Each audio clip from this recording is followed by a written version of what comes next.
Good morning from the Space Coast of Florida, where we are witnessing a beautiful sunrise as we fly high above the rocket and spacecraft bound for the International Space Station. Liftoff of NASA's Boeing crew flight test set for 10:52 and 15 seconds a.m. Eastern Time. Ignition sequence start. 6, 5, 4. I feel the liftoff. The clock has started. Liftoff. We have a liftoff. Roger, 0G. I feel fine. Godspeed, John Glenn.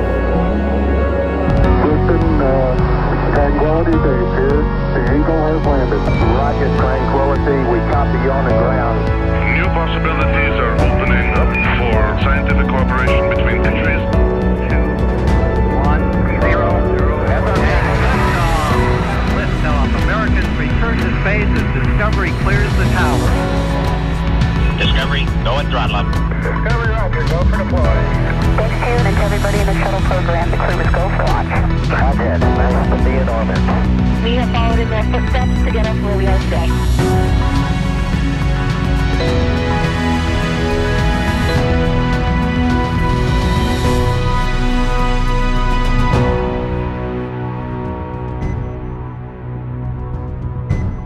And here are the astronauts who will fly for the first time ever in Boeing Starliner spacecraft. Commander Butch Wilmore and pilot Sunny Williams, as you can see, suiting up for their mission into the history books. Good morning, and welcome to NASA's Kennedy Space Center in Florida for NASA's Boeing Crew Flight Test, or CFT. I'm NASA's Megan Cruz. And I'm Dee Russell with Boeing Communications. Also joining us today is NASA astronaut Mike Fink. Great to have you here. Good morning. Third time's the charm. Beautiful day outside. The rocket's ready. The crew's getting suited up. This is an awesome day. Yeah, beautiful start to the day so far, again, with that gorgeous sunrise we saw. And as you alluded, this is our third attempt to launch Butch and Sunny on a United Launch Alliance Atlas V rocket. And Starliner teams last tried launching on Saturday, but stood down just minutes before liftoff because of a power issue in a piece of ground support equipment. We'll have more about that in just a few minutes. NASA and Boeing want to certify Starliner for regular flights to the International Space Station as part of NASA's Commercial Crew program. Mike, why is it so important to have a second commercial spacecraft that can take astronauts to and from the space station from American soil? We call it dissimilar redundancy. So the more chances, the more ways that we can send humans into space, the better it is for NASA and for our country and for the planet. Right now, we can get to space with a Soyuz or with a Dragon, and today we're going to show we can get there with a Starliner. And soon, Artemis. So we're going to have lots of different options, of different ways for people to go to space, and this will help our economy, and this is and the space station and our scientific program.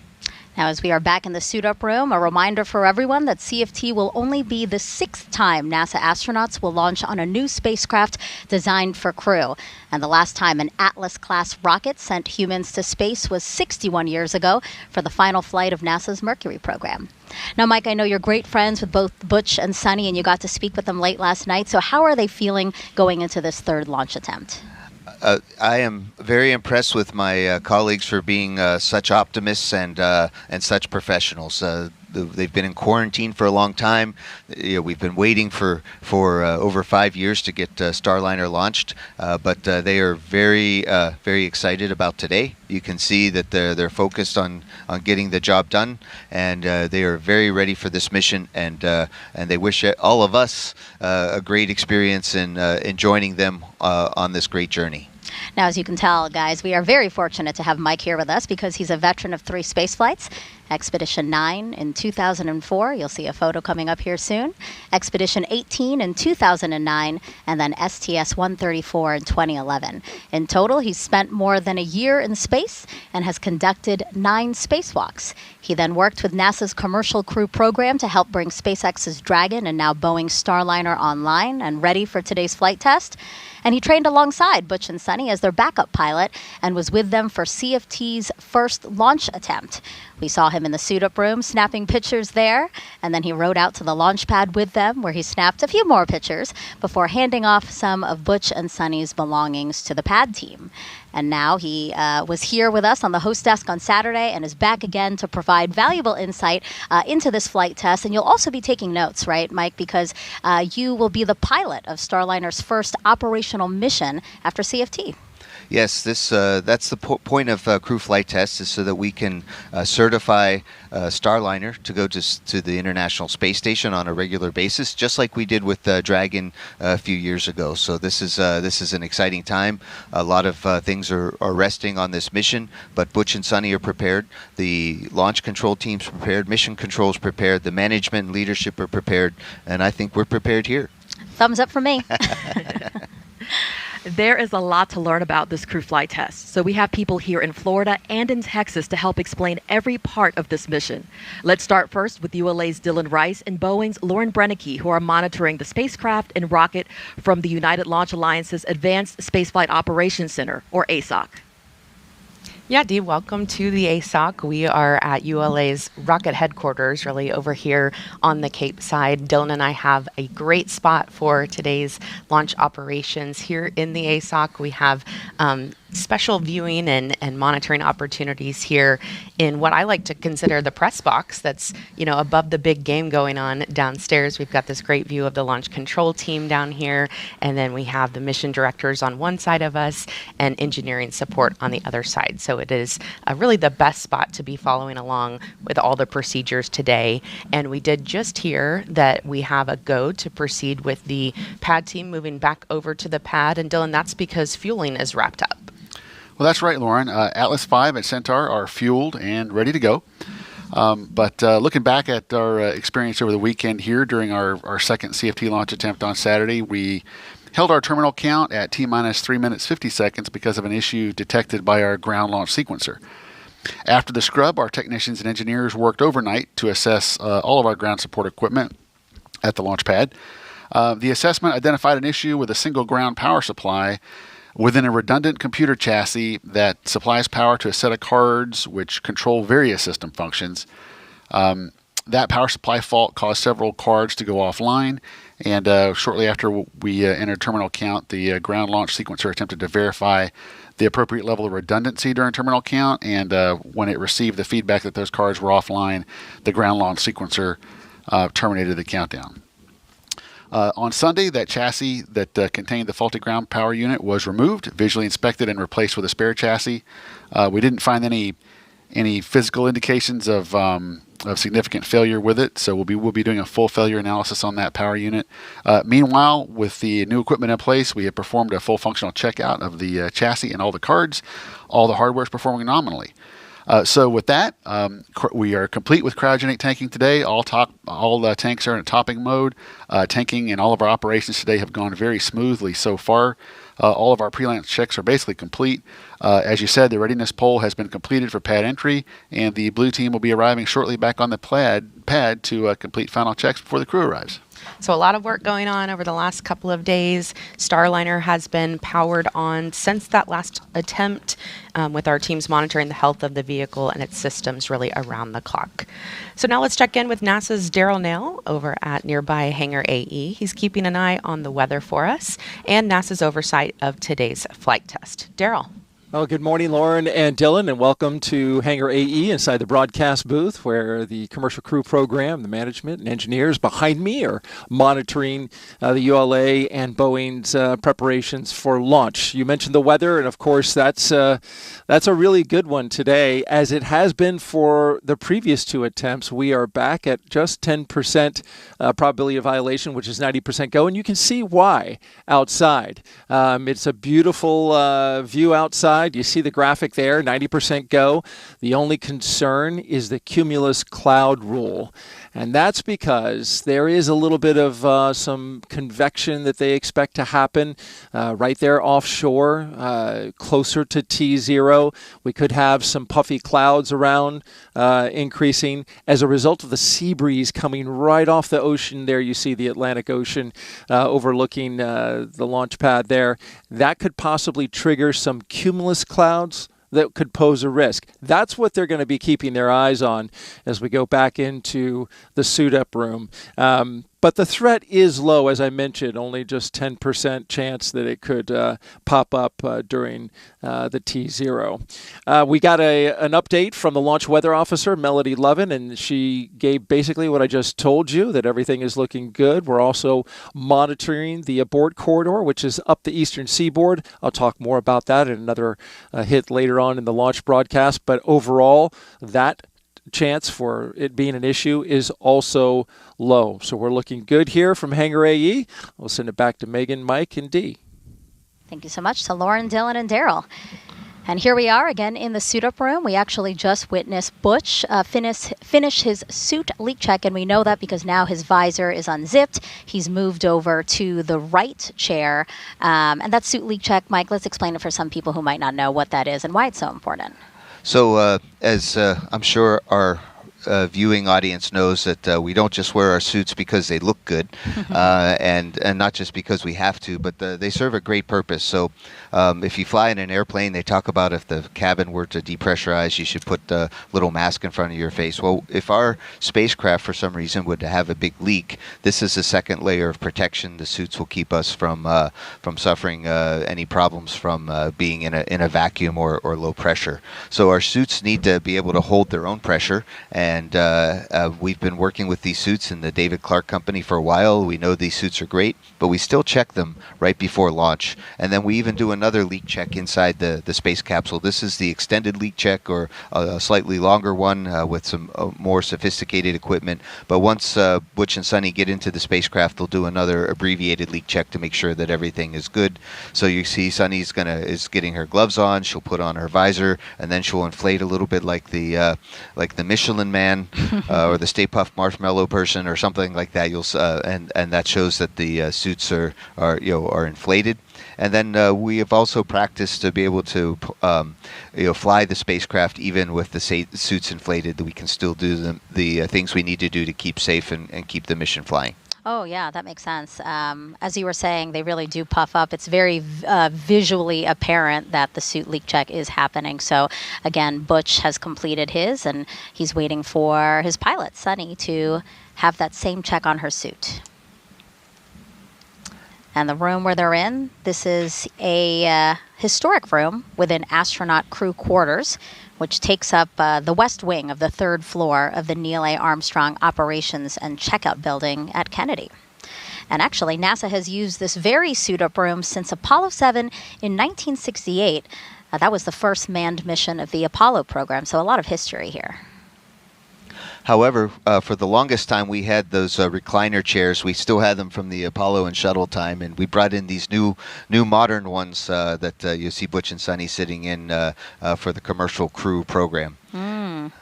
And these suits are really neat because they are very lightweight. And when you're flying rockets, the lighter the weight things are, better. The launch and entry suits that we wore on Shuttle and have modified. Here's Sunny zipping her helmet.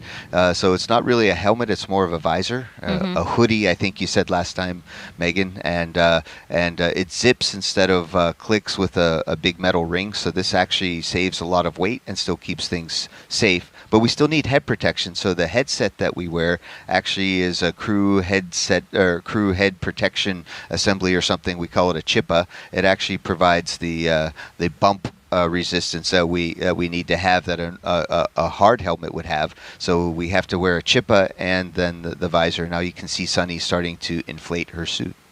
Is it more comfortable to be in that reclined position? So that's why we are using these recliners for this particular test? Yes, it's not just more comfortable, but it's more flight-like. That's it's mimicking the position we are in our seats on launch. So it's a slightly reclined seat with our legs kind of sticking up. So this position is much more what the suit was designed for, and that's why we test in it. And it's also comfortable.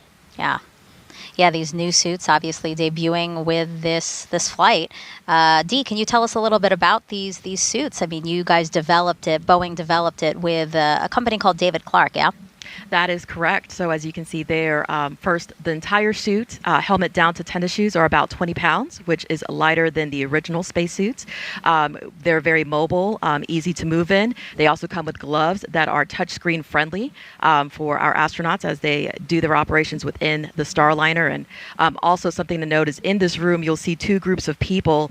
You'll see people in white polos, and that's the people from David Clark, again, the supplier of the suit. And then you'll see a couple of people with blue polos, and those are the Boeing people who are assisting with the process. And even though there are so many people assisting right now with the suit checks and the comms checks, these suits are meant to be donned or put on and taken off really easily. So as Mike said, if there's ever an emergency or a situation where they have to put them on quickly, they are able to do so. A great shot of Commander Butch Wilmore. With that, why don't we learn a little bit more about him? So NASA astronaut and retired U.S. Navy captain, raised in Mount Juliet, Tennessee. He is married to Deanna Wilmore, and they have two beautiful daughters. As a naval pilot, Butch racked up more than 8,000 flight hours and 663 carrier landings, all in tactical jet aircraft. He completed 4 operational deployments, supporting missions like Operation Desert Storm. And before his selection to NASA, Wilmore was on exchange to the Air Force as a flight test instructor at the Air Force Test Pilot School at Edwards Air Force Base in California. Butch is a veteran of 2 space flights as pilot on Space Shuttle Atlantis in 2009, and then in 2014 he served as flight engineer for Expedition 41 to the International Space Station. So far, Wilmore has spent 178 days in space and performed 4 spacewalks. This flight test will be his 3rd mission to the ISS. And Sunny Williams, CFT's pilot and a retired U.S. Navy captain. NASA selected her as an astronaut in 1998, just 2 years before Butch. This will also be Sunny's 3rd mission to space, making her the first woman to test flight on an orbital spacecraft. Her first trip to the ISS launched in 2006. She served as flight engineer for Expeditions 14-15. She then returned to the orbiting lab in 2012 and was commander of Expedition 33. Sunny has more than 50 hours of spacewalk time, the 2nd most cumulative time by a female astronaut. So far, she has spent 322 days in space. Before NASA, Sunny was a former naval test pilot and instructor, logging more than 3,000 flight hours in more than 30 different aircraft. Williams grew up in Needham, Massachusetts. She's married to Michael Williams. She enjoys hanging out with their dogs, working out, hiking, camping, as well as working on cars and houses. And right now, Sunny is maintaining a comfortable position while her suit is getting inflated and going through the checks. I've worked with Butch and Sunny pretty much since they both joined the astronaut office. Sunny came in 1998, Butch in year 2000, and we've been a really good team together working, and I really admire their professionalism. There's a lot riding on their shoulders for this mission, and they're up for it, and they're ready to go flying today. And they seem like they're in really good spirits. Again, we saw Butch laughing along with some of the people in the room. You know, after his suit leak check was done, I saw him give a pound to Sunny before she started her check. It seems like they're really ready for today. Absolutely. Now let's walk you through what you'll see over the next almost 5 hours on this broadcast. After suiting up, Butch and Sunny will walk out of Kennedy's operations and checkout building to say their goodbyes to family and friends before their ride out to the launch pad in an Astrovan.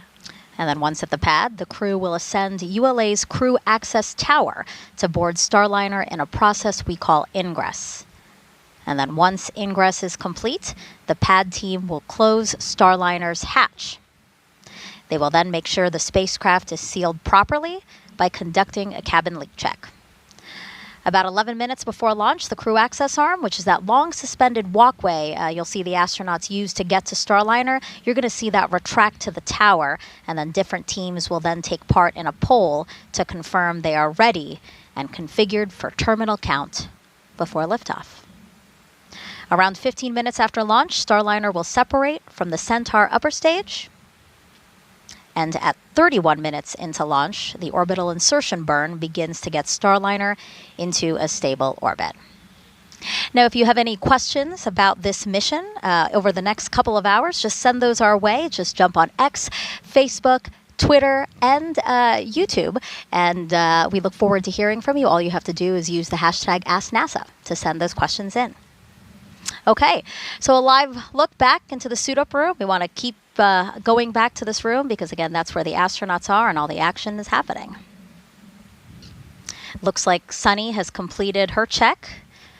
She has unzipped her visor. Mike, that chippa, what you were saying, is what she just removed from her head, and that's where all the comms are, right? Exactly. So that's our headset and head protection set. And so they're a little bit heavier than the headsets that we're wearing, but they serve a lot of the same purpose and any bump protection that's needed. And so now they kind of have some downtime, right? I mean, you were in the room with them for launch attempt number 1. What kind of happens after the suit leak checks are complete? Yes, so we are on a very detailed timeline, and one of the things that Butch and Sunny are testing out for crew flight tests is what it would be like when we fly 4 people. So the Starliner is sized for the NASA missions to go take 4 people to the International Space Station. To minimize risk to everyone, we're going to only fly 2 today, and 2 people. So, but our timeline's built for 4. So there's throughout the day, Butch and Sunny are going to have to wait just a little bit. Also, they're really experienced. The whole team is really experienced by now. This is our 3rd launch attempt, so we're I'm sure we're going to stay ahead of the timeline today, which is important in our business for sure. And it really has been impressive to watch them go through these different launch attempts. Everybody just acting so professionally and doing things as if they're second nature, because at this point it is, right? Even prior to the first launch attempt, all of these integrated teams have been rehearsing together for a very long time. Indeed, and today is a great day to put on a spacesuit and climb into a spacecraft and go launch. And so, speaking of today, Butch and Sunny, they woke up just after 3:30 this morning, and then they went in for some medical checks, followed by a weather briefing, and then they started to suit up. And they've been in quarantine now, Mike, since April 22nd. We know what they did between launch attempts 1 and 2. You know, they were able to return to Houston to help troubleshoot some of the issues that we had between those 2 launch attempts, spend some more time with family, still in quarantine, of course. And then the time between our attempt on Saturday and now, do they have some time to enjoy some of the beautiful sights here we have in Florida? Oh, absolutely. I talked with Butch and Sunny yesterday, and with their 2 flight doctors and the flight surgeons. And Butch was able to go fishing yesterday. He saw the sunrise. He saw manatees. The alligator was chasing after his bait, apparently. And Sunny was able to take a nice run along the beach. And she didn't run into. She saw some sea turtles, and you know, those are very beautiful things here in Florida. And we have a lot of great things in Houston, a lot of great nature things, but Florida is indeed special. And Butch and Sunny got this last taste of Earth, if you would, of terrestrial life before they get to go to space and be away from all of these things such as weather and sand and sea turtles. And to be clear, all of the things that you just described right here at Kennedy Space Center, you know, Kennedy Space Center is huge, and it does afford us some of those beautiful opportunities you said, fishing and also running. So still in quarantine, still abiding by the rules, you know, required of them before launch, but they did get to enjoy some downtime. Yeah, we certainly don't want to take anything up to the International Space Station. Those people aboard Space Station have been away for months from terrestrial germs, and we have an important mission to do. So anytime we're down for a day or 2, that has big impacts to the mission. So we do maintain the strict standards of quarantine, not just because they tell us, but because it's a good idea. We have teams at Mission Control in Houston monitoring Starliner's flight to the space station. Let's check in first with NASA's Brandy Dean and Boeing's Jim May. Thanks so much, Dee, and welcome back once again to Mission Control at NASA's Johnson Space Center. I'm NASA's Brandy Dean. And I'm Jim May with Boeing. The flight control team here in Houston, they're well rested and they're ready to get back to work preparing to see Starliner safely through its first ascent with crew on board. The team's been training pretty hard for this. We've got hundreds of simulations and now a couple live scrub launches, so they're ready to get Starliner into space. Yeah, I would say they're not going anywhere until Starliner does. The flight control team is again led by Flight Director Mike Lammers, who you see here in the view, sitting next to Flight Director Rick Henfling. Henfling's working alongside him to keep an eye on the weather.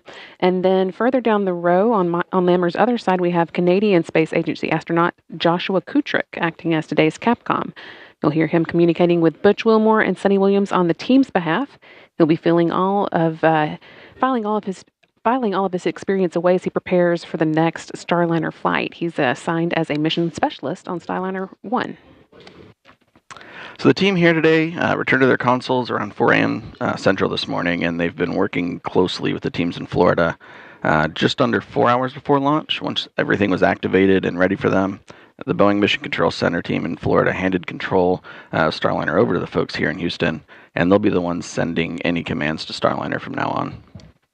But if all goes well, you won't hear too much from them today as they move through the countdown with their colleagues in Florida. Their time to shine really starts at liftoff, but some of the key calls they'll make before include switching Starliner from ground power to battery power, and with the crew's help, activating the launch abort system. And of course, Lammers will also be speaking on behalf of his team when he gives a go or no-go to the launch conductor during the final poll 7 minutes before launch. At liftoff, they'll work hand-in-hand with the ULA team, who's controlling the Atlas rocket, lifting Starliner into orbit. For the first minute and a half of flight, we'll have Atlas and its solid rocket boosters providing the initial lift to get Starliner going. And then in the final stretch of launch, we'll see the second stage Centaur engines finish the job of getting Starliner to orbit. They'll be done with their job about 12 minutes into Starliner's flight and then be jettisoned 3 minutes later. After that, Starliner will be on its own to make the journey to the International Space Station. So let's take a closer look at the details of what to expect during Starliner's descent, coming up at 10:52 Eastern this afternoon.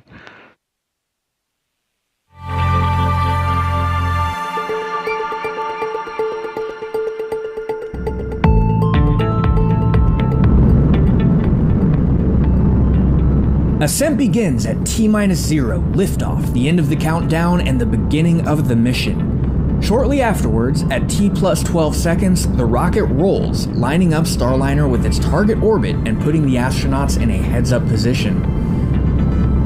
Then, around T+40 seconds, max Q starts. That's also known as max aerodynamic pressure. This is a critical time when the atmospheric forces reach their highest. Next, at about +1 minute 35 seconds, the two solid rocket boosters run out of fuel and burn out, and about a minute later they separate from the booster. The Atlas booster engine continues to burn for almost 2 more minutes. Then at approximately +4:30, booster engine cutoff, or BECO. About 5 seconds later, the booster separates, and so does the ascent cover on top of Starliner. At around 4 minutes 45 seconds, the Centaur upper stage ignites, continuing the push to orbital speeds. Then a little after 5 minutes, Starliner is free of the atmosphere and doesn't need additional aerodynamic support, and the aeroskirt is jettisoned. After a long 6+ minute push from Centaur, main engine cutoff, or MECO, happens around 12 minutes after liftoff. Then, when Centaur successfully separates almost 15 minutes after launch, ULA's job is done. But Starliner is not quite in orbit yet. After a 16-minute coast, Starliner ignites 4 of its orbital maneuvering and attitude control, or OMAC engines, for the orbital insertion burn, and then 31 minutes after liftoff, the ascent profile is complete.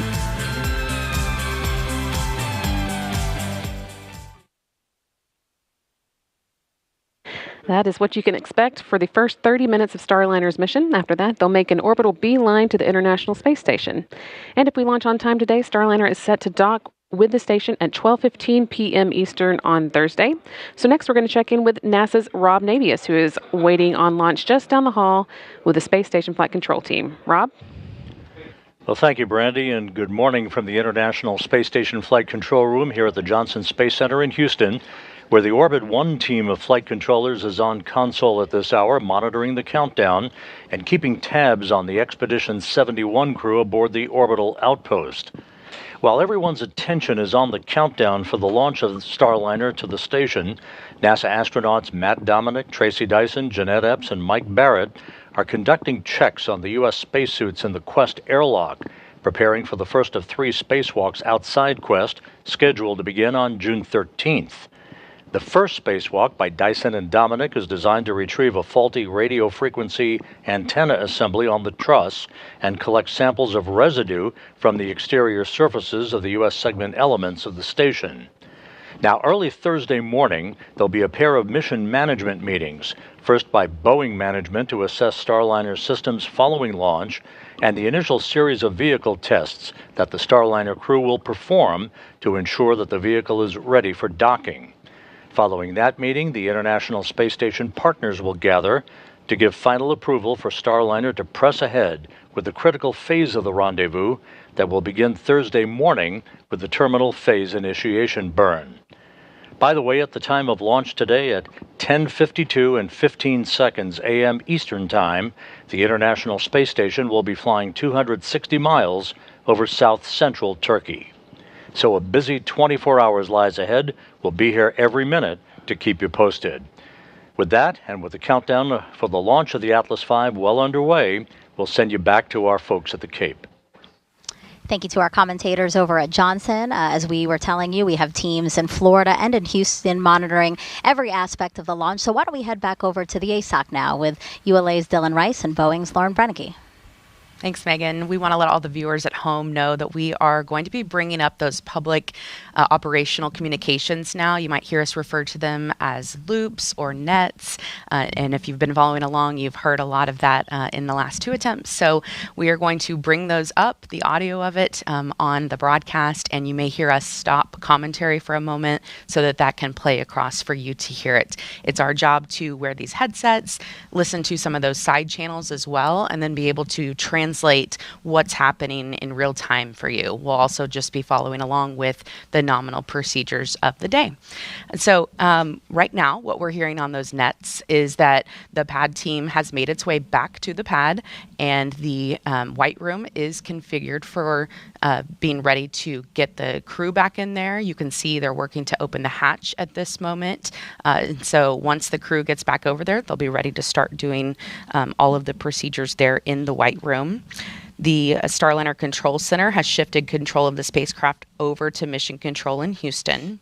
And then also our team has been managing a small helium leak in Starliner's propulsion system since that first launch attempt. It does remain acceptable for flight today. After testing all 8 of Starliner's helium manifolds, we found the leak was isolated to just one flange in one of the spacecraft's 28 reaction control system, or like we call it RCS thrusters, which makes small adjustments on orbit.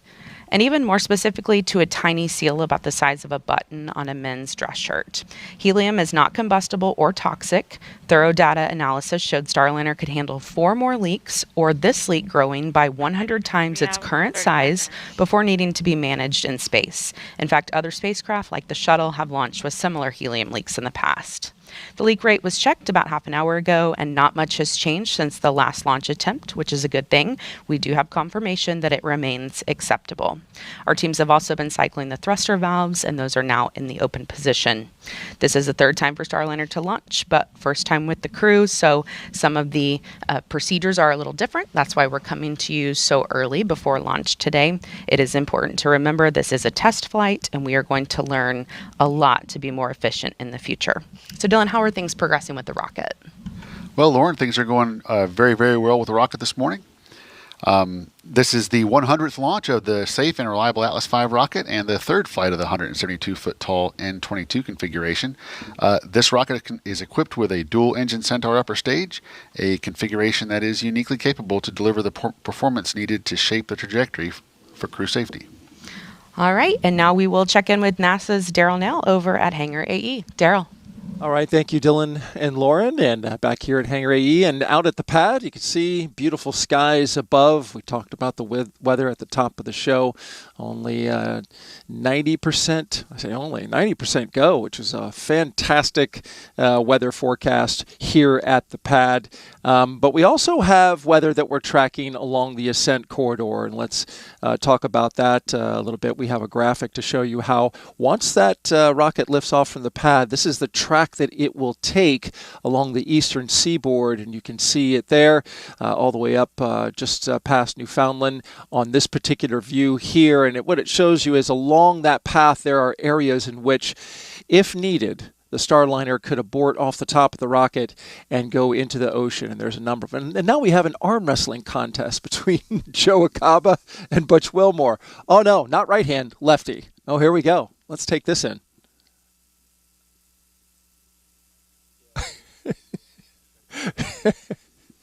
I think Butch said, "Are you trying?" Oh, I think it ended in a tie. Come on, guys. We're going to do some rock, paper, scissors. I don't see any cards in this. This is a tradition. Normally, in this part of the suit up, after they've got their suits and done their checks, they do a card game. But in this case, it appears they are going with rock, paper, scissors. The whole idea here is to lose to the chief you see there, Joe Acaba. And he beat him. He beat him. So there you go. Joe Acaba wins one, and he's wins against Sonny. Let's send it back now to the host desk. Yeah, this is a fun moment. As Daryl mentioned, usually it's a card game. That's a tradition that dates back to many missions ago. And the point is for... just to have some laughs. No, the point is what, Mike? So the point is to try to get the bad luck out. It looks like the crew's about to leave the suit room, but I'll say this, is that with Starliner, we're making our own new traditions. And apparently the card game didn't work for us the first two times. So we're going with something classic and true. And universal. Who doesn't know rock, paper, scissors? Yeah. I guess there's a lizard and a Spock for an advanced version, but we'll go with rock, paper, scissors.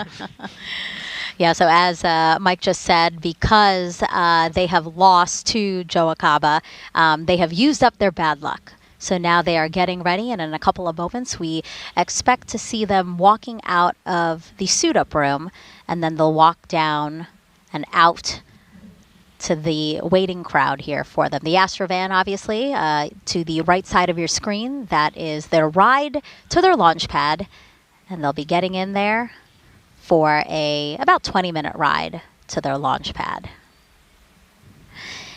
You see all those partitions because, Mike, there's levels, right, as to how many people can or who can get close to the astronauts because there's quarantine rules again. Absolutely. We do respect the health stabilization program, and that looks like that's the ULA president, Tori Bruno. Yep. He's there, and he's the Atlas, the ULA team with Atlas and Centaur have been a really great supporter. They work with Boeing to give us a ride to space, and it's nice to see the president of ULA there. And the Astrovan is pretty awesome. It is. A comfortable way to get to their launch pad. It can fit 8 people, really. Yes, I think today we're going to have just Butch and Sonny. I had a chance to ride with them on their first launch attempt, and there's definitely room for more. That call out again, 3 hours and less than 30 seconds until liftoff of Boeing's crew flight test. And I think the crew's supposed to come out in just a minute, and they'll be waving and have a chance to talk to their families. And this is an important moment. We have standing by. The families are here, and not as much as they were at the very beginning, because lots of things have changed. But Butch and Sonny are well supported, and we have a great team that helps support our families, including Kelly Curtis. LC Slick on channel 1. Go ahead. The NASA astronaut. Hatch open, ops are complete, confined space checks are nominal. Roger. And there's a call-outs among the pad team. So as we said, there's a lot of coordination that needs to happen to make this launch possible. So right now we do have pad team members at the launch pad, and they're readying Starliner for Butch and Sonny's arrival. it's a well choreographed orchestra today, especially. Everything seems is going on time, and our family support team has made sure that the crew families are there for their and Butch and Sonny are given the best send off that they can. And we have some leadership here at Kennedy also here for crew walkout. This is a really cool moment. The final opportunity for the astronauts to say, see you later until their launch. Again, targeting 10:52 and 15 seconds a.m. Eastern Time. The administrator has arrived just in time. Crew's going to step out in just a few moments, and they're going to be. It's really emotionally amazing for us to see all the support that we have from above and below. And here we go. Out of the suit-up room, Commander Butch Wilmore and pilot Sonny Williams walking to an elevator at the end of the hallway to depart astronaut crew quarters. Again, armed with roses. This time, it looks like orange or yellow roses. They had red roses the other day.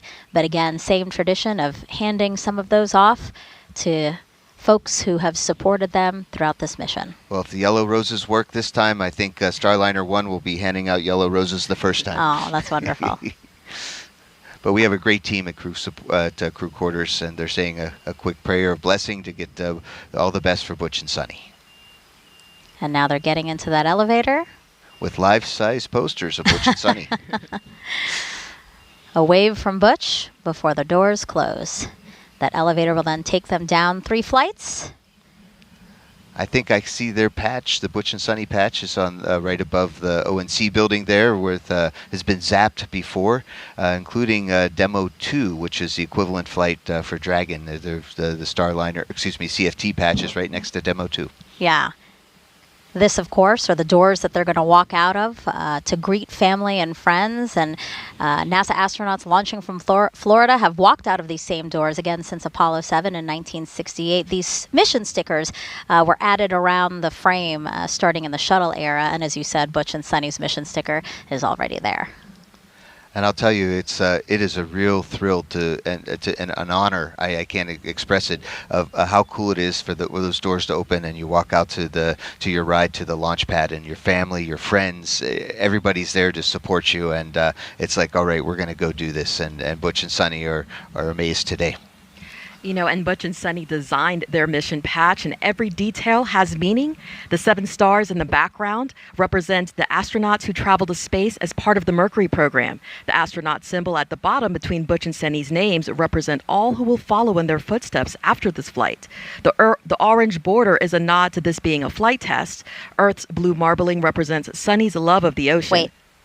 And of course, you have Starliner and the Atlas V rocket there in the middle, with the ISS above it, signifying Starliner's first destination in space. Now, earlier in the show, we asked you to submit your Ask NASA questions on social media, so let's take a look and answer some of those now. This is from Bailey Schwartz. How do the astronauts mentally prepare for leaving? And that's a really good question, and we've talked about it some already. Is that we're in order to be mentally prepared, we have to know our stuff and be professional. So Butch and Sonny have passed all their exams and all of the simulations. We've helped they be with Starliner since the beginning, so they are ready to go with their knowledge. But they're also emotionally ready to go too. Their families giving them support, their friends have giving them support, and the rest of the team is there for them. So they are ready to go. It could be a little scary, but for us, we really just feel that the only thing that we really want on a launch pad is to do our part and not let down the rest of our team. There's absolutely no way I think that you guys can let down your team. Absolutely not. We know that the astronauts work as hard as everyone else, and this is going to be a great moment for both Butch and Sonny. And so we are now about 15 seconds from when we expect to see Butch and Sonny walk out of those historic doors, again out of the Neil A. Armstrong Operations and Checkout Building here at Kennedy. And here it comes. Here they come, our CFT crew taking their first steps outside for their historic flight test to the International Space Station. Commander Butch Wilmore and pilot Sunny Williams. Pausing for a second, a wave from both of them as they walk on over to family and friends. I think they're throwing out mission patches. Was that it? Yeah, Butch definitely likes to share the joy. And again, they had a couple more roses, which they've handed out to folks here in the crowd. We can see astronaut Doug Wheelock, who came down to support the family. He's also getting some good video to document, for family archives this special moment. And Doug Wheelock and Sunny Williams were in the same astronaut class, right? 1998. 1998. The Penguins, we called them. You know, I like that. My high school mascot was a penguin.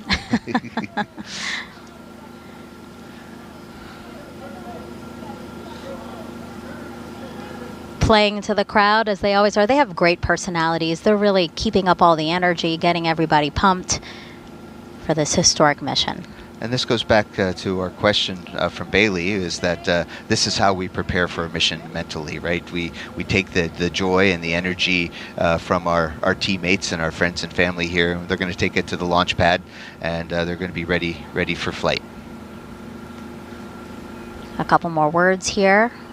Planned time to leave is about 3 hours and 20 minutes from launch, so they still have a little over 2 minutes left. Making their way down to other folks. A crowd following them to take some photos, some videos. The Astrovan door open and ready for when they want to hop in. And this is all carefully choreographed. The spacecraft hatch is open, and the convoy to go to the launch pad, which will drive by here, will have to arrive just in time. So everything is down to the minute. And on the first round, I had to nudge Butch and Sunny to get in the van to be. I remember that. I remember that. I was wondering, they're running behind a little bit. Well, that was all on me. But now that I'm not there to slow them down. NASA Administrator Bill Nelson there on the right, and Deputy Administrator Pam Melroy, accompanied by ULA's CEO and President Tori Bruno.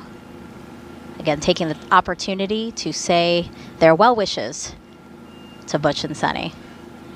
Sunny saying, "Come on over here, Butch, let's take a photo."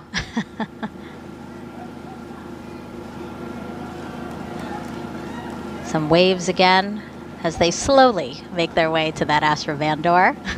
We can see Boeing's astronaut liaison, Megan Donaldson, getting a hug there. She has been such a great help to keep the crew and Boeing management and Boeing team in sync, as well as to make sure they stay on time.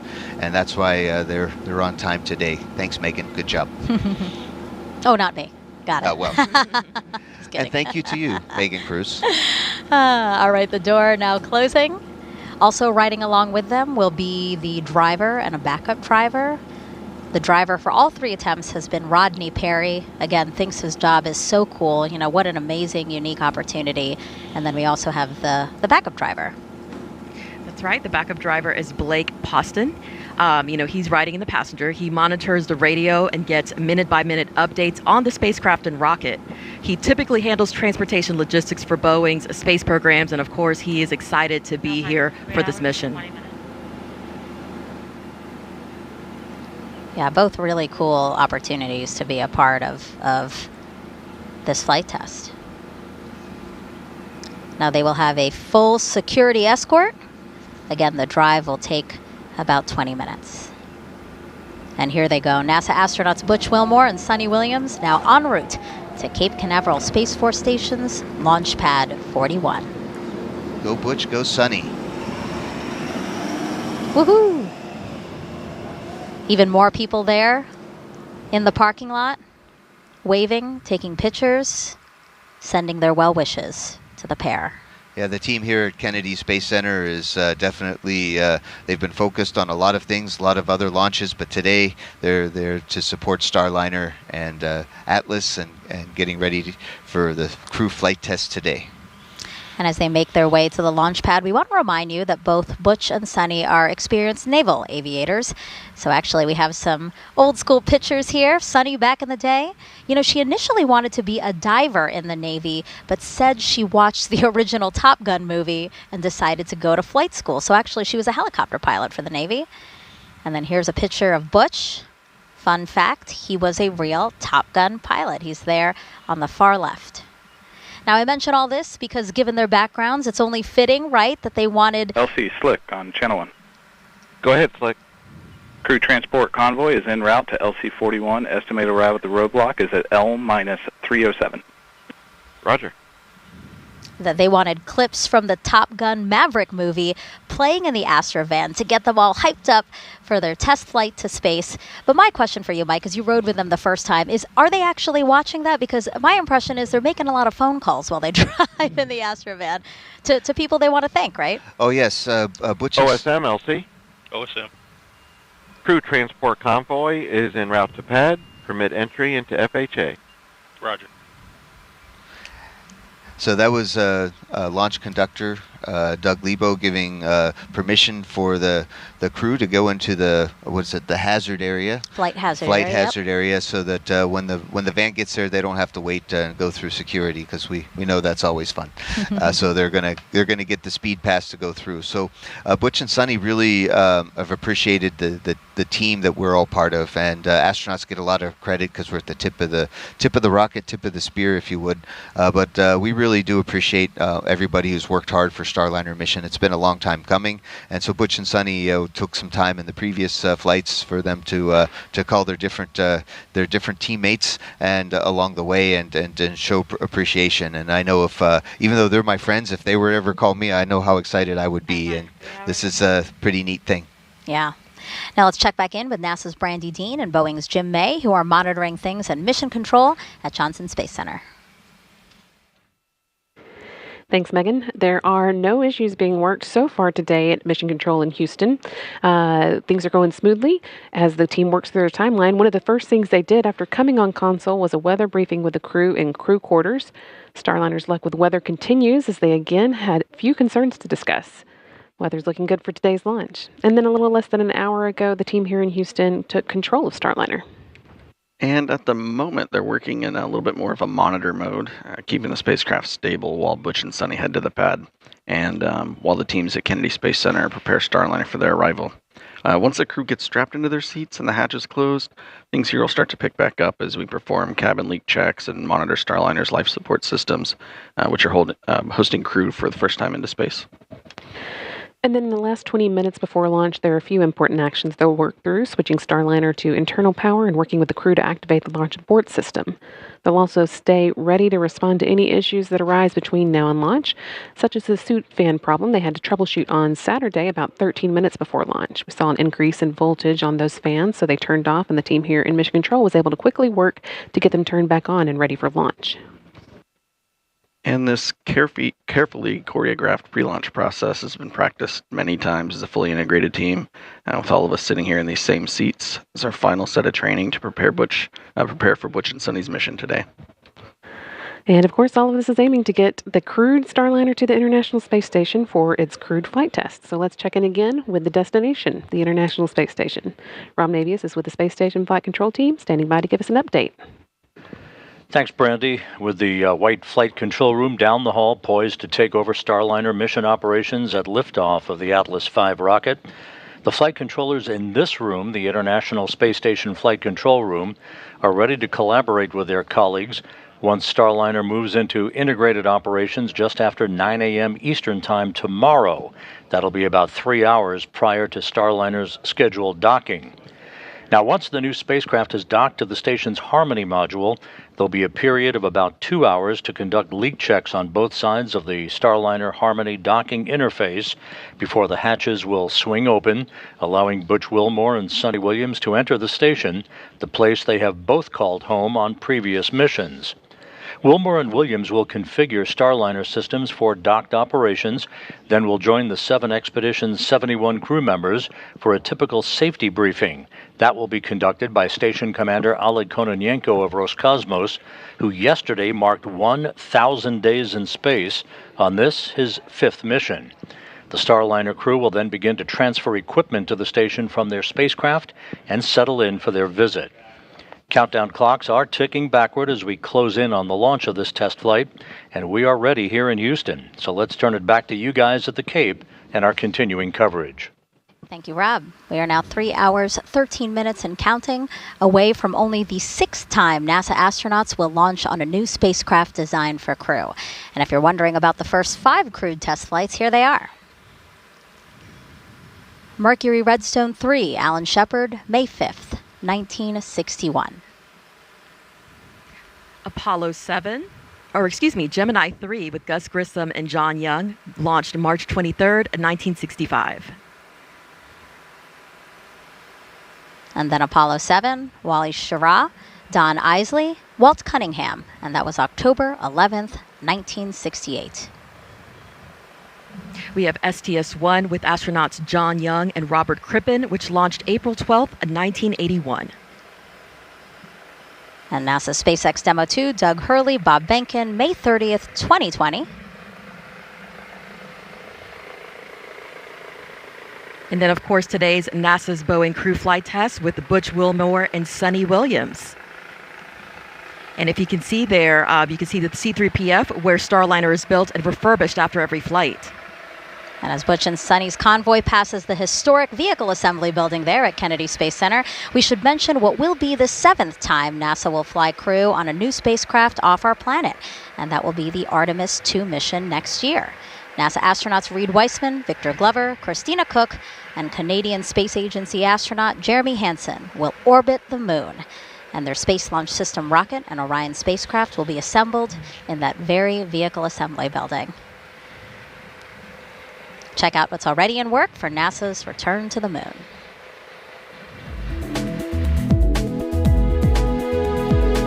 Engineers inside the Neil A. Armstrong Operations and Checkout Building at Kennedy Space Center lowered the Orion spacecraft into a vacuum altitude chamber with the help of a 30-ton crane. The chamber simulates deep space to test for any electromagnetic energy that could damage Orion as it travels away from Earth. Meanwhile, the Artemis II crew completed an underway recovery test at sea. This exercise mimics Orion landing and recovery procedures when the crew splashes down in the Pacific Ocean off the coast of California.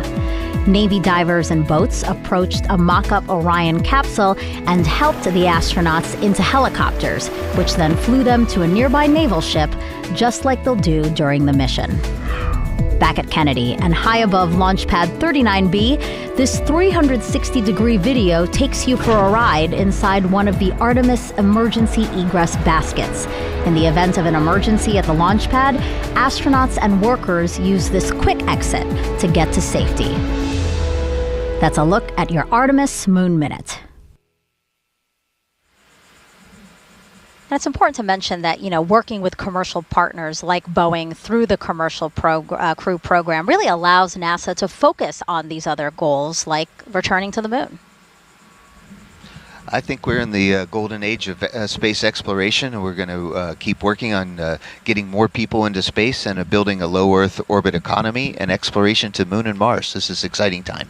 Yeah, what I think is so cool is that there's so much to do with space exploration that we couldn't do it alone. We realized that we should bring in private companies, commercial companies to really help us meet this fantastic goal of getting off our planet and seeing what else is out there. Well, there's a lot of opportunities for young scientists and engineers, STEM fields out there. So any of you kids out there, study hard. We could use you in the space program. We are now 3 hours and 9 minutes until launch. Let's check back in with Daryl Nail over at Hangar AE. All right, thank you, and good morning as we track the crew on their way to the pad, and they do so with some beautiful sunshine in their faces. That Florida sunshine is cooking up some heat, though. We're going to get into the 80s by the time we hit T0. But the good news is not expecting any significant issue from the weather. That doesn't mean they're not tracking a few things as we look off to the east. Outdoors, the temperatures, again, comfortable. Winds are light. That's not an issue. But we are tracking the possibility for cumulus clouds around the pad closer to T0, and that would be triggered by the sea breeze that we get here in Florida this time of year. Sea breeze, the cool air off the ocean meeting the warm air over the land, but we expect that to stay offshore. Could get some puffy cumulus clouds in the area, and if we do, that will be something that Launch Weather Officer Melody Lovin will alert the launch team to. Of course, can't fly through cumulus clouds because that can trigger a lightning strike, which would put the astronauts in danger. So they make sure that not have any cumulus clouds over top of the launch pad at the time of T0. Also wanted to recap the weather in the ascent abort corridor. We were talking about that earlier before an arm wrestling match interrupted that. But here you go. Once they launch from right here at the Cape, you can see the trajectory that the rocket will take along the eastern seaboard. And as it's moving quickly headed towards space, they have to have a drops and LC, areas where Slick on channel 1. Go ahead, Slick. We're ready for pad support personnel to perform OSC radio comm checks and to proceed to ground level. Roger. Proceed. Roger. And again, you can see that track there. Basically, there's areas along that track where the Starliner could abort should something go wrong with the rocket. Right now, that risk is low of anything happening, so that is a good thing. Again, the risk is low for the ascent abort corridor. They are tracking a few storms off the coast of North Carolina, as well as some cold temperatures for the water off of Newfoundland. But overall, they don't expect this to be an issue for the rescue team should they need to be deployed in the case of an abort. And that's it from the hangar. We'll send it back to Megan, Mike, and Dee. It's always great to see here when weather is cooperating for liftoff. Now, Butch and Sunny are almost at the launch pad, so let's check back in with Lauren and Dylan as they monitor the Atlas V and Starliner. Megan, great to see the crew headed back over to the pad again. It was another special. Yes, sir. Crew transport convoys cleared roadblock, 20 personnel, 20, entering FHA at this time. Roger. Another special send-off from so many loved ones, friends, family. We also did see Boeing's Kay Sears out there sending the crew off. She is the Vice President and General Manager of Space Intelligence and Weapons Systems for Boeing Defense and Space and Security. So a lot of special people out there today hoping for a smooth countdown, which is what we are monitoring at this moment. The Starliner pad team has been inside the White Room preparing for the crew to get over there. The full pad team is actually made up of 5 people from Boeing and 3 people from ULA. We also hear them referred to as the Blue Team, and one of those pad team members is headed down here soon to meet the crew down at the bottom of the pad. They typically do a bit of a tradition where the crew would get out and view the rocket first, but I'm not sure if they're going to do that today. They chose not to do it during the last launch attempt. They, of course, did it during the first launch attempt, so we'll see if they decide to do that today. They may just go straight over to the elevators and head up. Of course, this is the 3rd time for both Butch and Sunny to go through these motions with 3 different spacecraft and 3 different rockets. They both have ridden on the shuttle and the Soyuz in the past, but they really love Starliner. They have talked about just the agility, the nimbleness of the spacecraft, and they really can't wait to get up there and put their hands on it and do some manual piloting, as well as, of course, the automated piloting that it is made to do. We've even heard Butch joke a little bit about some of the things he can do in Starliner. He said that... Yes, sir. I'm sure you're aware, but if not, the level 12 visual cameras are out of configuration. Repeat that, please. The level 12 visual cameras are out of configuration for proper monitoring.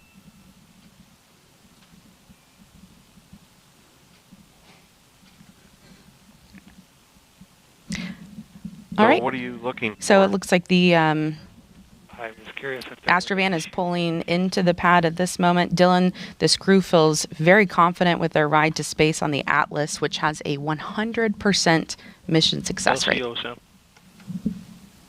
Go ahead. Yes, sir. Crew transport vehicle has entered the pad. Roger. Yeah, that's right, Crew is Lauren. clear to proceed to level 12. Roger. The Atlas V Starliner configuration was designed with a commitment to safety, and it's one of the most reliable rockets in the world.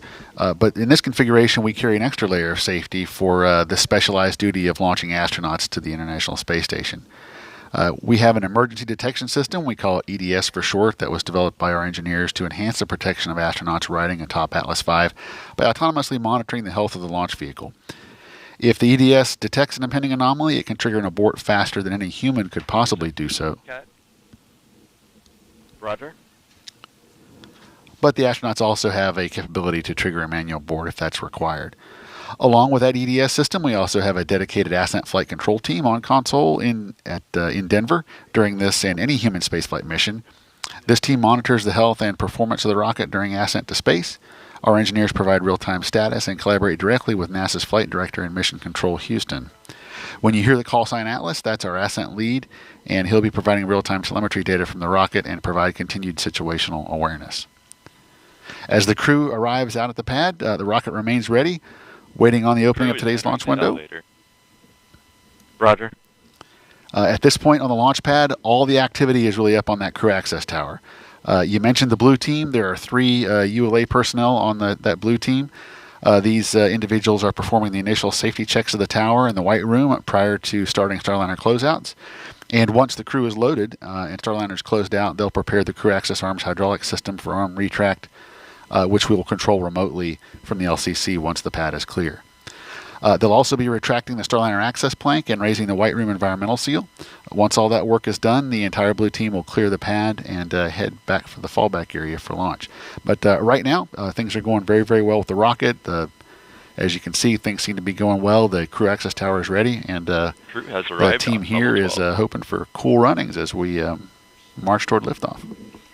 All right, and as we see the astronauts coming out there on level 12, we will send it back over to Dee, Megan, and Mike. Yeah, so Butch and Sunny arriving on level 12 of the crew access tower, as we've been saying. We do just want to reference a little bit of the chatter that we heard on the loops just a couple of minutes ago. Somebody was saying that the cameras are out of configuration in level 12.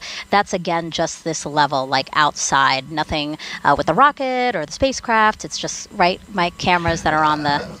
That's exactly it. There's cameras, I don't say everywhere, but as you can see, we all can see where Sunny's taking a quick look at last look at planet Earth for a while, looking out over the ocean, saying hi to us. Hi, Sunny. I think he's saying hi to you. That's right. Just you, Mike. No, she's definitely saying hi to everyone. She's waiting. Butch is taking care of a little bit of business in a restroom, and you got to, what do you say? You got to go before you go, just like we teach our kids. And so Butch is a good student of that. And it's a beautiful morning, and I'm sure Sunny is remembering the sea turtles she got to see yesterday. Yeah, the helicopter circling the pad. That's how we're getting this awesome shot here of Sunny just taking it all in. As you said, waving to the camera, waving to friends and family watching this broadcast. What an amazing view. And also just off to the left of the screen there is the rocket and spacecraft. So an amazing, unique view from this level as well before they get into Starliner. And we didn't mention it last time, Megan and Dee, but this White Room is also configurable for other customers for the United Launch Alliance, including the Dream Chaser, which is LC Slick on Channel 1. Coming again soon. Go ahead. Crew is on CAT level 12. We can release the CTV back to the fallback area. Roger. And as we zoom out a little bit again, wow, what a great view. Really gives you perspective of where they are. Minus 3 hours. Almost at the top of that crew access hour, but just a short walkway until they get into their spacecraft. Butch is back, and they're going to say another quick prayer for a safe and successful flight, and that everybody gets a chance to do their very best today. Butch is an ordained minister, and really it is nice. It's been nice to see them take these moments together and say some and words. OSM LT. OSM, go ahead, sir. Roger. Okay, I see the CTV backing up now. Chat. Yes, Go ahead, it's good to it's good to see that the crew transport vehicle has cleared the area. That means we're expecting the crew not to have to come back today, and we'll send them up to space. And their next stop would be the International Space Station. Again, it's important for teams to monitor exactly how many people are at the launch pad in that flight hazard area, because we are, fingers crossed, launching a rocket today. Well, and we'll find out in 2 hours, 58 minutes, and 47 seconds. That's right. And here they go. Butch and Sunny walking across the crew access arm.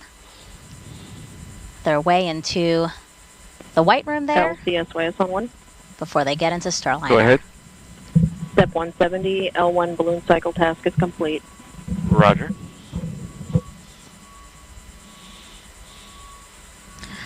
Now, here in the white room, we have some other pad team members here. Obviously, they're all good friends, having a good time, and now a prayer before they get down to business. Yeah, we've had a chance to get to know our pad team CTV very well. has departed the pad. And the CTV Roger. is out of the area. And what's really neat is that the Boeing pad team, this is not their day job. They have other jobs in the company, and then today they all get together and help the launch, get the crew inside the Starliner, and get ready for launch. Now, in the first launch attempt, after this moment, we saw Butch and Sunny sign a mission patch that is off camera right now, but it is to the left of that hatch. You know, again, traditions are so important to us here at NASA. OSM, go ahead, sir. Roger. Please advise the CTV they are clear to proceed to the south fallback. Roger. At NASA and with our partners, so taking that opportunity to leave their mark, literally, in the white room there. Yeah. And it looks like Sunny's on the phone, Mike. Yes. I wonder who she's calling, but I'm sure she's wishing somebody, thanking them for their hard work on Starliner program for sure. Yeah, so as the pad team readies Butch to start ingressing into Starliner, Sunny is making a phone call. This is also something that astronauts get the chance to do, and Sunny has made phone calls for the two of them in these last two launch attempts. And now for this time around, we know she is calling Steve Govain, NASA Commercial Crew Operations Lead. He was with Boeing previously, and before that he trained astronauts on the shuttle program, so like Chris Ferguson, who commanded the last shuttle flight. And Steve worked closely with the crew on hardware, software, and everything in between for a very long time, and he's poured so much into this flight, both with NASA and Boeing, so obviously very deserving of this call from Sunny today. Oh, I know Steve super well, and he is one of the superstars of the human spaceflight program. I hope he answered the call. I hope he answers. I think so. She's definitely on the phone with someone. Imagine it's not him. It's like his wife. He's busy right now, Sunny. Can you call him back? So you can see Butch has donned his chippa, and he checked out his wrist lights. It's sometimes a little dark in the cabin, and if we need to see something, we don't have our cell phones, can't use a little flashlight from the cell phone. So we're getting ready. Butch goes in first, of course. And Butch is almost ready to get inside Starliner. They took his the little protective covers off of his Reeboks tennis shoe boots, and he's getting ready to step inside. And there you can see Sunny is taking the patches, the name tags, off of the pad team. That's right. It is a tradition that I think dates back, but for Starliner missions, they're going to take the name tags off of all of the pad teammates and attach them, put them inside of the Starliner and fly them with them during their missions. And of course, hopefully bring them back. I'm sure that's a very nice token and treat that this team will appreciate. And so as we see Butch getting in there, Tight squeeze, it looks like a little bit. Mike? Oh yes, but it's definitely there's definitely a lot more leg room than we had in the Soyuz. Maybe a little less than the shuttle, but it's I call it cozy. It's quite comfortable, and it's once Butch gets strapped in all the way and has finished his checks, he might have a few extra moments for another micro nap. I know I would if I were there. Micro naps are important. Power naps, yeah. Take it when you can, right? They have a long journey ahead of them for this flight test. But also goes to show that they're calm, cool, and collected and ready for the flight. LCOs.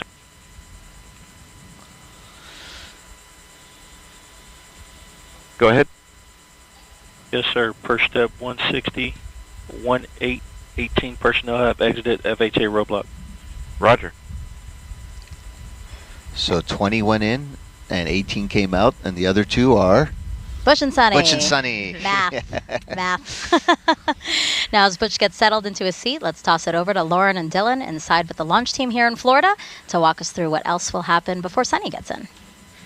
Thanks, Megan. Yeah, we just saw Butch sort of slide across some of the other seats to get into what we call the commander seat that he's sitting in there. And Sunny will sit right next to him to his right, which we've seen in the last couple of launch attempts as they've suited up and gotten strapped into their seats here. Sunny won't start her ingressing, as we call it, or just getting into their seats until Butch is completely done. So the whole process takes about 15 to 20 minutes. So when the pad team finishes up with Butch, then they will start getting Sunny in. And she is just standing right outside in the white room. As we saw her make that first phone call, we are expecting her to maybe make a second phone call. So we will wait and see who that lucky person is. But you see there the 2 pad team members, Armando and Garrett, who are helping get Butch in there. He's got a couple of leg straps that they're working on right now. One of those straps goes over his feet, one goes over his leg area, and then he also has like a 5-point harness strap that goes across his body. These seats are built custom to fit height ranges from 4'11" all the way up to 6'4". So they are made for all sizes, and they are also made of aluminum. And then there in front of Butch, his console is a unique mix of lots of screens, switches, and knobs. And then he also has 2 hand controllers there, which I mentioned earlier.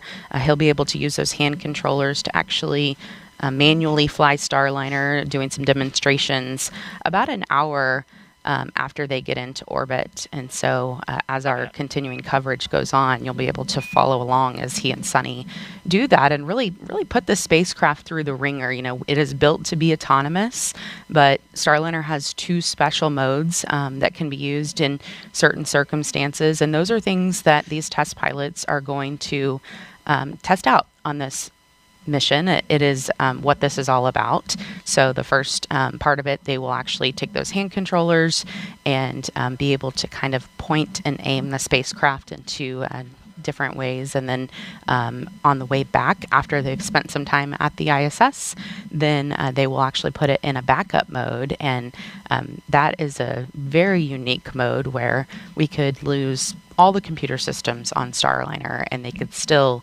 fly the spacecraft back home safely to Earth, land it in the desert, and actually, as Butch will say, they could land on the bullseye. So they feel very great about having those capabilities.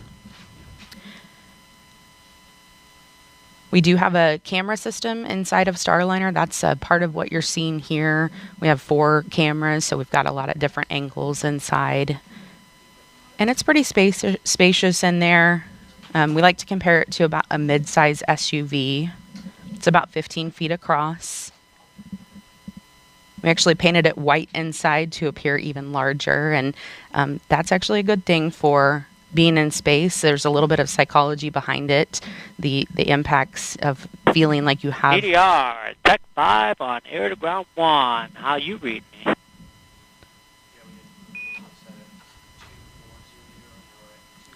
We're hearing CDR, got you loud and clear. How many? Copy, got you loud and clear, CDR. CDR, perform comm check on air to ground 1 with MCC. Houston Starliner, a CDR. How do you read? Starliner, it's Houston. We have you loud and clear on air to ground 1. Butch, good morning. Good morning. Good morning, team. CDR, report on air to ground 1 that we are ready to power Sloop Fan Bravo. Houston Starliner, we're ready to power Sloop Fan Bravo. Roger that. Houston is also ready for Suit Fan Bravo, so you'll go on the Eclipse control panel, Suit Fan Bravo to on. All right, here we go. All right. Butch powering his suit fan on. You've heard a couple of comm checks there, actually, between the pad team member you see working at the top with Butch and Butch himself, and then as well as Butch back and forth between Josh Kutrick, who will be on Starliner 1. Butch was a former flight test instructor at Edwards Air Force Base. Airflow. Good airflow. All right. Good airflow. As I was saying, Butch was a former flight test instructor at Edwards Air Force Base with a Master of Science in Aviation Systems. So let's hear more about the retired U.S. Navy captain and CFT commander. A large part of the desire within us is to do things that are of benefit to others. In this job, we get to do things that are of the benefit truly for all mankind as we explore the heavens that not many people get to experience, true, but we don't go just to get the experience. It's about the team and it's about the benefit that it brings. My name is Butch Wilmore, and I am the commander for NASA's Boeing Crew Flight Test Mission to the International Space Station. Life in Tennessee, God's country, that's where I grew up. Very fortunate, had loving parents, took us to church. When I was young, 7 years old, I believe, they bought a little land out in the country, 6 acres or so. We had horses and cows, and I raised chickens and ducks, and just enjoyed life in the country.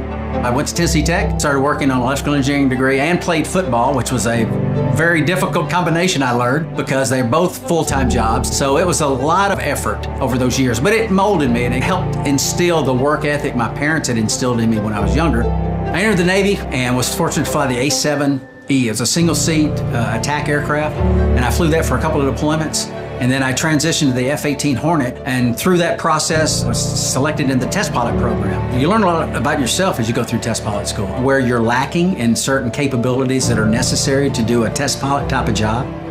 When it comes to flight test, the minute details matter. When we're doing our runs, hey, well, let's run it this way. Let's do it that way. Let's add this in. Let's take that out. And let's look at it in that regime so we can see how the spacecraft responds. And that's what you do with aircraft, that's what you do with spacecraft, and that's what this test is all about. This crew flight test is a series of these various tests to ensure that the operational requirements and the design meets those requirements. And I think everybody that does flight tests would agree. Focus, understanding, and also the team coming together to give you the overall understanding of the test and the capabilities of the spacecraft or aircraft that you're testing is vital. Sitting in this seat over here in the Starliner sim and doing the things we've done and learning about the spacecraft, developing a lot of the capabilities of the spacecraft, it's very humbling when you see and you interact with some of these professionals, and our human spaceflight and our nation has a debt of gratitude to them. Every single training evolution we have is brand new. We're the first to do it. Whether it is checking the survival equipment in the pool with a mock-up of the spacecraft and how you egress, get out of the spacecraft, whether it's the side hatch or the upper hatch, while the seas are rough and all those type of things. There's a thought of how things should be, but then there's the reality of how things need to be. And that's what this test is all. Everything we do is test. It's been a process over years that is such a benefit in all aspects of the capabilities of this spacecraft. And we're excited to be a part of it.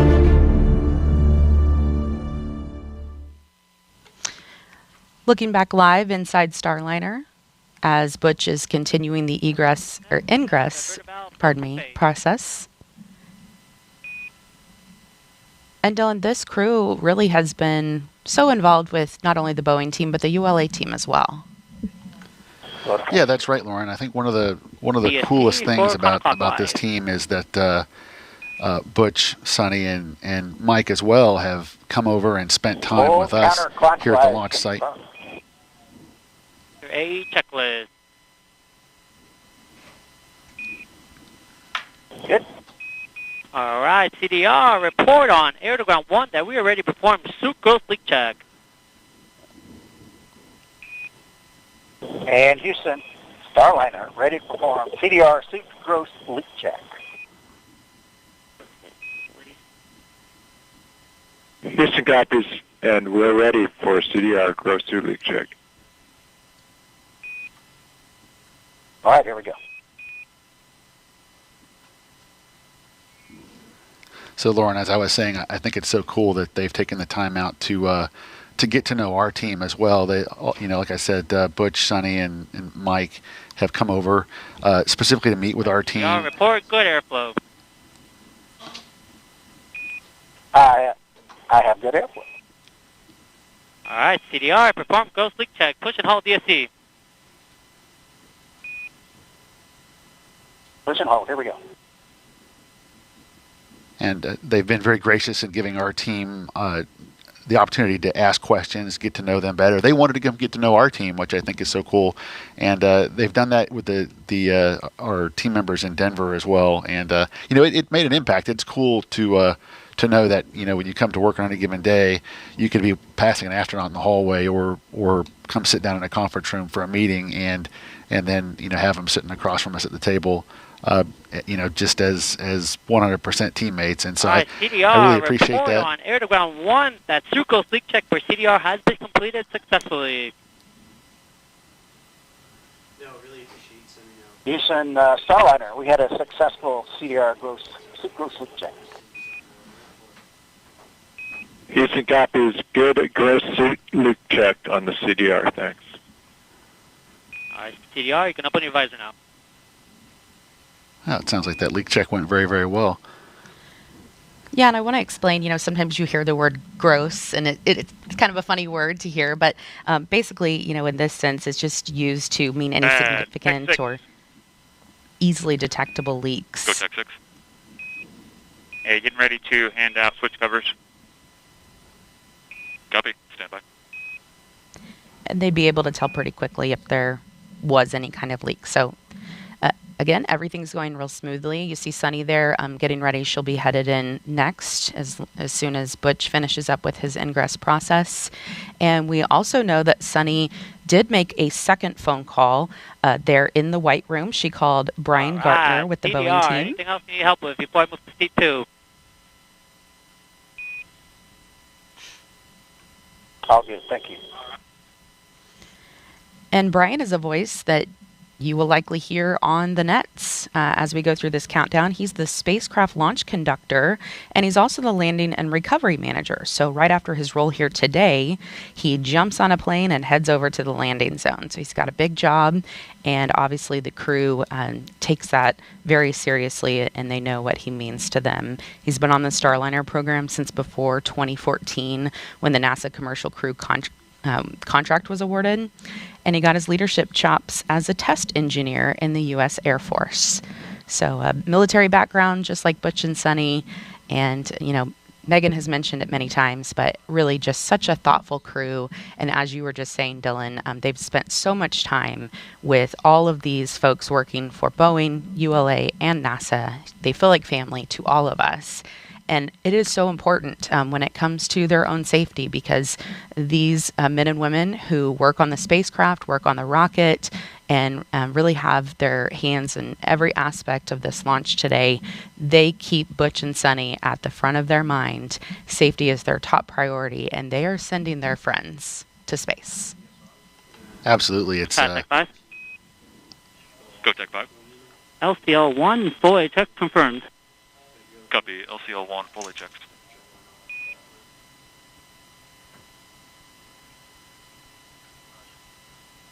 Tech 5. Go Tech 5. We are ready for PLT at this time. Copy that. We will send her in. All right, as Sunny is going into Starliner to begin her ingress process, we're going to send it back over to Megan, Dee, and Mike at the host desk. Thank you, guys. And I do want to talk a little bit more again about this crew and how thoughtful they've been. You know, we saw them hand out flowers for every attempt. We saw and heard about them calling all of these different folks, either from the White Room or in the Astrovan on the ride out to the launch pad. But also, this happened on Saturday. They sent a taco breakfast to the folks in Mission Control in Houston. Did that surprise you when you heard about that, Mike? Not at all. Of course, I didn't know about this one, but the fact that they did it was Right. It's just very indicative of my crewmates. What we've how we've really tried to focus on the rest of the team, and the rest of the team focuses on us, and it's a big happy team working together. So least we can do is buy them breakfast. Yeah, and I'm sure they really appreciated it. It's really a nice gesture. All of these different gestures that both Butch and Sunny have been able to do throughout these couple of launch attempts. Now here, Sunny is. She's in her pilot seat inside Starliner. We're going to see the same sort of process that we saw with Butch, right? So they're going to get her buckled in, same 5-point harness, the toe and knee restraints. And then also we'll hear the various comm checks, again, with different teams, right, that they need to be communicating with, Mike? Absolutely. Everybody needs to be able to keep track for different reasons, but the Boeing Mission Control Center here in Florida, as well as the Mission Control Center in Houston, as well as the Launch Control Center here at the ASOC. And so everybody needs to be able to talk to each other, to the crew, in case there's something that needs us to fix or to solve before launch. And then after that, they'll do the suit leak checks again. That's when, again, you'll hear some comments about fans being initiated so that they can test the suits again. We did see it in the suit-up room, but it's very important now to do it in the spacecraft. Absolutely. We need to make sure the suits are working, and we had a great explanation of what a gross suit leak check was. These suits are not gross, they're awesome, but the leak check was also awesome, and we just, we do all the detailed checks in the suit room, and then we just do a quick double check here. Also reach checks, right, to be able to make sure that both Butch and Sunny can reach anything that they need after they've been strapped down. Absolutely. This is an automated spacecraft. We shouldn't have to push too many buttons, but just in case, we need to make sure we get every button we can reach to it. And also, we need to know where a few controls are on our spacesuits. Of course, we have it memorized, but it's a nice review right before launch. Now, a look at the clock here. We are 2 hours, 36 minutes, and 56 seconds from liftoff of NASA's Boeing crew flight test. And we are well ahead of schedule. The pad team has until 1 hour and 37 minutes to get both Butch and Sunny ingressed or into Starliner. Not just the entering of Starliner, of course, all of these checks that we're talking about as well. Mike, you mentioned it's because, yes, there's a lot of pad because we want to have that margin in case the teams need to work any issues, but also this timeline is for 4 astronauts for future missions. Yes, Starliner 1, for example, we're hoping to launch next year, and we'll need the same amount of time to get 4 people in, so that's why it's great to practice with 2, and you'll see that there hopefully is that extra margin of time that we would have been able to put in 4. I think the plan is that we'd be able to do 2 at once and then another 2 at once. So next time we do this, you won't have me here. I'll be inside. I'll be watching you. Yeah, that's but right. We'll see how well it goes. I remember that you said on Saturday that you're going to call me from the White Room. Oh yes. I'm saying it again now. I'm going to will it into existence. And so because they are ahead of schedule, it doesn't mean that they have to wait for 1 hour and 37 minutes to begin, moving along with the countdown. So after they're ingressed, the pad team will begin making sure that everybody is ready to close the side hatch. And then around 1:10 is when, again, they hope to close that hatch. But we don't have to wait for those times. We can just proceed. So we expect to see an early hatch closure. Right, Bang? Certainly, if there's nothing else going on, the whole ground team will try to get ahead of the timeline, and so that we can use that margin later on if needed. So far, so good today. And a beautiful shot from one of our helicopters again, orbiting the launch pad. You see Starliner there. That's where all the action is. Those camera shots we were just showing you, Butch and Sunny atop a United Launch Alliance Atlas V rocket inside Boeing Starliner spacecraft. The first 2 astronauts to fly in the Starliner.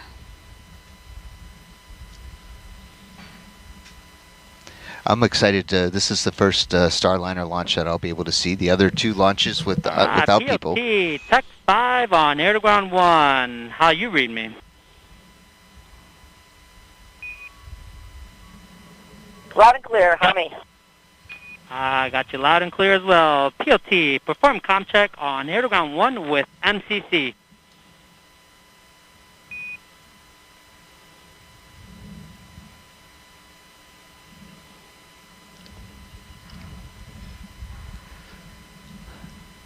That was the voice of Pad Tech Armando Loli, one of our good friends. He's a Houston, PLT, air to ground 1. Comm check. Starliner Houston has you loud and clear on air to ground 1 for the PLT. Sonny, good morning.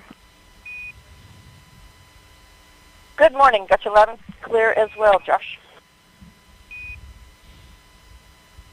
Josh, again, Capcom for this mission, the capsule communicator. He's the one PLT, confirm good airflow. in mission control in Houston, primarily talking to the crew. PLT has good airflow. And we were hearing Armando Loli talk. He's brings a lot of energy to the pad team, and we're definitely getting ready for to make sure that Sonny's suit is in great configuration. And of course, Josh is my crewmate. He hasn't flown in space yet, but you wouldn't know it because he's so professional. Yeah, he's also going to fly on Starliner 1. So a lot of eyes are on this crew flight test as we move to certify Starliner for regular crewed flights to the International Space Station. So we have Josh in that important role, again, so that he can monitor and observe and learn from this flight test. And you're doing the same as well, Mike. Absolutely. Luck favors the prepared, and we all try to be as ready as we can for our missions and take advantage of all the opportunities that are out there. And that's why it's really cool to get a chance to share some of this excitement and some of what we learned with our friends today out on in TV land. Or streaming land, or whatever we're supposed to call it these days. You're watching NASA TV. Look at that plug. Thank you. Thank you, Mike. All right, so I do want to mention... Can you confirm? New avionics key card installed, and old one has been put back in the PLT bag. That copies. Yeah, cue cards are pieces of paper or cardboard that we use. PLT, confirm you can reach the following items. Crew reach aid. Those are the reach checks, right? Check. Yes. Knee disconnect. You can see Sonny moving her hands where she needs to double check that she can get there. And it also helps her recent memory. 5-point harness disconnect. Check. Comm cable disconnect. We have Mike over here following along with the movements. Check. Because this will be you. Umbilical disconnect.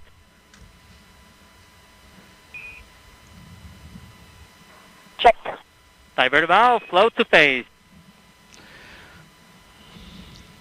We have the ability to divert the flow ESC, into the full suit. counterclockwise.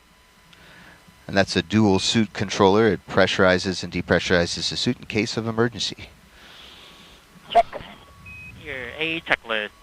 Ascent and entry checklist. It's a piece of paper that we use to make sure all the procedures are accomplished on the way up All right, and down. PLT, report on air to ground 1 that we are ready to perform Suco slick check. Yeah, back to the gross leak check. Houston, PLT is ready to form the suit gross leak check. Houston copies. We're ready. Suit gross leak check on the PLT. And so what I want to mention, after all of this, look out like in the bottom left corner of your screen, because that's generally where... Good airflow? Good airflow. All right, let's perform Suco slick check. Push and hold DSC. the dual suit controller. You can push it in and the suit will inflate, and we're just determining if the suit inflates fast enough so that there's no leaks. And it's holding the correct pressure needed. Absolutely. So as I was saying, that pad team member that we're seeing on the left-hand side of your screen, after these checks are done, you're going to see him remove this, from one of Sunny's bags. This is a very bright and rainbow sequenced narwhal, and it is the crew's zero gravity indicator. So again, a soft PLT toy. Report on Air to Ground 1. The Suco leak check for PLT has been completed successfully. Great call out there. A soft toy that the crew picks to bring with them on their flight. The PLT has been completed successfully. And you're going to see that pad team member And tether that this. is a good suit gross leak check on the PLT. Thanks. PLT, perform contact on ICOM with CDR.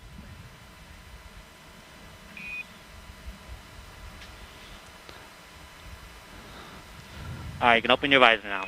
Yep. So we would not have heard that call. That's the inner capsule communications, or intercom, or ICOM, and that is not broadcast down to the ground. But that allows Butch and Sunny to have Talk with one another. Talk with one another without interrupting anyone else. Right. So again, good checks for Sunny. Butch perhaps waking up from his micro nap, as you said. Again, another aerial view of Starliner and Atlas V on Launch Pad 41 at Cape Canaveral Space Force Station. You see a beautiful shot of the Atlantic Ocean, Florida Space Coast, right behind. And the name of the Starliner capsule is Calypso. That's right. Yes. And it's also the name, we're going to try this again, guys. Also the name. Both the accelerometer for CDR and PLT are still on. Copy. Accelerometers remain powered.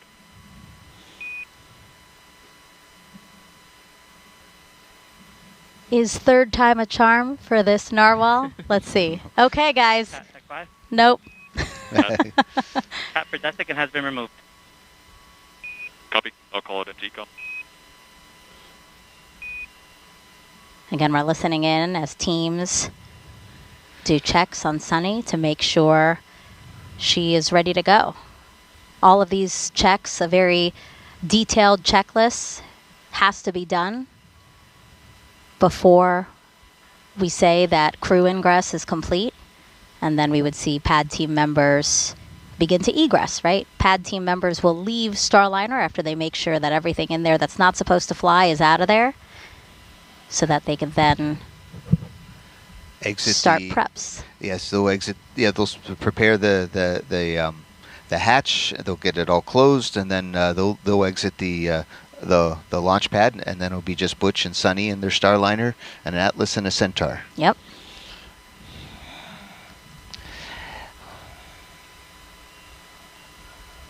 Dare I try now? I think you'll be lucky. All right, guys, let's bring this up again, because this does have special meaning to Sunny. Again, this is Sunny and Butch's zero gravity indicator. You can see that it is a rainbow sequence narwhal, which is a male toothed whale. And male narwhals are the ones that you see with the signature. Look at Look at Fink taking a picture of me, showing this to you like Vanna White over here. But so the male narwhals are the ones with that single straight tooth. And Sunny really wanted to pick an indicator that raised awareness for how space and ocean research go together. And space, of course, really gives us that unique vantage point of our oceans. So this particular narwhal toy was coincidentally also named Calypso, as Mike just mentioned, which happens to be the name of today's Starliner spacecraft, which Sunny named in 2019. Copy that. LCL2, full Ajax. And she named it Calypso, the Starliner capsule, as a nod to the explorer Jacques Cousteau. His ship was named Calypso, and he sailed it all over the world to teach people about the ocean.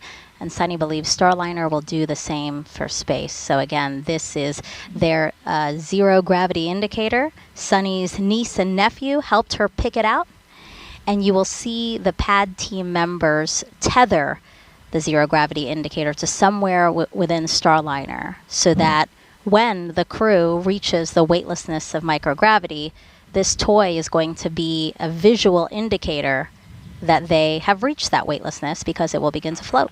TLT, we're going to show off your gravity indicator. There we go. Perfect timing. Perfect. It was meant to be. It was meant to be. There it is. You see them taking it out of one of the bags. Look at Sunny's hand. She's holding it right now. So Starliner crew, always an honor to strap in my friends. Anything else you need help with before we leave and close the hatch?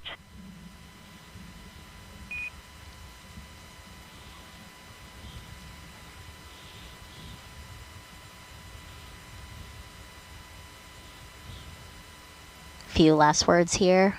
Butch and pad team members, Sunny as well.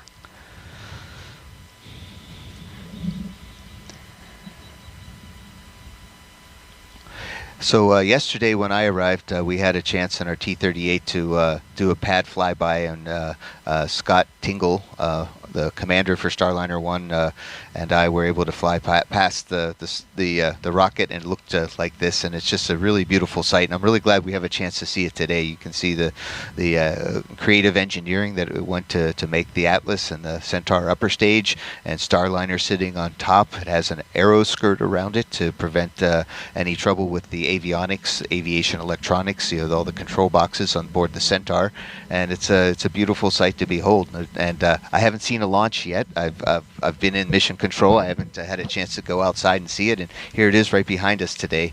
Looking forward to the launch of Starliner. Yeah, for context, when you guys see us here at the host desk, the launch pad is just across the water right behind us. So Mike, you will have a beautiful view of launch today. I guarantee it.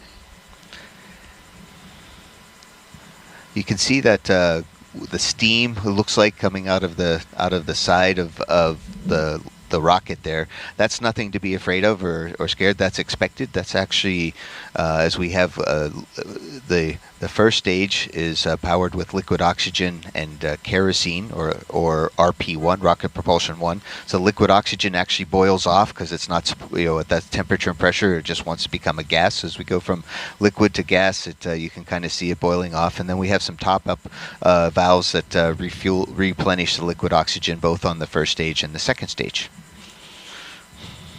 And those top-off valves, we talked about a little bit at the beginning of the show. Starliner, Houston, for the entire crew, comm check on air to ground 1.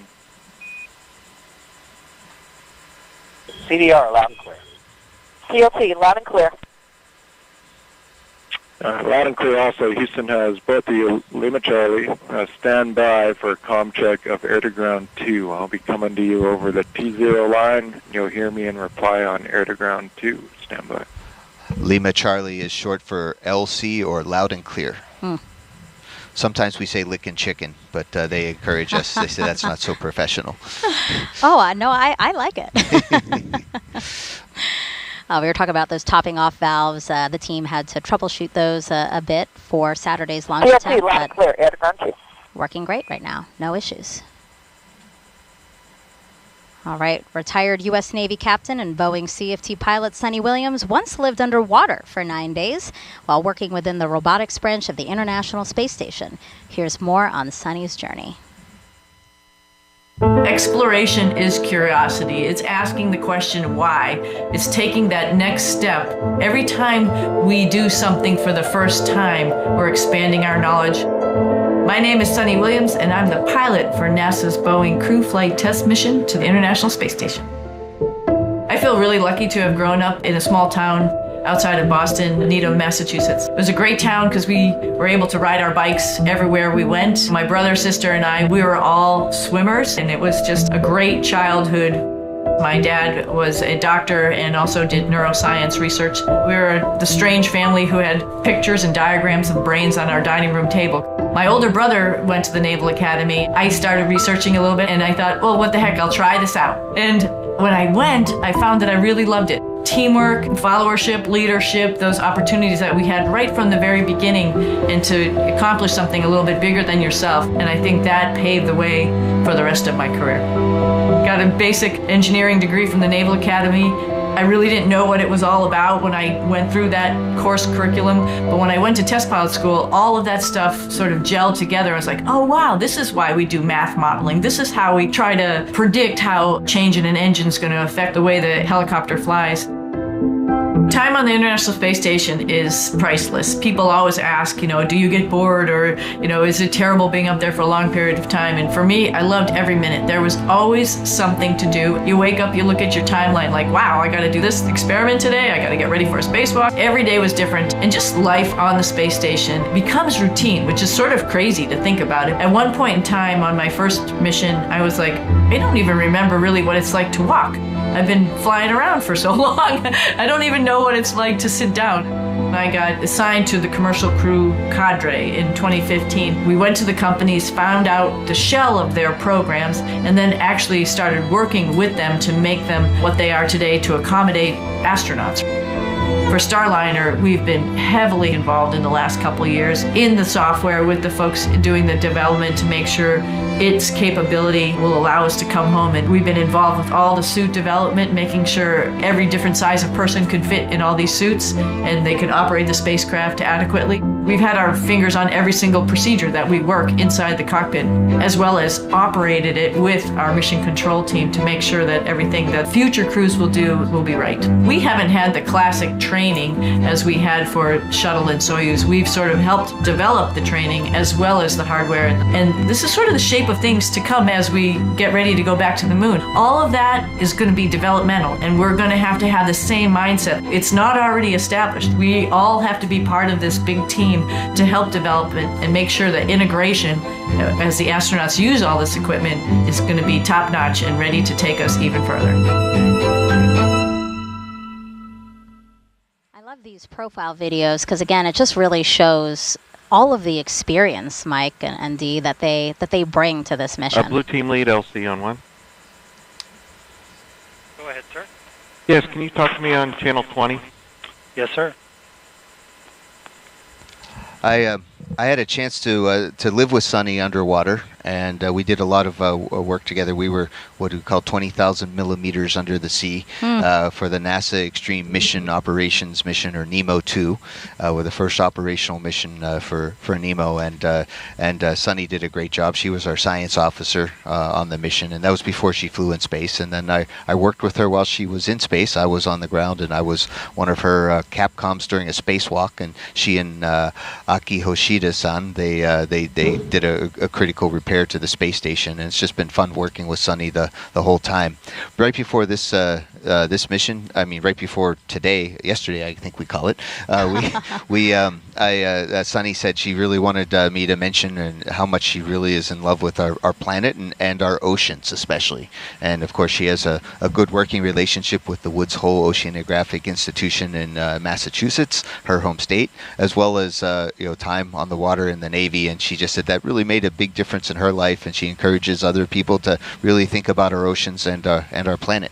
Yeah, we see all these nods to obviously her love of the oceans and raising awareness about them. So it's really great to see, again, all of these other things that we can talk about because of this crew flight test and the fact that Sunny and Butcher are on it. So I'll look at the clock again, 2 hours, 16 minutes, 22 seconds and counting until liftoff of NASA's Boeing crew flight test. We've been looking at gorgeous aerials from our helicopter team here at Kennedy Space Center. We hope you're enjoying those.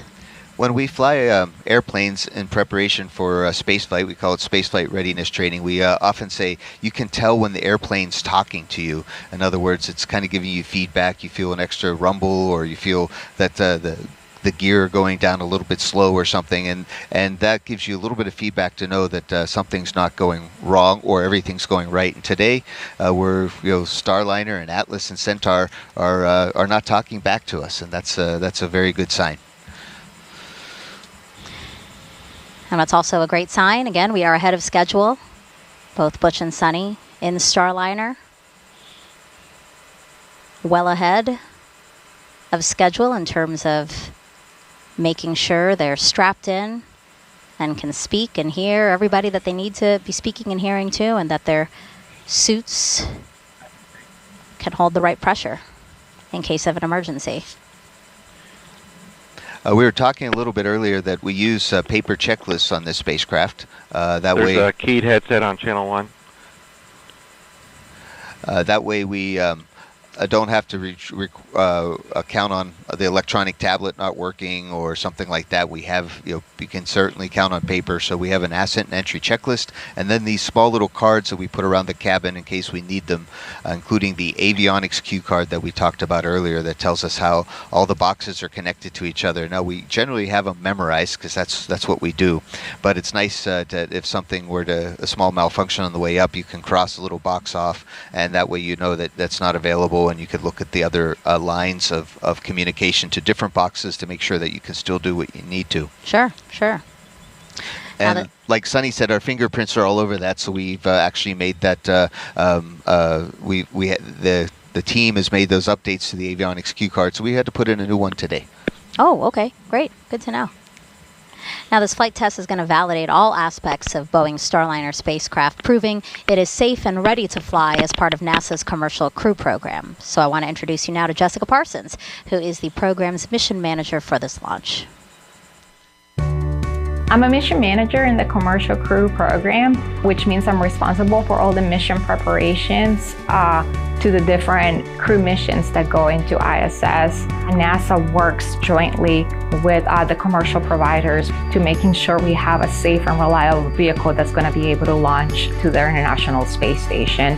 We work hand in hand with them through the certification process of the vehicle to make sure that we address any issues. Launching humans to space is challenging. I don't think it will ever be a routine. I feel like every mission, we're going to learn something from them that is going to apply for the next mission.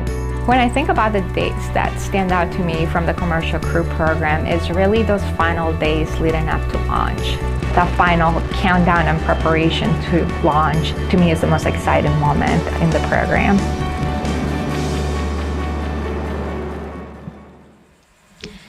And CFT will be both Butch and Sunny's third trip to the International Space Station. Butch first went to the ISS in 2009 as a space shuttle pilot during STS-129 before the lab's assembly was complete. He then returned as a crew member of Expedition 41-42 in 2014-15 and served as commander of a fully assembled ISS. And then Sunny went to the ISS in 2007 as part of the 14-15 expedition and became the first person to run a marathon in space. You saw that there. That was the Boston Marathon. She went back in 2012 as part of the Expedition 32-33 and completed her third and fourth spacewalks. Both are going to return to an ISS that now uses iPads instead of paper, sports several new modules on both the American and Russian segments, and is capable of hosting a permanent crew of 7 people. And then after Starliner returns to Earth, future crews will see even more modules, including commercial segments and more advanced solar arrays. Yeah, I think we're talking to Butch and Sunny. They said, yeah, they're going to be surprised how crowded or how full the space station is. And all of our friends are on board, including Tracy Dyson, who is a really good friend with Sunny. They were extra close during their ASCAN time, so it's going to be nice to see them working together. Both together, yeah. Yes. Along with the rest of the crew and Matt Dominic and Mike Barrett and Jeanette Epps, it's going to be a nice crew, and I know they're going to enjoy their time there. And it's nice always to have a couple more veterans on the ISS. A lot of the crew of Crew 8 that just went up there, a lot of newbies. So it's nice to always have that experience on hand. Yeah, even though they're not designated as full-up ISS crew members, I remember being up there on the space shuttle as a space shuttle crew member, but they counted on us to do some ISS work, and they even let us stay up for an extra day to fix the carbon dioxide removal assembly. So Butch and Sunny will be there, and they're ready, and they've had station training. They even have some parts of their spacewalking suits available. Yeah, as a reminder, Butch and Sunny are not going to be part of the expedition that's already on the International Space Station. They're there for about 8 days, and really their mission is to test out Starliner and how it integrates with the ISS. So if needed, they may be called upon to do stuff with the expedition crew that's up on the space station now, but they have their own very specific mission while they're up there for 8 days. 2 hours and 10 minutes, 15 seconds until liftoff. Both Butch and Sunny now inside Starliner, ready to go. And we don't see any pad team members anymore. -2 hours, 10 minutes. There they are. ECS, Elsie. ECS? Adjust TISA flow rate to 170 pounds per minute. Roger. Yes, we don't see any pad team members inside because they are outside. And that is because they have gone through Starliner to make sure, again, that everything that is not supposed to be there is out. Because they will soon close that side hatch you see right behind them. Yeah, there's a running joke with the Boeing team and Sunny that they think that I might have stowed away on board, but I assure you, I am not on board the Starliner today. But when they do fly, my heart goes with them, of course, along with the hearts of I think just about everyone else on planet Earth. Well said, Mike. Well said. And now I know why you were assigned to the broadcast, to make sure you didn't stow away. Yes. Keep an eye on you. See, look, we're keeping an eye on you. The camera is trained on you to make sure you're here at the host desk. If I do step out in the next 10 minutes, pay no attention to the cameras. Now, going up with Butch and Sunny tonight is artwork from children all over the world. In collaboration with the Space Foundation, Boeing asked for drawings and paintings in response to the question, which historical space pioneer inspires you? They received about 3,500 entries from 66 different countries and 35 U.S. states. Every single entry will be flown as a digital file. The artists, ages 3 to 18, received a certificate showing their masterpiece would be flown to the International Space Station. Those are really cool pieces of art, and it's so neat to see that children from all over the world took part in it, are excited about, what we here at NASA and our partners are doing to explore the unknown. That's a great one. Look at that. Very detailed, beautifully drawn. This one again from Singapore. We just saw one from Mexico, Slovakia. So not only are the hearts going up, but our beautiful, the beautiful artwork from our children are flying to space. This one from New Mexico. Really great. And I know that outreach in particular to Sunny, both Sunny and Butch, but I know that Sunny really enjoys, we've talked about this before, really outreach, specifically with children. She has an elementary school in Massachusetts named after her, and I know she does a lot with them. Yes, I think on her NASA bio at one time she was called a favorite aunt because she is so appreciated, not just to her niece and nephew, but also to all the kids. In fact, I know my kids call her Sunny, auntie, right? Okay. So she's for sure an important part of a lot of kids' lives and a great inspiration. 2 hours, 6 minutes, and 51 seconds.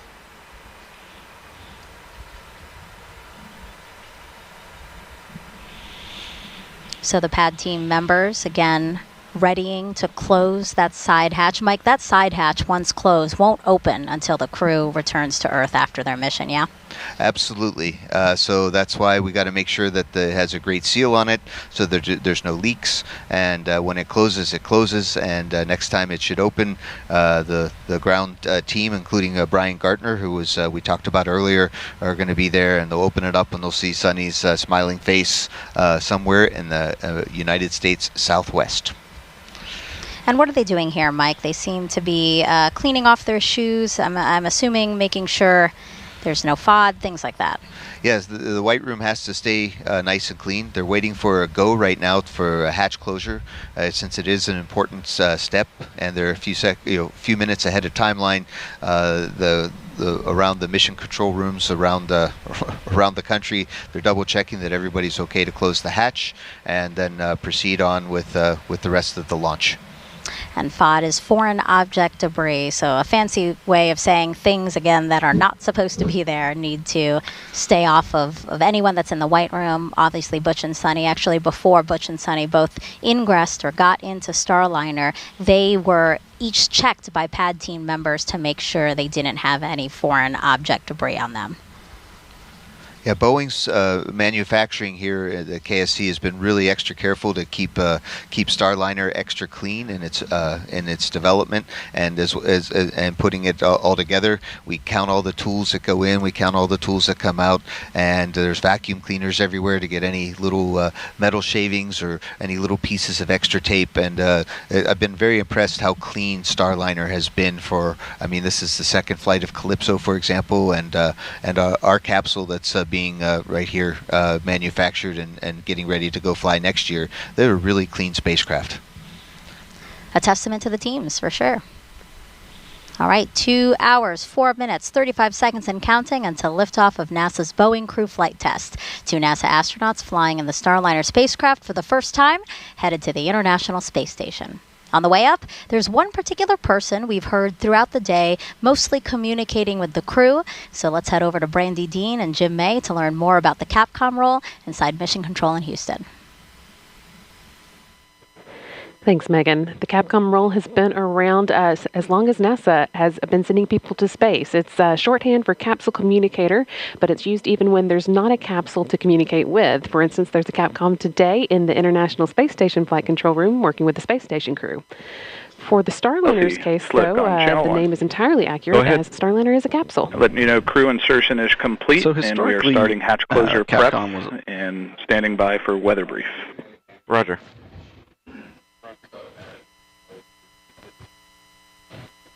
Historically, the Capcom role has been exclusively held by astronauts, with the thought being that an astronaut would know best what another astronaut in space needs to know in any given situation. But when International Space Station began operating 24/7, 365 days per year, NASA no longer had enough astronauts to constantly fill that Capcom position. So now it's often held by training instructors and flight controllers who have worked closely with the astronauts previously and have a good understanding of the information that they need. But for extremely dynamic situations like launch and landings, you'll often see an astronaut back in that seat. And that's the case today. You've heard Canadian Space Agency astronaut Joshua Kutrick a few times already this morning, including with some voice checks that he did with the crew on behalf of Houston.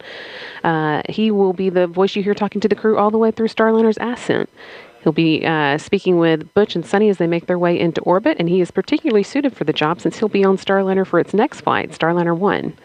He is assigned to the crew along with NASA astronaut Scott Tingle and, of course, our very own Mike Fink with us today.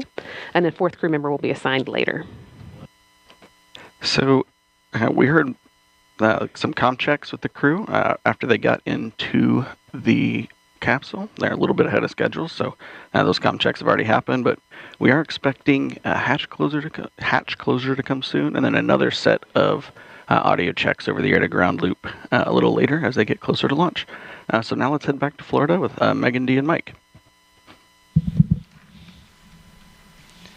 All right. So, Mike, I want to take a look at the clock again. We are well ahead of schedule. Hatch closure preps underway. We had till an hour and 37 minutes for those to have started. So, great margin there. Really, the countdown's looking very smooth right now. So far, so good, and I think it's because we have a lot of practice, and practice does make better. Not perfect, but better. Yeah. And actually, while we're taking a look inside the White Room and our pad team members there, why don't we talk a little bit about each one? So we see number 4 there. That's Nate Keek-Franson, and he is the pad team lead. Manages the fluids team, who performs a variety of tests from leak checks to acceptance testing of integrated vehicle subsystems. He thinks he has, quote, the coolest job in the whole company, and feels honored to make this contribution to our company. We see number 6 there on the left. That's Garrett Pinder, mechanical technician. He helped build the rig that opens and closes the hatch, and he will close the hatch today. Folks describe him as the guy who can troubleshoot just about anything, and he has been on Starliner since day 1 and said he would be the first to fly it if he could. He has that much faith and pride in the spacecraft. Again, Garrett Pinder, number 6, left hand of your screen there.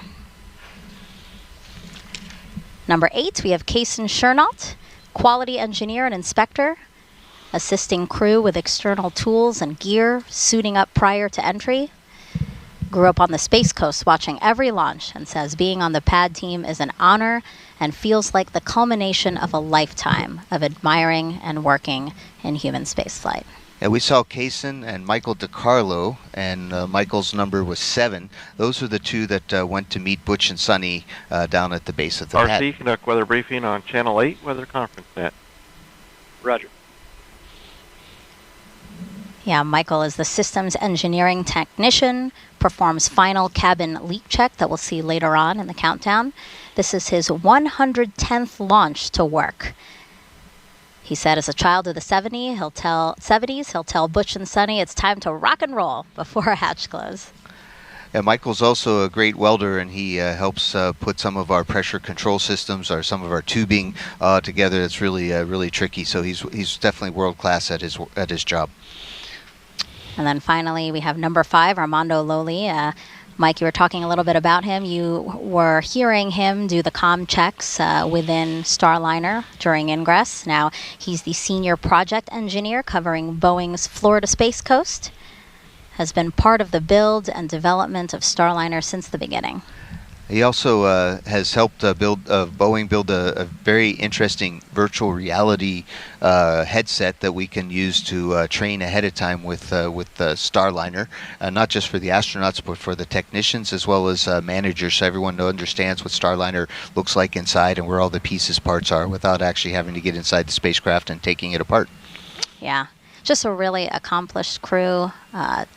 Take a look at their skill sets. Like, they're amazing to work with, I'm sure, because you've integrated and worked with a lot of these guys, right? Yeah, what's really fun is that it is fun. I mean, that everybody has a great attitude.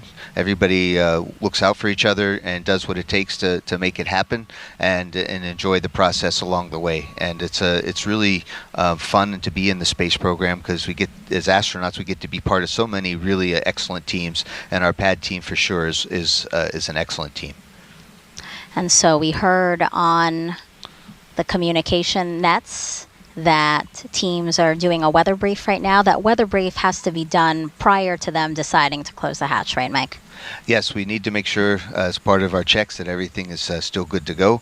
Typically at this point the weather briefs are pretty short, just saying nothing changed or a small thing changed here or something really big changed. Let's talk about it more. Yeah, the weather's beautiful from here, our perspective here at the host desk. No wind to speak of, which is a little stifling, if I could be honest. It's a little hot, but again, those are not launch constraints at all.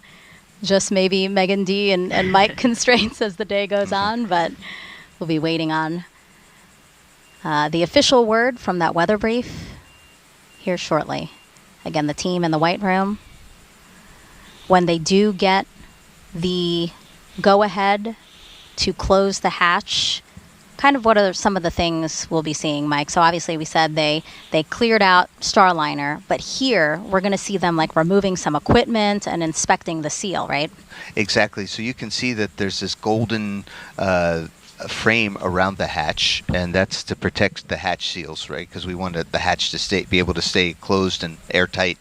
So they're going to take that hatch protection unit out of the way, and that takes a few moments, and then they're going to actually get ultraviolet lights and take very good look at the seals to make sure that they look good, and then they're going to close the hatch and then do a leak check.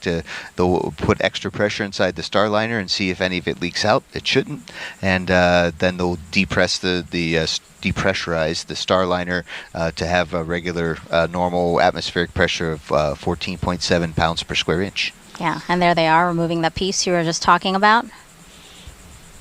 Some of the ways that they'll inspect the seal, as you were talking about, yeah, they're going to use white light. They're going to clean with foam wipes to remove any debris, and then they use black light. Again, foam wipes to remove any debris. As I'm sure is not a surprise to anyone, again, another very detailed process to make sure that everything is done as is supposed to be done. Well, speaking of a child of the 70s, a lot of us watched Mr. Rogers' Neighborhood, and Mr. Rogers would tell us to take our time to do it right. And that's what we're doing here. You always perfectly have like the one-liners that sum up the situation. So again, guys, very lucky to have this guy here. Yeah, Butch says the same thing about me. In fact, I think that was the only reason he kept me around is that I made him laugh now and then. Aw. Now, we've been asking for questions on social media, and you guys have been sending them in, so why don't we take some now? This one is Nikki Colby on X asking, can you describe the suits in depth to me as a blind person? Also, what does it look like inside the Starliner? Well, 1 hour, 55 minutes. Well, Nick. ECS, LC. ECS? Adjust the ISA temperature to 145 degrees Fahrenheit. Roger. Well, Nikki, that's a great question. How do you describe a spacesuit? Well, it's made out of cloth and some puncture-resistant material. I think a lot of it's Nomex. And on the inside of this suit, and it's really it's all like almost one piece. There's a reason for that. Because it has to hold pressure, right? So it's kind of like a hoodie on top that the visor can go over your head like a hood, and then you can zip it. And it's a one piece overall that has long sleeves and long legs. And of course, it doesn't matter what color it is. Boeing chose the Boeing blue color for it. It has a few pockets on it. And at the bottom, it actually where the legs come out is actually a rubber bladder that goes throughout the entire part of the spacesuit, and so our feet go inside there. And then our feet also, they put boots on top of our feet, but we don't need the boots to remain pressurized. So all we need to do once we are inside of our suit is put on our gloves. There's a left glove and a right glove, obviously, and there's a small wrist ring that you have to kind of click the glove on and turn to the left or turn to the right to make sure it's locked. And then we put our hood on, right, our visor or helmet, and then we have to put our head back and zip it across. And then all of a sudden we're hermetically sealed inside of a spacesuit, and we can do our pressurized leak checks, and it can protect our lives. It's comfortable. It's very lightweight. I think Megan and Dee have the specs. Go ahead. Step 200 L2 balloon cycle task is complete. Roger. I think we have the specs on the suits, but it's a very lightweight suit, especially compared to the suits that we've worn before. And when I moved from the shuttle program to go fly on the Soyuz, I was very impressed with the Soyuz suit. And these suits built by David Clark are even lighter than the Soyuz suit because the Soyuz uses a helmet. And then Nikki also asked about describing what it looks like in the Starliner. Can you talk a little bit about that? Oh yes, Starliner. It's interesting.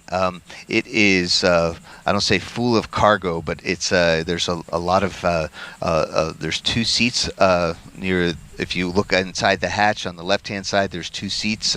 Butch sits the one on the farthest away, and then Sonny sits on the next one. There's two other seats that we're going to use for future flights. This time we have cargo on them. The cargo come in these soft bags. We learned from Space Shuttle program that you can put more stuff into flexible bags than to metal containers. So we have these flexible bags called cargo transfer bags, or CTBs. And Boeing cargo bags are all blue, and the NASA cargo bags are all white, so we can easily tell the difference. And on the outside of the bags are labels. So we have bags strapped around the cabin. Butch and Sonny right now are sitting on their backs with their legs a little bit above their heads in a 90-degree position, and this provides crew safety for launches and landings. Those were both very detailed. That was a great answer to that question. And again, Nikki, thank you for asking that. We also have Lizzie Bursett on Instagram asking, what is the coolest part of the launch in your eyes, Mike? Oh, so everybody asks about launch, right? Because that's how does it feel? And sometimes I think people are asking how does it feel for launch, like all the G forces. Sure. Well, we only get up to 3 Gs in these things, and only. Yeah, well, only, guys. if you've flown high performance jets like Butch and Sonny and the rest of us, 6 or 7 or 9 Gs are a lot. So 3 is quite manageable, especially with these comfortable seats that are built for that. So that's not the feeling, but the feeling of having your dreams come true, going into space with the whole world cheering you on, and all the, representing the hopes and dreams of all the people that worked really hard on this mission and putting the rocket together, putting together the spacecraft and the mission controllers and the management, the people that put in a lot of time to make this mission happen. It is in that you're all part of it right there. It's a very emotional event, and of course, I'm an Air Force guy, and I don't talk about emotions a lot, but launch is definitely an emotional event. Yeah, that's a great distinction, because you're right. I think when people think feel, or ask about feel, it's answering physically how you feel, but really emotionally is quite overwhelming as well, or can be. Emmett Reese on X asks, what will the crew be doing during their stay on the ISS? Well, Megan, you mentioned that we're looking at somewhere around an 8 to 10 day mission for Butch and Sunny, and most of the time on the ISS they're going to be working for Starliner, doing some testing with Starliner and certification. Right, we're going to see what it's like to take out the cargo, put in down mass cargo, things that need to come down. We're looking at seeing how set up the inside of Starliner for in case there's emergency aboard the International Space Station. Now, for Butch and Sunny's mission, chances are really small, but for a long duration mission, we do have to set up things like an ammonia sensing kit and a few other things that are standard for all the other spacecraft that visit the space station, and we just want to see how it works with Starliner. We also, they're going to pretend that Starliner is a safe haven, which is a 24-hour lifeboat that they can hang out on the space station in case there is emergency aboard space station, and that helps certify saying Starliner is ready for long duration missions. And so Butch and Sunny and along with the rest of the team are going to get this flight test data. Yeah, and you detailed some of them, but there's a total of 87 flight test objectives and many more operational capability checkouts that Boeing is looking to complete through Starliner's crew flight test. Dee, I know that the team will be watching each one very carefully, collecting data, analyzing that, again, on the road to certifying LC, Slick on Starliner. Channel 1. Go ahead. Ready for hatch closure and pre-launch leak checks. Roger. Proceed with hatch closure. Fantastic call out there. That's right, Megan. You mentioned what the teams are looking forward to. This is the great thing about having such a veteran crew. They've been to space before. They know what it takes to complete missions there. And so they'll be able to tell us, what works, what doesn't. If there's anything we can improve, how can we make the capsule or systems more efficient so that, as we continue on to Starliner 1 with Mike or, future missions, that, we have the most efficient system that'll work for, everything we're trying to accomplish on the International Space Station.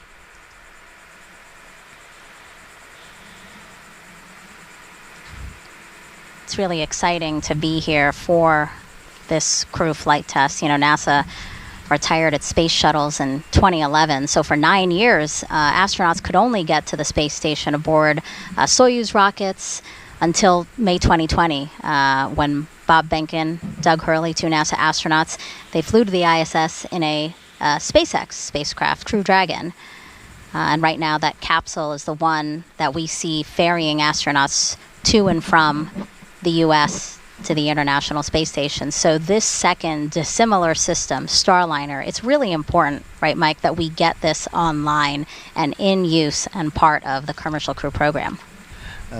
Absolutely. We made the decision as NASA to have two commercial crew providers when we let the contract in 2014, and since then the commercial crew program has been working really hard to give those capabilities to the country.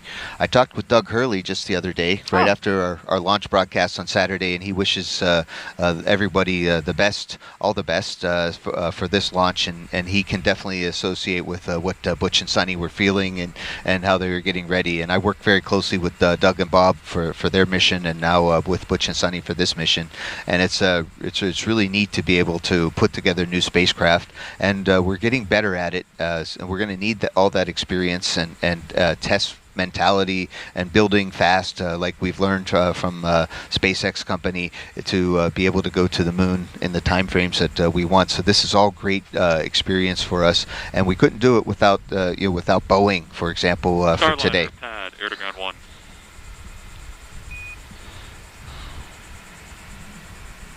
Starliner, go ahead. Starliner, be advised, we've been given a go to proceed with final hatch closure.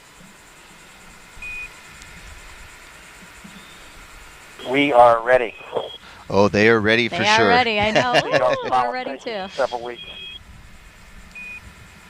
Copy that. We're smiling out here too. See you in a couple weeks.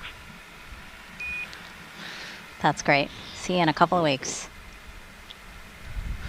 Which will be then when we open that hatch again. And so now for the latest out of that last weather briefing we heard about and NASA's oversight of launch operations, let's bring back NASA's Daryl Nail here at Kennedy. Daryl. Yeah, you heard about the weather brief. You're talking about it. The weather brief was a great one, just reiterating that we are in a great position. Outdoors, temperatures are nice, around the 80s. We have some light winds, about 10 knots flowing in. We do have some coastal showers, but they're pretty far offshore. We have a satellite, we have radar rather, that can show us that, and you can see there on the right-hand side, you see those showers kind of popping up and growing just south of the Space Coast. But Launch Weather Officer Melody Lovin just reported to the launch team that she is forecasting that they will all stay far away offshore. In addition, there's some cumulus clouds that are popping up and around, but she says those shouldn't be a factor as well. They are going to keep an eye on them. So we are still, according to our weather officer, 90% go for liftoff at T0 at 10:52 and 15 seconds a.m. Eastern Time. There you see the light winds and the expected temperature, and that only concern the cumulus cloud rule because you can't fly a rocket through a cumulus cloud. Otherwise, it could potentially create its own lightning strike. So that's why they have that rule in place. There's a beautiful shot right there. You can see some of the puffy clouds in this shot, but that looks a little more compressed because that's a distant view, which makes those clouds look like they're more clustered. This is kind of gives you a better shot here. Looks like we're launching into a clear blue sky, and we sure hope that that holds for the rest of the way, and certainly the forecast indicates as such. Want to take a moment now to bring in and introduce one of the members of NASA's Commercial Crew Program who is working the launch today. We're joined by Brittany White, who is with CCP. She is a launch site integrator, and you sit right over there. Yes, right I do. back there. Been doing your job. I've been watching you as you've been listening to some of the milestones even pass by here, and you're giving big thumbs up. So I know your team has been working really hard over these past few months, especially during the launch attempts. Your insight is into the ground side. Correct. Ground side was an issue, of course, during the second launch attempt. Yes. But equipment was replaced. Dylan Rice, our ULA commentator, talked about that. How are we doing right now? Beautifully. We are looking great for an attempt today, and a hopefully successful attempt at that one. It is a beautiful day out there, and the teams are working some minor issues, which are normal that we see, but nothing standing in our way right now. So many systems, so many things going on with the rocket that Of there's course. little things that always pop up that the team has to work. But as you mentioned, nothing big. This is the third launch attempt. And so I'm wondering, as somebody who's working this with each and every attempt in the long hours that are involved, how do you stay hungry? How do you stay after it with each successive attempt? Well, the mission is an incredible one. I mean, this alone, working with crew in general, being able to be even a small part of the team that brings crew to the ISS, that is amazing. And this mission in itself is incredible. The very first crewed flight of Boeing Starliner, the first crewed flight of ULA's Atlas V, and the first crewed flight from Cape Canaveral Space Force Station in about 60 years. 61 years. So, I mean, just so many firsts, so many incredible moments, incredible milestones, and the team looks out for each other, and we're reminded of how important this mission is every day. Great words there, and certainly we're glad that the team is looking after each other because you guys have put in some really long days and long hours throughout this entire campaign. You've been in your current position for 7 months, so Yes. You're pretty new to the job. What's been one of the neatest things that you've experienced since coming on CCP? Well, so one of the pinch me moments, I'll say, was in February of this year. I was able to be on the tower that we're seeing here live today. Up on the top of the tower. Up on the top of the tower, and I was able to witness ULA testing that crew arm and white room that we're seeing right here swinging. They perform functional tests, functional swings, to make sure that on launch day everything is going to go according to plan, and work out any kinks that they might see. So I was fortunate enough to be standing, almost as close as we are right now to when they were swinging that arm, and not only seeing a piece of hardware that size swinging so seamlessly, that in itself was amazing, of course, but also realizing that, hey, we're swinging this arm to make sure that it is going to operate properly today for Butch and Sunny to walk down the platform, to go into the white room, and to ingress Starliner. So that was very much a pinch me moment. And there's a look at that crew access arm, which will be stowed at L-11 minutes. We'll be doing that same movement. LC slick on channel 1. Go ahead. Hatch closure complete. Roger. There's another great milestone, as you can see there, the hatch being closed. But that crew access arm, you've spoken like a true engineer, right? You've seen something like that. P2, LC. Go ahead. Start sensor engine chill down. Roger. Arm But it control, is- LC. Arm control. Power on crew access arm hydraulic heater as required. Roger. All right, Centaur engine chill, so another great step towards launch. Real quickly, you mentioned some advice that you'd like to give little girls or young women who are pursuing this career in engineering. It's a tough field, no question about it. But you had some advice that you want to give folks. I was given advice from a very young age. Never say no to an opportunity.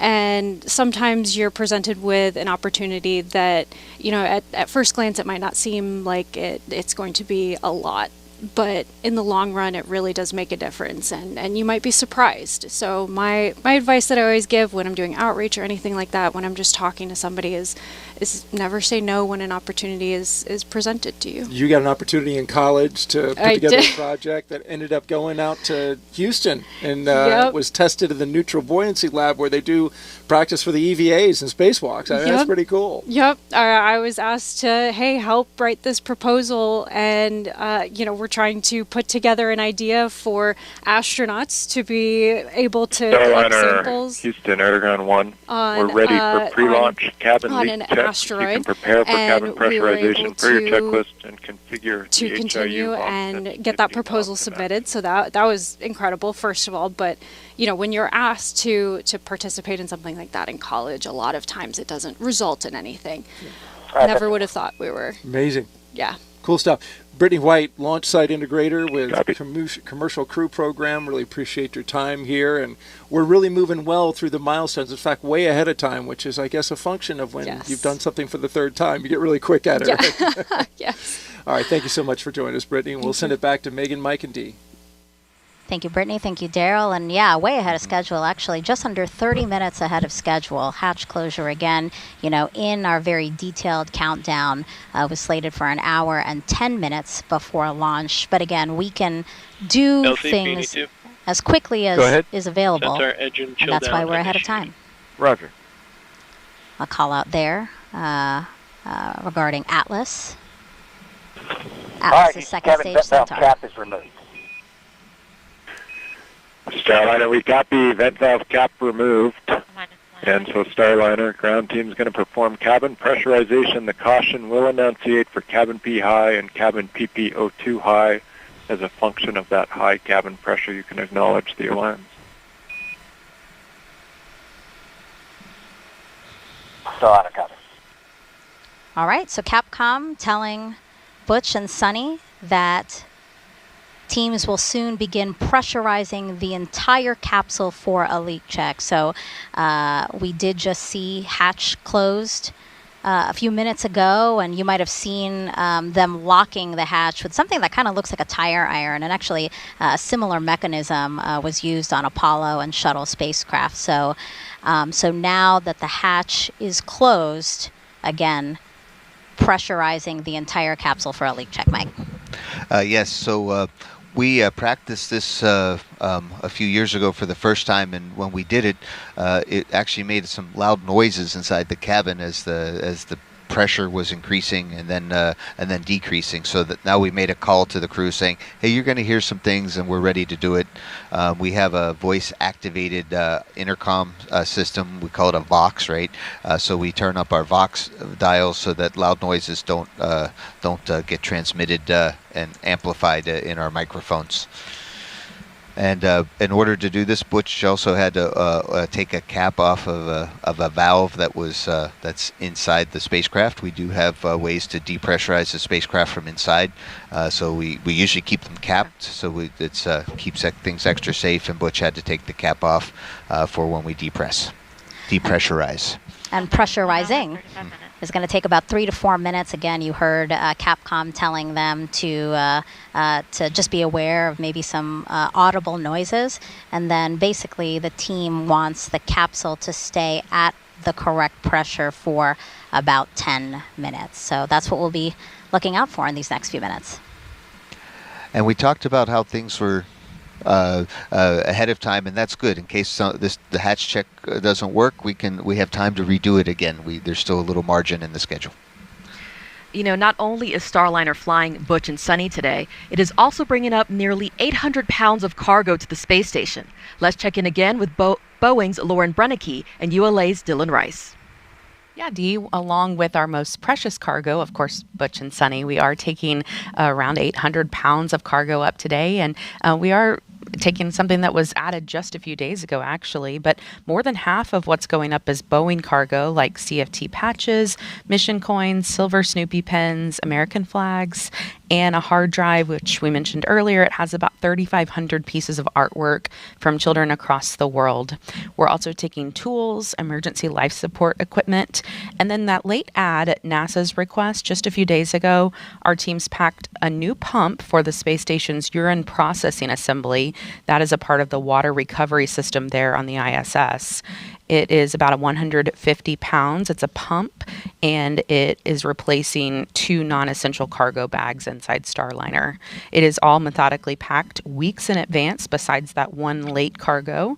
And about 25 bags are for Boeing, 10 bags now for NASA. And those NASA bags are carrying things like food, clothes, exercise gear, medical supplies, and anything the crew wanted to bring with them.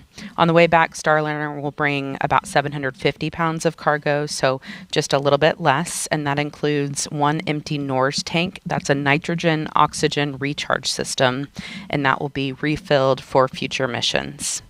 So, Dylan, we are focused on the crew, on the pad team, on what's been going on with the hatch closure and the pressurization testing, but there's been a lot going on in the background as well on the rocket side. Yeah, that's right, Lauren. So as we've wrapped up the crew ingress process, we're starting to hear a little bit more traffic now back from the launch vehicle team. A few moments ago, we heard about the Centaur engine chill down. So the Centaur engines are fueled by cryogenic propellants, which are very, very cold. So this process takes about an hour, and it brings those engine temperatures down so that we don't cold shock them when they're introduced to those cold propellants. So that process has been started.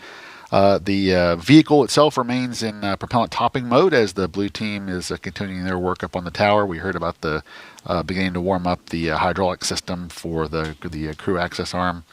One of the big differences in today's countdown as compared to our countdown for our traditional uncrewed missions, our payloads that don't talk back, as I say, is the length of the built-in hold. So we've spent the duration of this broadcast in our 4-hour built-in hold.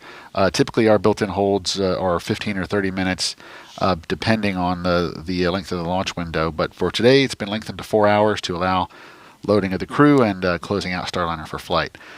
With today's instantaneous launch window for the International Space Station, launch vehicle and Starliner operations have to be precisely choreographed to occur on time. So far, things are looking great. The team's working no issues. All right, Dylan, we are about 1 hour and 31 minutes away from launch. We'll send it back over to Megan at the host desk. Let's talk a little bit more about that urine processor because, Mike, you actually helped install one. Not just one, but the first one. When Chris Ferguson and his team came up on STS-1, I was commander of the space station, and Don Pettit and I got to install the urine processor. It's a really neat kind of, I know it has a funny name, a UPA, right? UPA, right? So, but the urine processor is in essence a pump, and it takes our waste products, our number one, our P, and helps take all the water out of it. Our water processing assembly aboard the International Space Station, we've gotten to be really good at it. We can get over 97% of our water recycled, and each time we send a liter of water aboard up to space station, it's like $5,000. So being able to recycle water is not just good for space station, but for when we go to Moon and Mars. So this urine processor, when it's not working, and a space station program manager said so at the most recent press conference, we've got to get it up there. Other than that, we have these large bags full of urine that need to be processed, and it'll start stacking up on us because we don't want to throw it away. We need to definitely process it. So having Starliner, an hour and a half to go. Having Starliner there to be able to take up the UPA really helps the space station program a lot, and this is that dual redundancy of having rockets go up to the space station on a regular basis. And the recycling of the urine into water is really impressive. Like the rate is 90-something% that they can... Over 97%. Yes. It's impressive. That's a great technology for Earth, Moon, and Mars. Now, both Butch and Sunny are bringing some special items of their own with them for this very important flight test. For example, Butch is flying 2 gold rings he had made for his brother and father that resemble the U.S. Navy astronaut pilot wing pin. He's also flying shirts from Tennessee Tech and the University of Tennessee, his alma maters. Sunny is flying T-shirts from the U.S. Naval Academy and the Sunita L. Williams Elementary School in Massachusetts, plus a diver pin and dog tags that her mom had made for her 2 Labrador retrievers, Gunner and Rotor. Sunny also loves to wear fun socks and packed many multicolor socks she plans to wear in space. Other items will remain a surprise until the astronauts have a chance to reveal them publicly during the flight test. I imagine, Mike, that having these personal effects is so important. And yes, for long duration missions, but it's nice to also have, even though if they're only there for 8 days. As you can see, Butch and Sunny brought up things to help inspire others. Starliner Houston, the pad is proceeding with cabin pressurization now. Copy. And a thumbs up from the crew. Let the pressure increase. But it's really it's really cool. I know that from the universities that I went to, every time I wore their shirt, just to kind of represent like any other alum should, it really inspired the undergrads and the grad students to say, hey, if that schmuck could be an astronaut, so could I. There's hope. There's hope for us all. And it's so those are kind of things that make a difference to us. And hopefully make difference to other people too. It's inspiring to see your school represented in space. Yeah, so personal effects and also those opportunities that inspire, because that's really a big part of being an astronaut. You've said that before, that a big part of your job is also to inspire that next generation. Right, we stand on the shoulders of giants, of those who inspired us. I can't remember. I remember, I couldn't believe it when I met John Young for the first time. He walked on the moon and he flew the first space shuttle, and he interviewed me for the astronaut program, and he ended up coming to my wedding. So it's really, it's my wife's wedding too, and we really look up to other people, and I know there's a lot of folks today that are looking up to Butch and Sunny as pioneers of a new spacecraft. That's right, Mike. Butch and Sunny have spent a lot of time working side by side with the men and women who developed Starliner. Many consider the crew like family now. Here's their perspective on Boeing's journey to crewed flight and how their relationship with Butch and Sunny influences every decision. I think of Perseverance when I think of Starliner just because we've come such a long way. Being on this Starliner program, there's been some ups and downs, but I would say we worked through them and pushed through them, and our flight coming up for CFT is going to show it. It's really exciting. You can feel the buzz around the office. Everybody's talking about it, that it's so soon. It means a lot to be this close to reaching our ultimate goal of launching our NASA crew to the International Space Station. It will be an amazing accomplishment.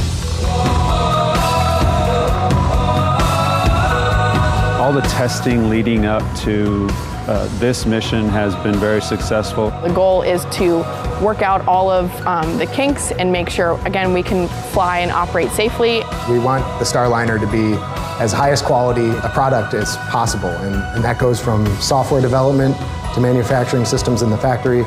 We think about it as a test flight, but we really work towards perfection. When we find something that we can improve, we go ahead and we go do that work.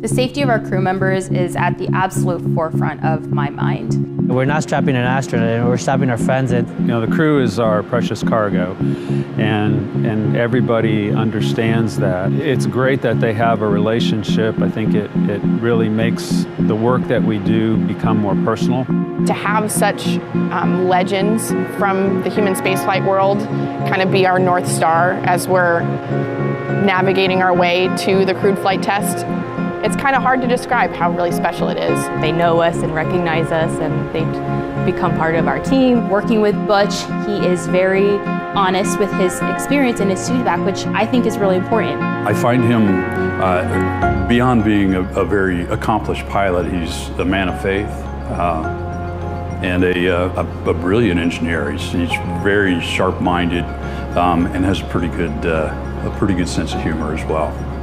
Working with Sunny Williams has been an honor, not just because she's an astronaut with human spaceflight experience, right? But because she is another fellow woman in STEM. Sunny is everybody's astronaut. She is the most approachable person in the crew office by far. I've never seen her pass up an opportunity to speak with a young person, which helps our agency. It inspires the next generation of space explorers. Having them so well integrated into various aspects of reviews and milestones has just helped us build that trust. There are challenges in what we do. It's not easy, but when everybody rolls up their sleeves, puts their head down, that's the rewarding part to be part of it.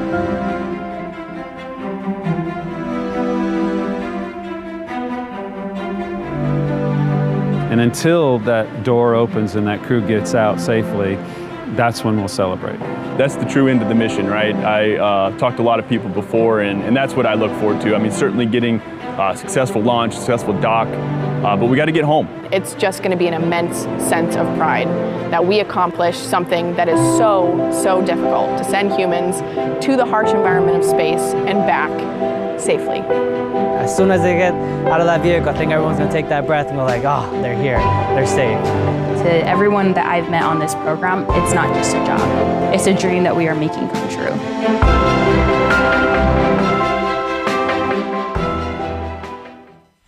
But you were saying when you were watching that, you really began to tear up. Yes, you can call me Mike today. And oh, what did I? Oh my gosh, I'm so Butch sorry, is on Mike. the start. No, I just wanted to say that montage was really meaningful, and it really shows how integrated the crew and is with our Boeing teammates, and how much that their spirits and their hard work are helping us soar to the stars today. And so that was a really nice montage. And Dee, your team, obviously. Yeah. Absolutely. I mean, this is great. We've been waiting for this moment, and here we are. So, let's check back in with NASA's Brandy Dean and Boeing's Jim May, who are monitoring things at Mission Control in Houston. Jim? Thanks, Dee. Flight Director Mike Lammers and his team here in Houston are still working steadily through their pre-launch actions, and everything's been going pretty smoothly. Been clear across the board most of the day as we count down toward today's 10:52 a.m. Eastern, 14:52 UTC liftoff. Once they have lifted off, they'll have a 25-hour ride to get to the International Space Station. And with this being the crewed flight test, they'll have a number of test or flight test objectives to work through, putting the Starliner systems through its paces to prove them out before operational flights begin. The first of those will come after Butch Wilmore and Sunny Williams reach orbit today, when they'll be doing some manual piloting checkouts while they're still well away from the space station. They'll be flying some attitude maneuvers, Changing Starliner's orientation using only visual cues to start with, and then using Starliner's attitude direction indicator, which will be used for all the other planned attitude maneuvers. They'll also point the spacecraft's tail to the sun to demonstrate that it can use solar arrays to recharge its batteries. And once they arrive near station, they'll take over with manual control again to demonstrate their ability to station keep for 5 minutes at the opening of the approach corridor. And this corridor reaches out to a little under 250 meters away from the forward docking port on the ISS Harmony node, or as you may hear as we listen into the flight loops later, node 2 forward. Now, this maneuver should be pretty familiar to both Butch and Sunny. It's very similar to flight ops they performed while in the Navy. Things like lining up an aircraft with a refueling tanker, doing a landing approach of the carrier, and for Sunny, hovering a helicopter over a landing pad. And this demonstration will be a checkout of manual 6 degree of freedom control. So that will use both joysticks and Starliner. The translational hand controller, pretty similar to like a throttle stick in an aircraft. And the rotational hand controller, which looks and operates almost identically to a joystick in an aircraft. But we've got to get into orbit before we can do any of that. We've got another 1 hour and Houston, 20 the minutes. side hatch is being configured. Audible noise may be heard.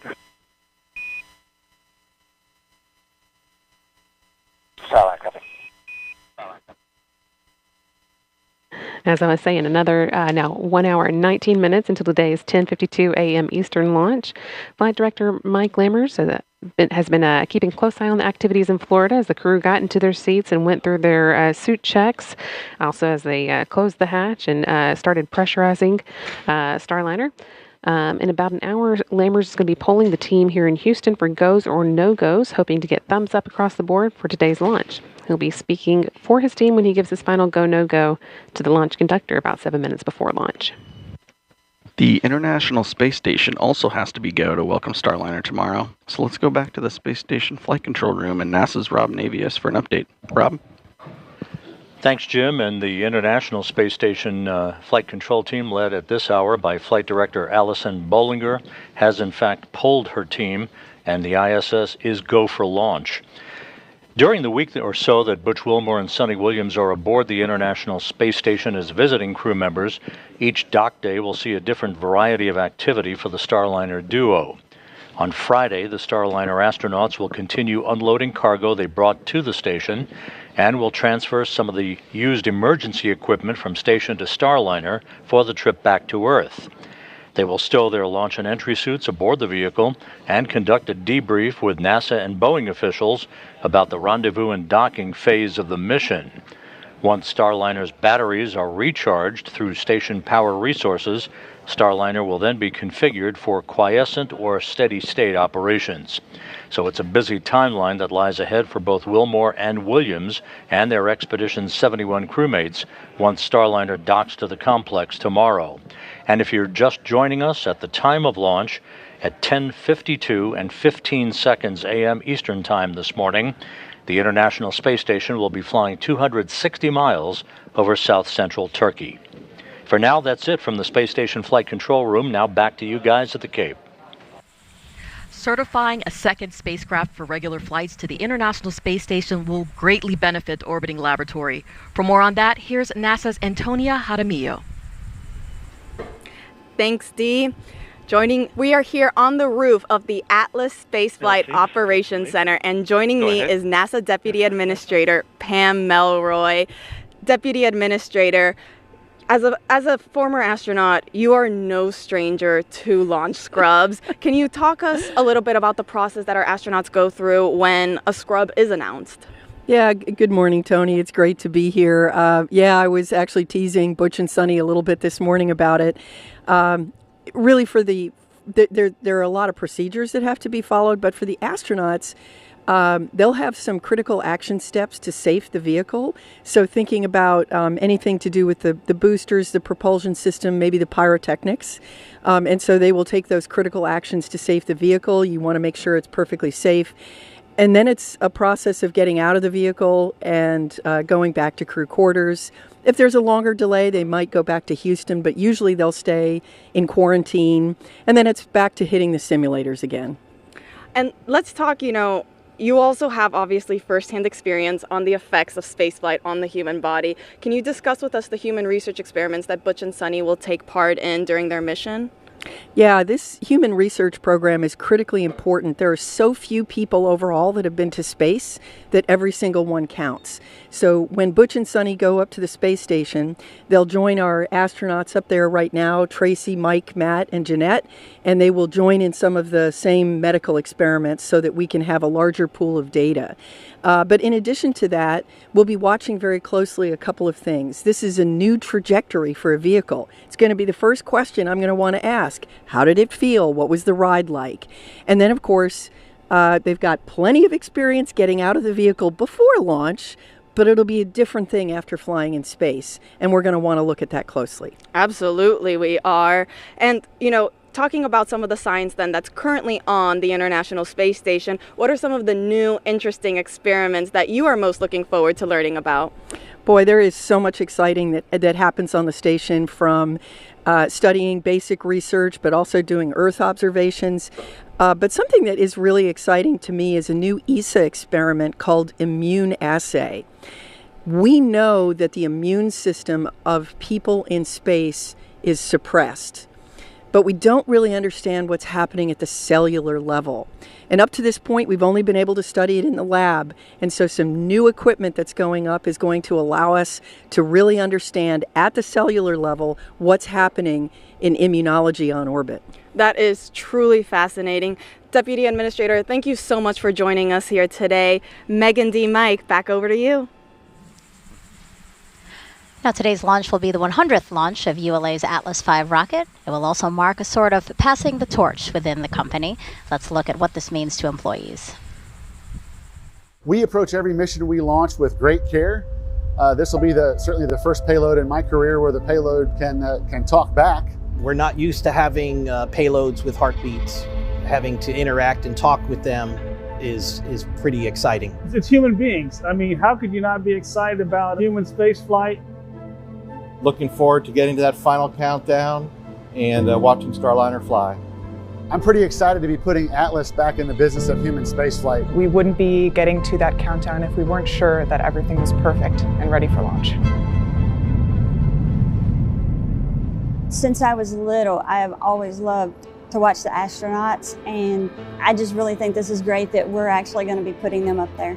You're actually having a dialogue with the crew, giving the final commands, the readiness for launch. That's going to be a very unique moment. Obviously, putting the thoughts and consideration into the flight crew and those folks and the mission they're getting ready to start. I've worked with my team very carefully to make sure that we've thought of everything that could possibly go wrong with that and accounted for it, and making sure that the tower is correct and ready to support the mission when it comes time to retract the arm for launch.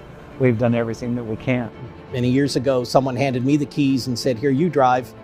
Those are the ones that put Glenn into space, and I'm looking forward to putting, Sunny and Butch into space and give them a good ride. During that time, a lot of passing of the torch happened, a lot of learning, such as what it means to be a certified responsible engineer, to own that hardware, to know everything about that hardware so that you can answer any question that may come up. As we are passing this torch forward, I want to teach them all the valuable things that I've witnessed, because I've been involved in many aspects of the launch here at ULA. To think about the fact that all of these engineers that I work with are passing all of their knowledge on that I can one day launch astronauts to is really special. Human spaceflight requires passing on knowledge. Launch day is nearly here. I'm looking forward to starting this historic countdown. We put a lot of attention and detail and care in every part that we deliver. I can't wait to send the crew on their journey. It's exciting to pass the torch to the next generation. Pushing out boundaries will help us grow. Feeling up for mission success. I've been working on the Starliner missions ever since we were awarded the contracts. Astronauts' lives need more than a deadline. I can't wait to launch my friends. For human launch, quality is everything. Ready to launch astronauts to space. It'll be a great day to see CFT launch. Go Atlas, go Centaur, go Starliner. That was awesome to see the actual physical passing of the torch, but also to see the faces, right, of all those who have helped us to get to where we are today, which is 1 hour, 11 minutes, and 20 seconds until liftoff of NASA's Boeing crew flight test. So we've been asking you guys to send us some social questions using the hashtag AskNASA. So why don't we take some of those now again? We have Jel San on Instagram asking, I want to be an astronaut, but I'm currently a mechanical engineer. How do I proceed? That question for you, Mike. I also wanted to be an astronaut for a long time. And when I was applying to be an astronaut, there was only one path to become an astronaut, and that was pretty much to become a NASA government astronaut. And I went through the NASA program of making sure I had some advanced technical degrees and some operational experience. I had my pilot's license, and I was ready to apply.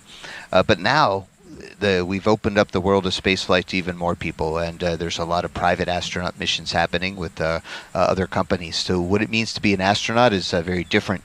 The best I can tell you right now in a short period of time is to do your very best, to become very good at what you do. You just saw the montage with the folks from the United Launch Alliance, and every one of those folks is just really the best. They do their best every day, and that's the best way to become an astronaut. And I think we can squeeze in another one. This is Susie McGowan on Facebook asking, if for whatever reason either Butch or Sonny couldn't fly on Starliner today, would the mission be scrubbed, or is there a backup team member just in case? Hi, Susie. I resemble that remark. Verify range ready for FTS open loop test. Verified. So FTS LC. This is FTS. Start final open loop FTS test. Roger. They're doing a kind of a safe version of the flight termination system test to make sure they're ready for launch. So Susie, yes, I as a backup to Butch and Sonny, was able. We could have turned the around us if they got sick, but not on the day of launch. Certainly not today. We have an instantaneous launch window. We don't have very much margin for someone else to get into their spacesuit and go. But if unfortunately somebody were to not do well and we need to switch out crew members, we have preserved that capability so that the mission can go on. It's not about an individual, but it's about the mission that's important to NASA. All right. Remember, it's super easy to submit questions for this broadcast. Just go to NASA's YouTube, Facebook, X, or Twitch pages and add your question with hashtag AskNASA. We want to introduce you to the man with the final go or no-go here today. He's a familiar face to those who have been following human spaceflight over the years. That's Leroy Kane, live inside of the ASOC. He's Boeing's Commercial Crew Deputy Program Manager, and he serves as Starliner's Mission Director today. Previously, Leroy served as NASA's Space Shuttle Flight Director and then as Space Shuttle Deputy Program Manager. He's been involved with more than 100 shuttle missions. Our team asked him how today's flight compares and how his experience supporting so many astronauts from the ground influences every decision he makes. Starliner Houston, we got a good leak. The first crewed flight of Starliner ranks pretty high, I would say, in terms of not only importance, but I think significance relative to my career anyway. I worked with a lot of astronauts, a lot of flight crews, and of course also with Butch and Sonny. They bring a lot to the table in terms of helping us as a team get to a place where we're ready to go fly. They've been very integral to the process for years, and all of that culminates with this flight test. This business that we're in, human spaceflight, it is, I've said before, it's not for the faint of heart. It has the highest of highs and the lowest of lows. It's very unforgiving. Spaces are very unforgiving. The margins are small. We understand. And really to be in it, your heart has to be, you have to be, I say, in it to win it. So what I try to do is try to think about, what are we missing? What are we not thinking about? What have we not discussed? What have we maybe failed to have enough imagination or curiosity to pursue? And I try to look at things through a lens of what's missing. I expect it to be a very successful flight test. I think we'll learn some things because we always do. We'll learn every time we fly. And that's part of the beauty of this business. It's part of why we're so drawn to it. It's part of what exploration is about.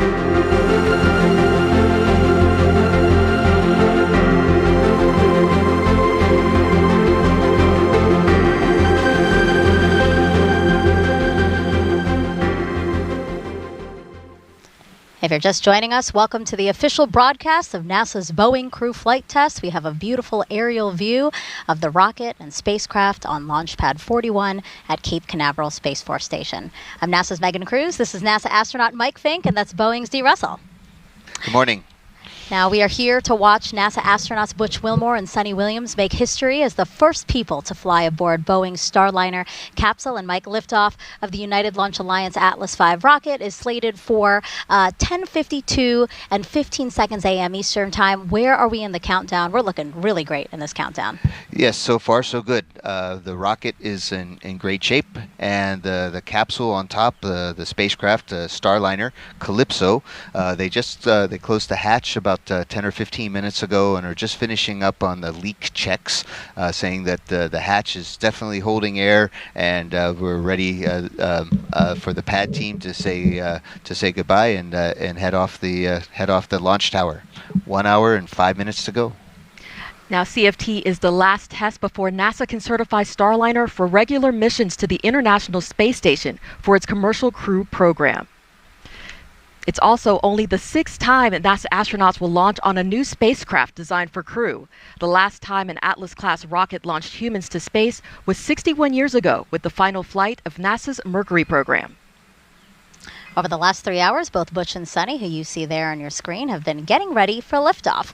The astronauts were helped into their suits inside the historic crew quarters suit-up room. You see that there. And then they walked out to family and friends. A wave there from Butch and Sunny before the 20-minute ride to Launch Complex 41 in an Astrovan. After arriving at the pad, the crew ascended the crew access tower to get into the Starliner spacecraft. They ingressed or got into Starliner and are now strapped in, awaiting liftoff.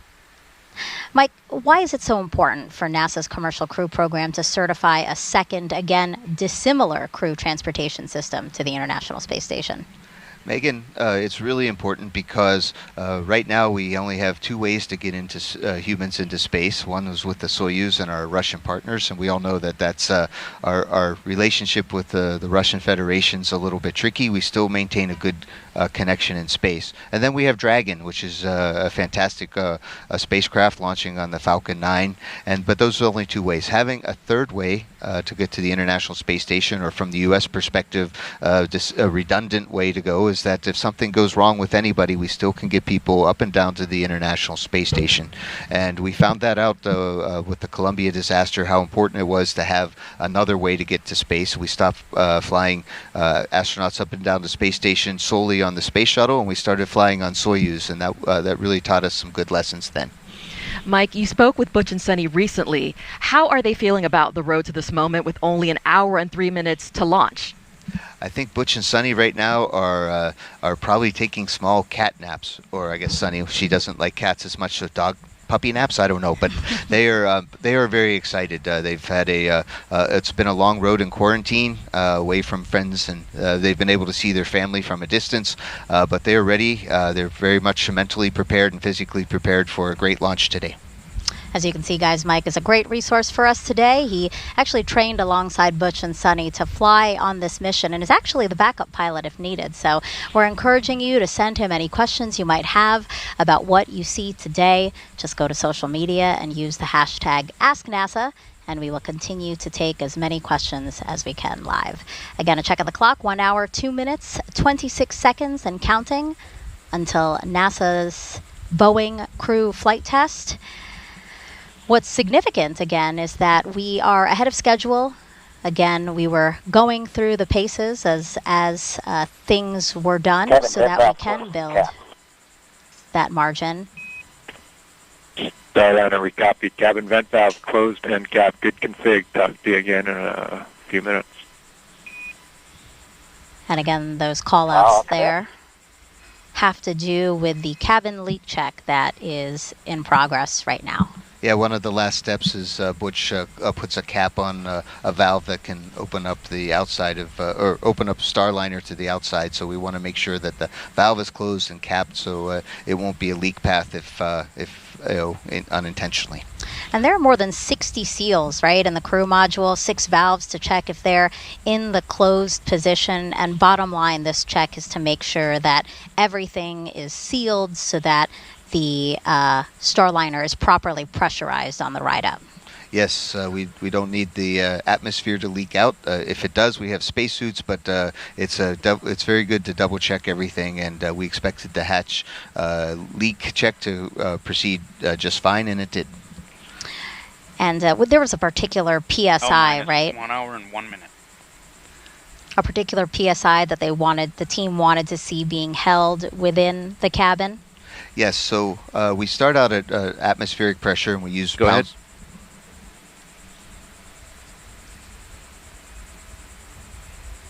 Pounds per square inch as our measurement, so that's PSI.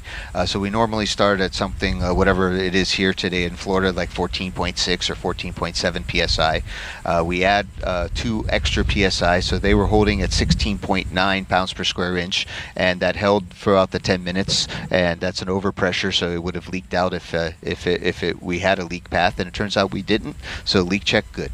All right. And we have teams in both Florida and Houston watching every aspect of this mission. Let's head over to ULA's Dylan Rice and Boeing's Lauren Brennicke, who are monitoring the spacecraft and rocket from United Launch Alliance's Advanced Spaceflight Operations Center, or ASOC. Go ahead. Yeah, for anyone just joining us, as Megan just said, we are here at the ASOC. It is ULA's rocket headquarters over here on the Cape side.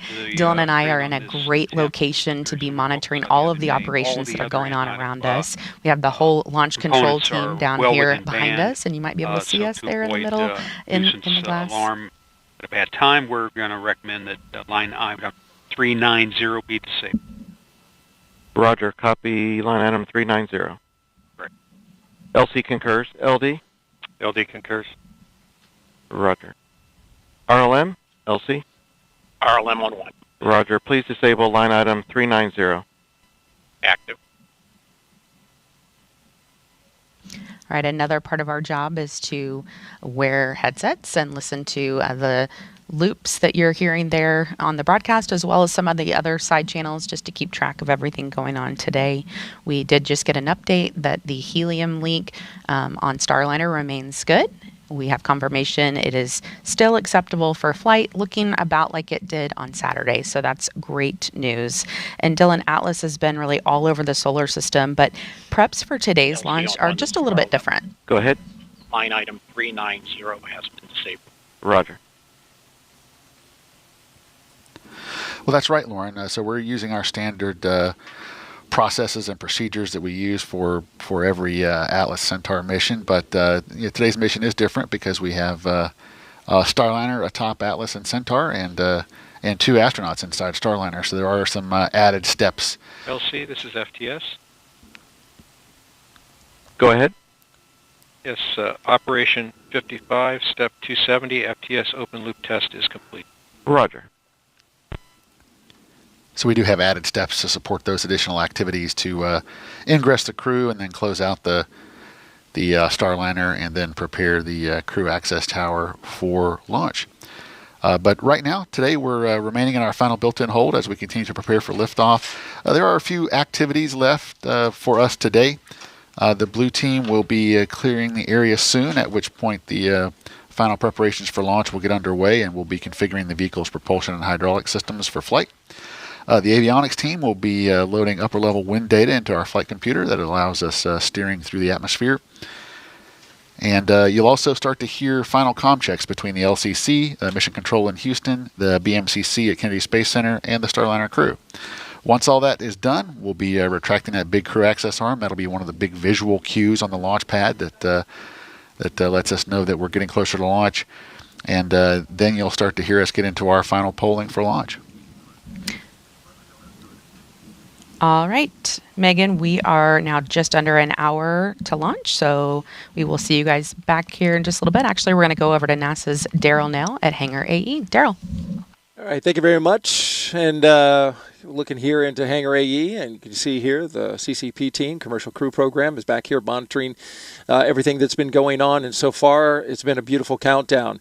Let's talk a little bit about weather. You can see around the pad there's been some cumulus clouds that have popped up in and around the area, and that's because some sea breeze has come ashore, and there you see it. Sea breeze, of course, activating with some of the warm air over the land. Launch Weather Officer Melody Lovin says, though, no problem and no issue. Oh, there's a big cumulus cloud right next to the pad. She believes that these are going to be able to pass over by the time we hit T0, so not looking to have much of a problem there. And she just briefed us that we're still go. 90% go is currently where we're standing at. Again, beautiful weather outside. You see the one concern there, the cumulus cloud rule, and so they will be keeping their eyes on that. We did have some showers offshore. Those, though, dispersed, and that's not a problem. We do have some weather. We're also watching along the ascent corridor. We're keeping track of that. LC, Slick on Channel 1. Go ahead, Slick.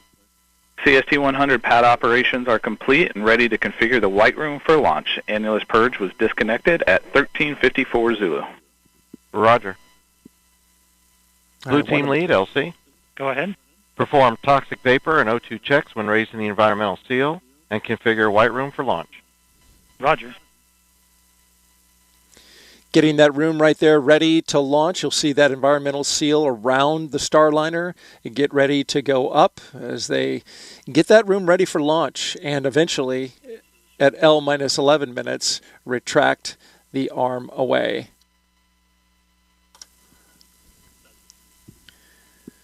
All right, again, the ascent corridor weather, though, it is low for any issues. So all across the board, we still look good for weather. There's a look at the satellite loop, and you can see all across the eastern seaboard, all the way up into the maritime provinces of Canada.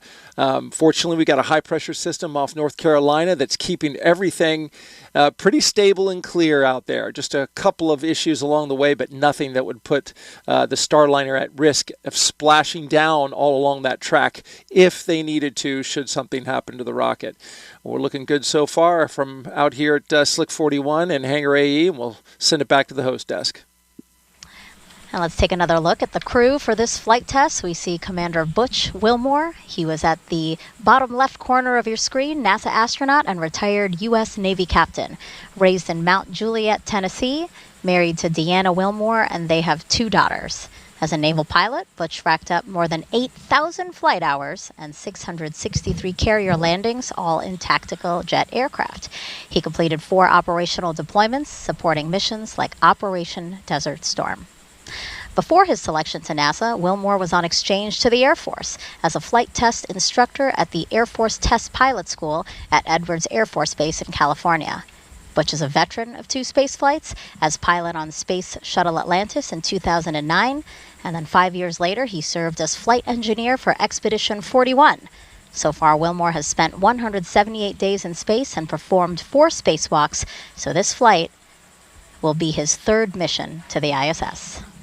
And Sunny Williams, CFT's pilot and a retired U.S. Navy captain. NASA selected her as an astronaut in 1998, just 2 years before Butch. This will also be Sunny's 3rd mission to space, making her the first woman on a test flight of an orbital spacecraft. Her first trip to the ISS launched in 2006. She served as flight engineer for Expeditions 14-15. She then returned to the orbiting lab in 2012 and was commander of Expedition 33. Sunny has more than 50 hours of spacewalk time, the 2nd most cumulative time by a female astronaut. So far, she has spent 322 days in space. Before NASA, Sunny was a former naval test pilot and instructor, logging more than 3,000 flight hours in more than 30 different aircraft. Williams grew up in Needham, Massachusetts, and is married to Michael Williams. She enjoys hanging out with their dogs, working out, hiking, and camping, as well as working on cars and houses. As the crew aboard Starliner prepares to launch to the space station, let's take a look at what's in store for Sunny and Butch while on this mission. The mission of the Commercial Crew Program is to provide transportation for astronauts to the International Space Station. Multiple providers provide you redundancy. Redundancy is important, as we know. In our systems, we have redundant systems. But actually, more importantly, it's providing the aerospace workforce the opportunity to test out new ideas, new technologies, and work them into spacecraft.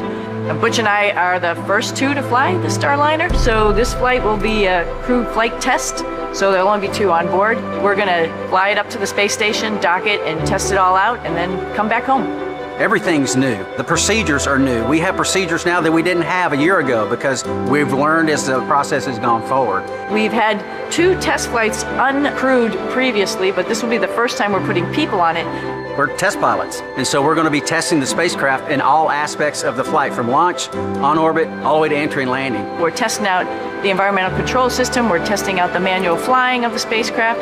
Then while we're docked to the space station, we have a bunch of tasks to make sure that the spacecraft can act as a lifeboat. And just in case anything bad goes on the International Space Station, the crew on board can come to the Starliner and make sure that they're okay. This has a mode where we call it backup mode, which is your get home mode, if you will. We can, without any communication at all, we can still effect a return to Earth, do a deorbit burn, and hit the point where we're trying to land, even without our computers. You know, that old mantra, failure is not an option, because it's a very dynamic thing we do flying in space, and it's not very forgiving, and we know that. And that's why we have these multiple systems and multiple redundant capabilities, because human life is special, and we want to preserve it at all costs. I think exploration is just in the human heart. Butch, he describes himself as the first thing he said as a kid was why. And I think that's in all of us. Maybe we don't verbalize it, but we all ask why. And that's what exploration is. It's that next step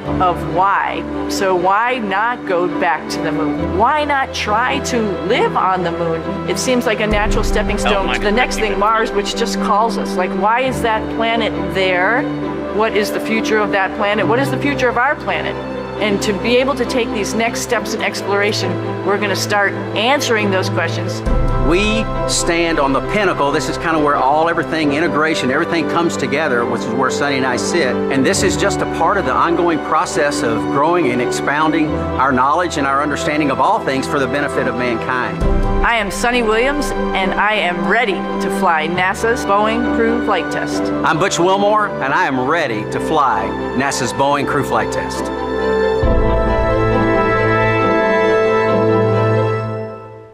And we are ready here at 49 minutes, 17 seconds until liftoff. Now, this historic flight test will be a major milestone for United Launch Alliance. NASA's Antonio Jaramillo joins us now with ULA's CEO and president, who has more about this company's road to this moment. Thank you, Megan. Joining me is Tori Bruno, CEO and President of United Launch Alliance. Tori, it's so great to have you back on here. Can you give us a quick recap, first on the issue that occurred during the last launch attempt and how teams resolved it and got us to where we are today? Absolutely. So we have a ground system at the pad that controls the things that occur in the last few moments before we go to ignition. This particular system is the one that releases the rocket from the pad and controls what happens to getting the umbilicals loose. And we have a triple redundant system that is also able to vote, and we lost one card within one of those 3 chassis that do this. The crew was never in any kind of danger or anything like that, but in our timeline, had that failed much later, we would have relied on the double redundancy and voting that remained, but that early on, our criteria says stop and understand what's happening. We did resolve it the next day on a Sunday. It is a card within a chassis that has power supplies. It was one of the 2 power supplies that are also redundant, and so the flaw was really that power supply going down and not switching to the backup supply built into the chassis. So we removed it, we replaced it, we put the modules right back in it. The chassis we're using we know works because it's the same chassis we used to launch Vulcan on Cert 1. Everything has checked out and been retested, and now we're good to go. That's great to hear, and it is a beautiful day right now. It looks like it's going to be a beautiful launch. What's the trajectory like for this launch? I mean, who along the U.S. will be able to see it? Yeah, this is a very unique trajectory because it's flat and long for crew safety. And so it'll head out from here, it'll go north and a little bit to the east, and so all along the southern coast of the United States you have a pretty good chance of seeing it. And what that trajectory allows us to do is to have no blackout areas where the crew would be unable to abort the flight, God forbid, in the event of an anomaly. And it delivers them just short of being orbital, so if there were any issues with the capsule's propulsion system, they get a free return safely to the surface of the Earth. So very unique for us. We've never flown, apart from the test flights of this capsule, a trajectory that is suborbital before. Wow, and talking about uniqueness, is there anything new or different on this Atlas V rocket for this crewed launch compared to other uncrewed Atlas V launches? Yes, there are. There's a handful of things, and they are all safety related. So the most obvious thing is there's no payload fairing, because if there were to be an abort where we want the capsule to fly the crew safely away, the fairing would be in the way, so we fly without it.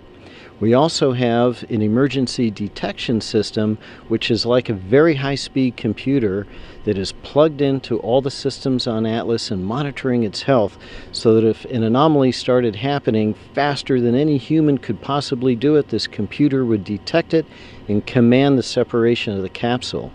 And of course, on Centaur, we have 2 RL-10s instead of 1 rocket engine for more thrust because of that long, flat trajectory.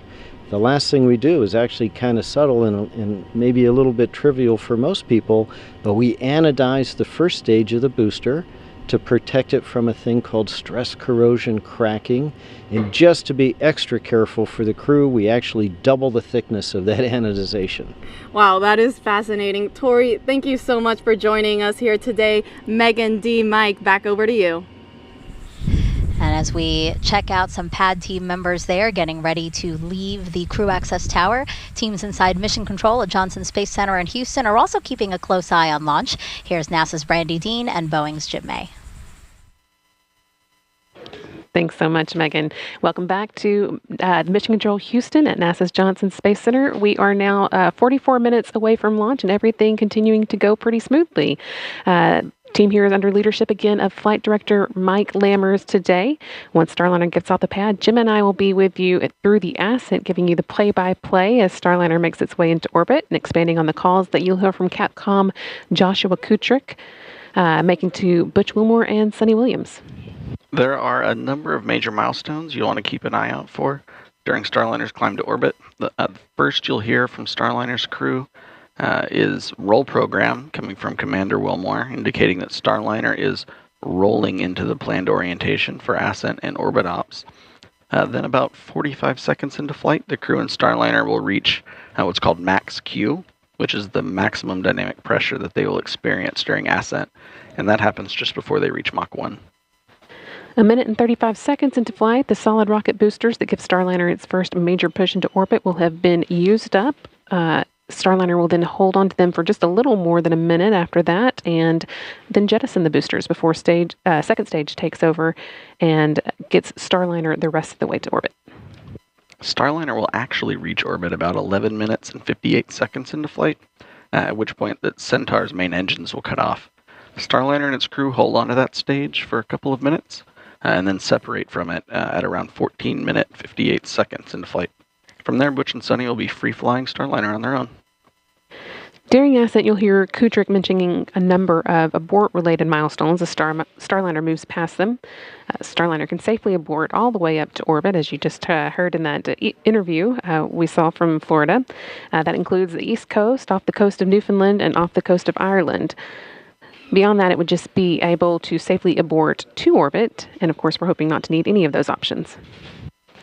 And the last major milestone before crew begins what we call orbit ops is the orbital insertion, or OI burn, which will move Starliner into a slightly elliptical orbit as opposed to the more slightly suborbital trajectory that it starts off in after separating from the Centaur. From there, Starliner will be on its way to the International Space Station. And speaking of the space station, let's check in with Rob Navius and the International Space Station Flight Control Team. Rob? Go ahead. Thanks, Brandy.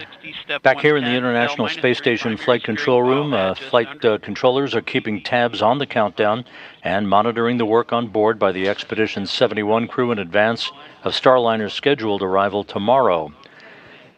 After docking, NASA astronauts Matt Dominic, Mike Barrett, Jeanette Epps, and Tracy Dyson, along with Station Commander Oleg Kononenko of Roscosmos and fellow cosmonauts Nikolai Chub and Alexander Grabenkin, will be ready to roll out the red carpet as Wilmore and Williams float through the hatch into the Harmony module. Now, the dock timeline is designed to be variable.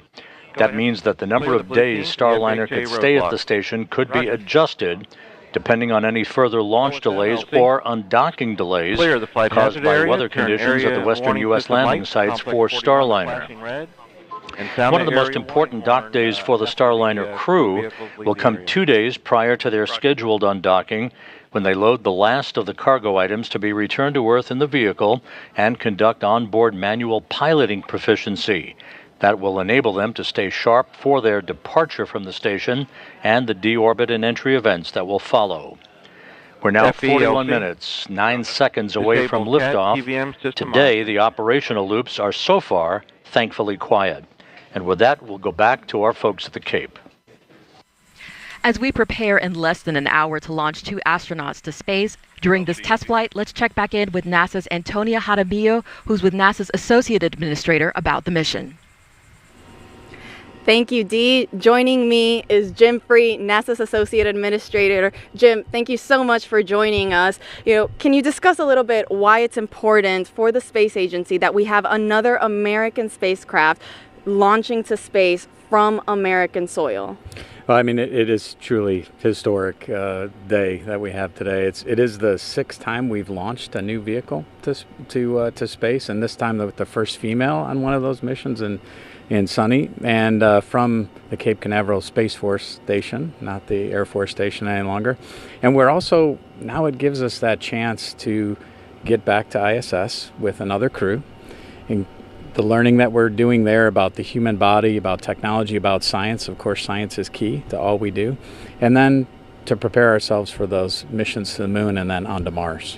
Absolutely. A lot of firsts, a lot of important things for sure happening on this mission. You talked briefly on this. Can you discuss again why it's important just in general that we have multiple spacecraft available to send humans to space? We need that access. So right now we have one provider giving us that access to space station. This will give us a second provider, which means if we have a problem with either, we have ways to get our crews to and from station, which helps keep the tempo that we've had for 23 years of having humans in low Earth orbit, but also that opportunity to get the crews back if there's an issue at all, and keep that presence going. Absolutely. This has already been a very exciting year for the agency, with many, many fascinating missions already taking place. Now with this historic launch about to take off, what else can the public look forward to? It has been a great year, and certainly a lot of learning already for me about the incredible mission that we have at NASA. And the missions that we have remaining this year, I'll just highlight a couple of them. Europa Clipper, which will be an incredible mission for us to watch in its journey and understanding even more about the solar system. NISAR, which will help continue our learning of Earth. And then we have X-59, that first A in NASA, right, the aeronautics, which will go through its first flight this year. We're about to do an engine run-up on that aircraft. And of course, heading towards Artemis 2 next year. The crews in Washington this week planted a moon tree just yesterday with our deputy administrator, and that gets us on our path back to the moon. Absolutely, and we cannot wait for all of those missions. Jim, thank you so much for joining us here today. Megan, D, Mike, back over to you. Thank you both. And we are now 38 minutes until liftoff of NASA's Boeing crew flight test with Butch Wilmore and Sunny Williams. You can see they're inside the Starliner spacecraft, patiently, maybe, awaiting liftoff, right, Mike? Oh, they're very patient at this point, and so far so good today. It's been a very smooth count, as Rob Navius mentioned earlier. And so the plan is for Butch and Sunny to be docked. That Roger. was a call out saying that the pad team has cleared the pad. Now, the plan is for Butch and Sunny to be docked to the ISS for at least 8 days, and then after, they will return to Earth with a soft touchdown in the American Southwest.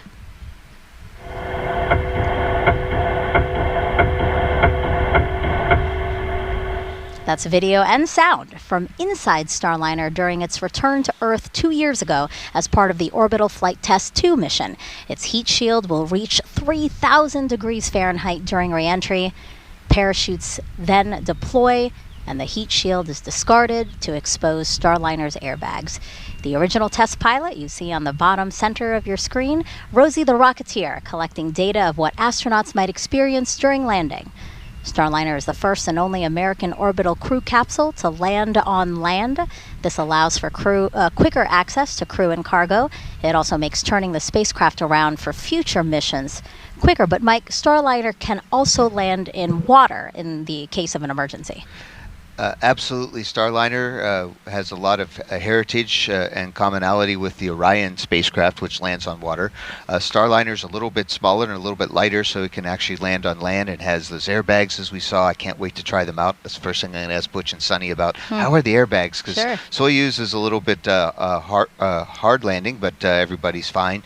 But it's really those airbags, I think, are going to make a difference. But landing on water, we have a different airbag configuration, and so we have a fifth airbag that opens up in the middle, and so it's definitely planned that we could land on water, but we save that only for emergencies because refurbishing the capsule afterwards is going to be kind of tough with all the saltwater contamination. So we'd really like to land on land. We have 5 spots in the southwest of the United States that we can land on. And I remember Sunny saying that she would much rather land on land because she said she had a lot of anxiety with landing in the water, even after you're back on Earth, because it's such a long rescue process and you're bobbing in the ocean. You know, she said when you land on land, it's done, you're safe. See, that's the Air Force perspective. That's how we always think of things too. The Navy guys, you know, they should like the water, but no, this is jokes aside. That's exactly it. It's a lot easier to find us and a lot more options if and when we land on land. All right, so we're coming up on 35 minutes until liftoff. And here comes a comm check. Yeah, I want to set the stage now for a series of comm checks. Go ahead. Yes, sir. Op 60, step 10, step 20. Blast danger area is clear. Roger. So yeah, we expect to hear repeated communication checks with Capcom in Houston and the crew. This is an opportunity for them to also discuss any anomalies or resolutions to those anomalies, but we've been saying no issues, the team today, so that's great news. And then these comm checks that we'll hear now, we're going to periodically hear them throughout these final 34 minutes. And again, communication is so important, and we want to make sure that those channels are working properly from the crew to everybody else on the ground that's helping to monitor launch. And where we are now, again, the pad team has cleared the pad. So it's just Butch, Sunny, a Starliner, and Atlas and Centaur all together. Right. Yep. The first 2 astronauts to fly in Starliner. Go ahead. Yes, sir. I can also give you step 60. Flight hazard area has been cleared of all personnel accounted for. Roger. Butch and Sunny, the first 2 astronauts to fly in Starliner. Sunny will be the first woman to test an orbital spacecraft. And the last time people flew to space in an Atlas-class rocket was nearly 61 years ago. CFT is going to be that final test to certify a second commercial spacecraft to ferry astronauts to and from the space station. And this is a cool fact, too. Actually, once in orbit, for the first time in NASA history, the agency will have 3 different crew spacecraft orbiting in space simultaneously. So that's, of course, the International Space Station, the SpaceX Crew Dragon, and then Boeing's Starliner spacecraft. What an incredible milestone. That is an incredible milestone, and NASA's going to break that again, hopefully soon, when we have another spacecraft. We're working here at the Kennedy Space Center to get Artemis and the Orion spacecraft up into space, too. So these are exciting times, and we're building a future where there's even more spacecraft in the future with humans on board going to space. And that's more opportunity for future astronauts. Yeah, Dee, what do you think about that? Again, Boeing, Boeing Starliner joining as one of the 3 crewed spacecraft that's in orbit. Yeah, exactly. I echo exactly what Mike said, that this is all about expanding human spaceflight. So having another vehicle, once this is certified, is going to do exactly that. It's going to get more people into space. Of course, this time to the International Space Station, it's going to increase science. But of course, there's also private missions. So, at the end of the day, it's going to be, it's always great when you can get more people, into space. Yeah, and we've been asking you to submit your Ask NASA questions from social media, so let's answer some more of those now. We have this one from, love this name, Shaquille Oatmeal on Twitch asking, what's the life of an astronaut like between launches, Mike? Yes, we spend all of our life, training and wanting to become an astronaut, and then once you're an astronaut, what's it like? And so we do a lot more training. But I'll say that the last time I flew in space, we just had our landing anniversary on June 1st on STS-134, and that was in 2011. That would have been a great day to launch, but we chose not to. But that's 13 years ago. So in the last 13 years, what have I been up to? And that's been helping get Dragon and Starliner up into space, helping my friends aboard the International Space Station as Capcom. I helped Sunny when she was doing spacewalks, and we help each other. It's all part of a big team. And so today it's great to see Butch and Sunny. They've both been waiting a long time to go fly again. Trying to get a 3rd mission or a 4th mission is really, you have to wait and be patient. And Butch and Sunny are going to have they've been working hard on Starliner too. And that's what we do between missions. We help get ready for the next missions and help our friends be ready and support them while they're in space. Yeah, and the Commercial Crew Program is so important because in working with our commercial partners, it really allows NASA to pursue other things, like, again, returning to the moon. Our eyes are set on Mars with the Artemis program. Indeed, and I'll just say I've enjoyed working both with SpaceX and really with Boeing. I mean, when we saw our teammates on the montage earlier, it just it made me tear up a little bit, and I'm not afraid to say that because there's a lot of respect with the team. And let's take another question now. This one is from World Citizen on YouTube asking, does the crew on the space station watch the launch? So right now it's the middle of L minus 30 minutes. 30 minutes to go. RC, conduct weather briefing on Channel 8 Weather Conference Net. Roger. So arm control, start arm hydraulic final preps. Roger. LOX 1, perform pogo suppressor charge. Roger. Prop 1, perform RD-180 transducer converter calibration. Roger. Peony 2, perform Centaur LH2 SVV cycle test. Roger.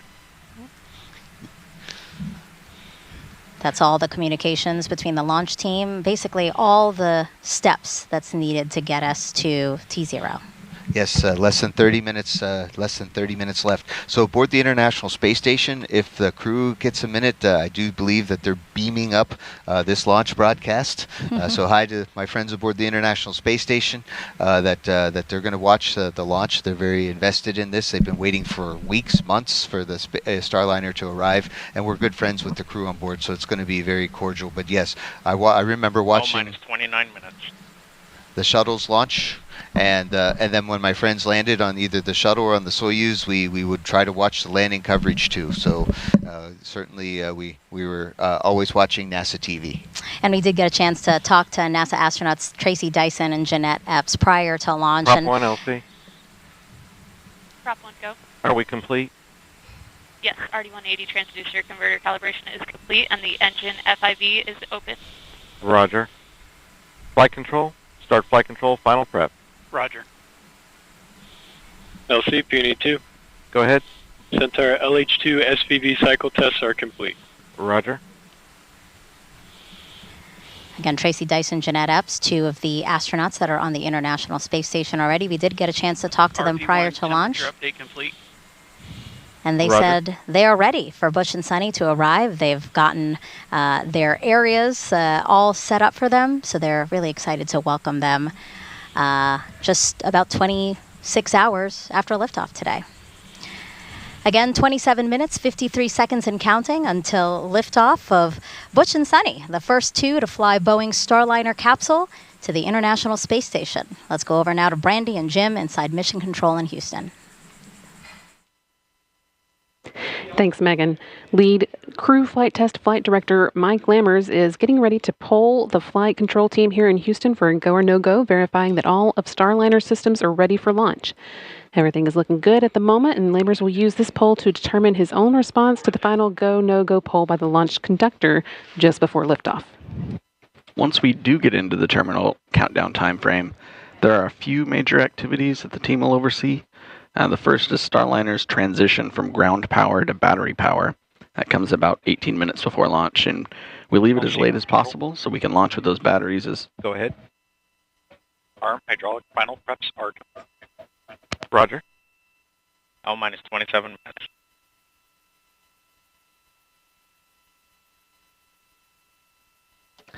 We leave that power transition as late as possible so we can launch the batteries as close to full charge as possible.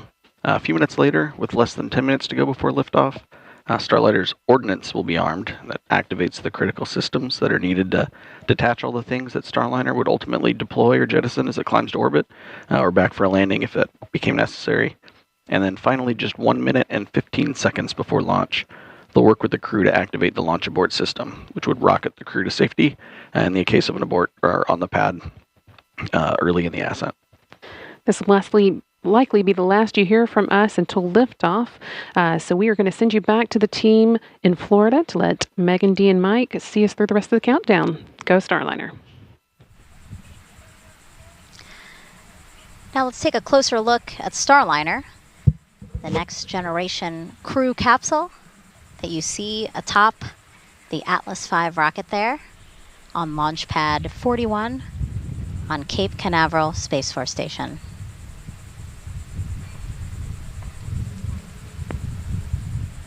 Mike, Starliner is something, like you said, and Butch and Sunny, you guys really have your fingerprints all over that to make it the ride to space that you guys wanted. Indeed, Starliner is definitely Ferguson even called it a astronaut or pilot spacecraft. And so that next generation crew capsule, it measures 16.5 feet tall with a diameter of 15 feet. That's about the size of a mid-size SUV. It was designed to carry up to 7 astronauts or a mix of crew and cargo for missions to the International Space Station. After today's test flight, NASA will fly crews of 4 or 5 with cargo. Starliner is also reusable up to 10 times. I'm sure you're excited for your opportunity to fly in Starliner, Mike. Oh, indeed. We're hopefully Butch and Sunny, along with Calypso, are going to pave the way. We'll be in the other spacecraft that Boeing has. We have 2 capsules, and so again, it's always good to have an extra one and a backup one, and we're looking forward to flying next year. Let's head back over to Johnson now, where we have Rob Navius with an update for us. Rob.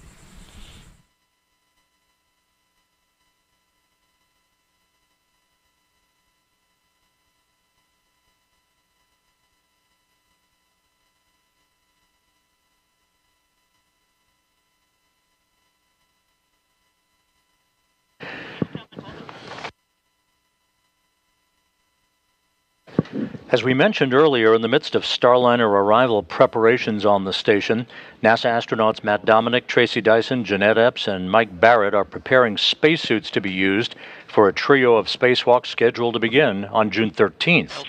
Other maintenance work is also planned for today by the expedition crew as they gear up for the docking of Starliner tomorrow to the forward port of the Harmony module. Once Starliner docks, it will be the 6th visiting vehicle at the International Space Station, a crowded house 260 miles above the Earth.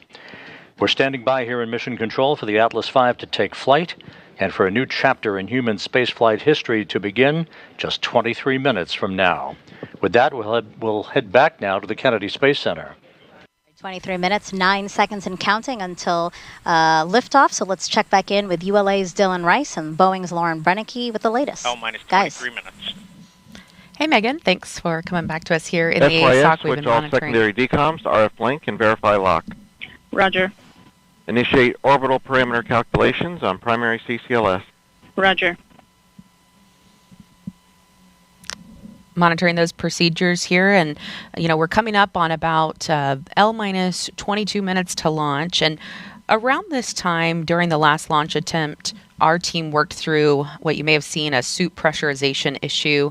They worked very quickly around this time in the countdown to make sure that everything was going smoothly with this. But when we switched to internal power at L minus 18 minutes, that triggered a small voltage trip, and flight software correctly identified it and turned off the fans. So we quickly turned them back on, just like you would do with your computer, off and on.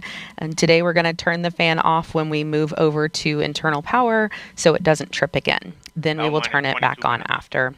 The real difference is that crew will lower their visors about 5 minutes later this time. That action would usually be taken around now or a minute or so from now, and we will listen for that in just a few minutes. The Capcom will tell the crew to put their visors down at that time, and that is a configuration that is needed for proper airflow through their suit. In an emergency, they could pressurize their suits. Go ahead. Pogo suppressor charge is complete. Roger. LCSYS. Go ahead. All secondary.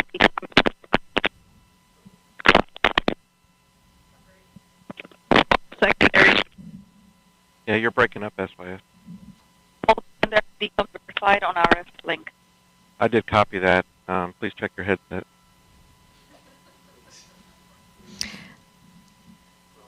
All right, as I was saying, that in an emergency, they would be able to pressurize their suits quickly if needed. And it's a little different for them this time because, as we mentioned during this broadcast, their helmet is really more of a visor. It lays back like a hoodie on their shirt, and they pull it forward and then just zip it up. And this config also calls for them to deflate their lumbar support and secure their restraints from launch. So once we get to that point, it's really buckle up. It's almost go time. And then the crews will report back when finished. And then while we're talking around L minus 19, we're also going to be looking for the Starliner readiness poll for terminal count. That will happen on a side channel. So I'll be listening for that, and I'll let you know when we hear it. We do have a few polls coming up. That one is short.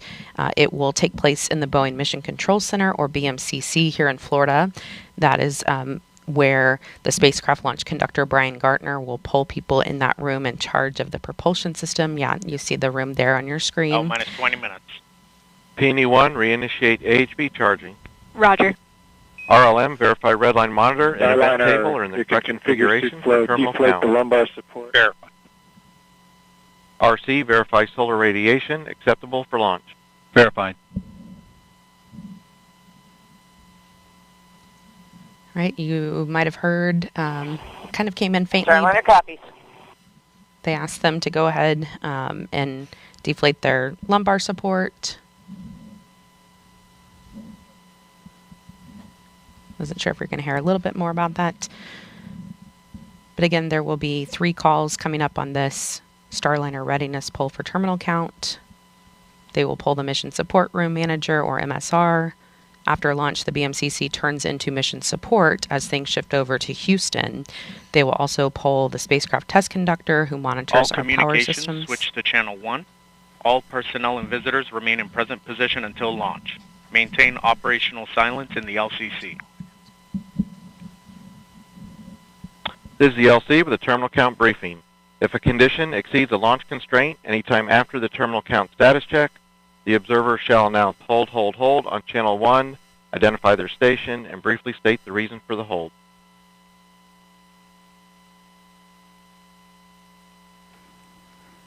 So, Lauren, as we were mentioning earlier, there's been traffic on multiple side nets, and that announcement that you just heard is Chief Launch Conductor Doug Lebo now bringing the team out from the individual subsystem nets, bringing everybody to the command channel, channel 1, for the final minutes of the countdown here. So we're gonna start to hear more traffic on the command channel as we start to do our final configuration steps for launch. So we're going to hear a couple of things. We're going to hear L minus 18 minutes. Flight control, perform launch on time verification. Roger. We're going to hear some final avionics checks like that last call. We're going to hear hold fire switch verification. The range hold fire system allows representatives from Space Launch Delta 45 a hold button in the up the road at the Morrell Operations Center. So if there's an issue or range safety issue that comes up, they can press a button and automatically stop our sequencer. So that's called a hold fire check. Those hold fire switches will be configured shortly, and we'll also start to hear calls about wrapping up our helium bottle charging on both the first and second stage. And Dylan, as you mentioned, with the traffic on the loops increasing a little bit, you at home may notice that we are speaking less. And so we are going to be listening to some of these things on time verified. As they happen live with Roger. you. And we feel it's important for you to be able to... Go ahead. AHB charging reestablished and at flight mass. Roger. L-minus 17 minutes. OSM, place SRB ignition SNA switch in the enable position. SRB ignition enabled. Verify FCO, RCO, and OSM hold fire switches are in the proceed position. Ready to proceed. All right, we're going to send it over to NASA's Daryl Nail at Hangar AE. Daryl. All right, thank you very much. And getting a final look at the weather, I could tell you this, it's a beautiful day to fly. Outside, our launch weather officer told us that there's no change in the forecast. We are 90% go, and what a beautiful shot of our beaches here from the courtesy of our chopper team here at the Kennedy Space Center. Folks coming out to enjoy the launch and an amazing day. Weather, no changes again. Low-topped cumulus clouds on land, which you see some of it there, but because they're low-topped, that's not a concern. When a rocket flies through a big, thick cumulus cloud, it can trigger a lightning strike, but those clouds are not the kind that can do that, according to Launch Weather Officer Melody Lovin. And so we're good to go there. We also have a... launch visibility is always a factor here in the southeast. Can you see the rocket and from where?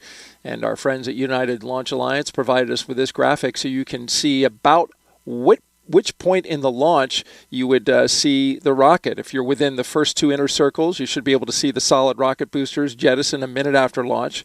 Folks in the Orlando and Central Florida area will be able to see it about 90 seconds of flight. And then it'll come into view for much of the rest of the state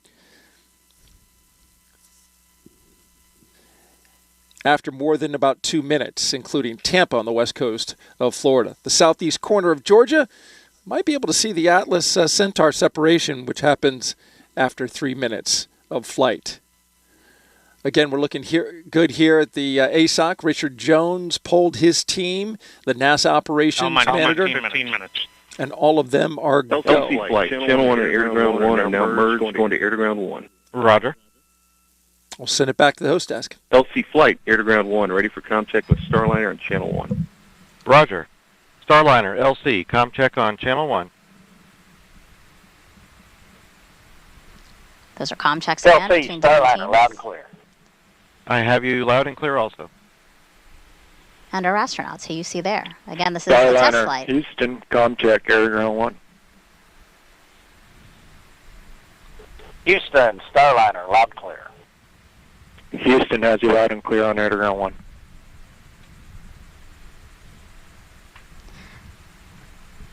Test flight, and Boeing is working towards certification. To do that, there are a total of 87 flight test objectives and many more operational capability checkouts. So take a look at some of the main objectives with the crew on board. I'll go through a couple of them here. So they will demonstrate the performance of crew-related equipment. The crew will perform hatch operations and transfer emergency equipment. They will also evaluate the vehicle and transfer cargo while in a docked configuration.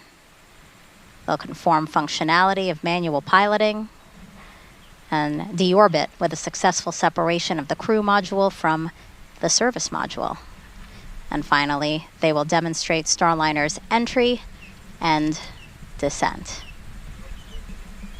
13 minutes and 24 seconds from only the 6th time NASA astronauts will launch on a new spacecraft designed for crew. And if you're curious about the previous 5 flights, we have you covered. Check out our video here. Mercury Redstone 3 was the first test flight. Alan Shepard, May 5th, 1961. Gemini 3 with astronauts Gus Grissom and John Young launched March 23rd, 1965. Apollo 7, October 11th, 1968, with Wally Schirra, Don Isley, and Walt Cunningham. STS-1 launched with astronauts John Young and Robert Crippen, and it launched April 12, 1981. Starliner Houston, your suit fan Bravo is repowered. It looks good. Please close your visors. Column closed. You saw video there of Demo 2, May 2020, Doug Hurley, Bob Benkin. And then, of course, today's NASA's and Boeing's crew flight test with Butch Wilmore, and Sonny Williams. You know, Mike, 12 minutes and 15 seconds to go. How are you feeling? I am excited. I'm grateful to ULA and Boeing and NASA team that we are sharing this historic moment together. Go Starliner.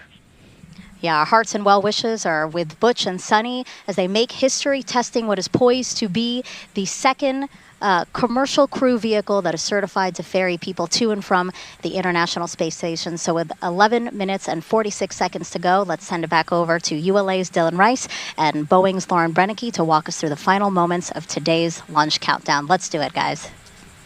Let's do it, Megan. We just heard the Starliner readiness poll is a go. We know the crew's visors are down now, so we are moving along smoothly into the final 11 minutes and 30 seconds of this countdown. This is an instantaneous launch window today, which means that we will launch when the orbital path for the ISS aligns with the Space Coast. Once we get into orbit, Starliner will be working to catch up with the space station, eventually reaching speeds of more than 17,500 miles per hour. It'll take about 25 hours or so to get there. And we are going to be watching here any minute. Minus 11 minutes. For the crew access arm. Control, so the crew access arm for launch. Roger. Right on cue. Crew access arm about to start moving away from the spacecraft. And Dylan, we will watch it move very slowly today, but it could move much faster if needed. That's right, Lauren. It takes about 2 minutes to rotate the 120 degrees back away from Starliner to its stowed position and latched position on the crew access tower. Here we go. But we could, in the event of an emergency, redeploy it in less than 15 seconds. It's amazing that it can do that. We hope to not have to ever see that happen. After liftoff today, Brandy and Jim will continue commentary from Houston through ascent, spacecraft separation, and the orbital insertion burn. We will have the shot of Butch and Sonny inside Starliner until the moment of launch, and then we will get it again when we get to the ISS. Minus 10 minutes. Flight, verify CST 100 on internal power. Verified. Starliner, configure ordnance for launch. Touch and work. All right, the spacecraft is running completely on its own now. And they are configuring ordnance for launch. That means the devices that initiate our separation events are ready to support both nominal and contingency operations that happen or could happen during ascent.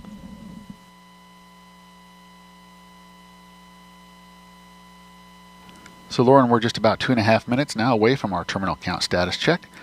The terminal count status check is the final report from each operator indicating that their system, whether it be a ground control system or a launch vehicle system, is ready to execute the final 4 minutes of the countdown to launching the rocket. At this point, if there were an issue, the anomaly team would be discussing it, but nothing like that has happened right now. All's quiet. I am expecting to hear all members of the team report go when pulled by Chief Launch Conductor Doug Lebo. And we're actually hearing on a side channel that they are preparing for the launch vehicle systems poll. This is the long one. A lot of people view this as their favorite poll. It's kind of fun to listen to them list off each system, and then that team will give a final go or no go for launch.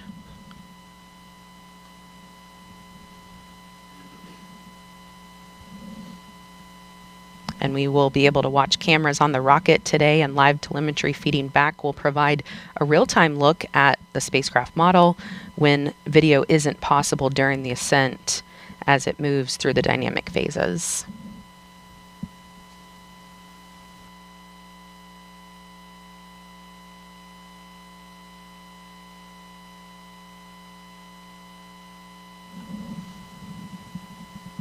L minus 8 minutes.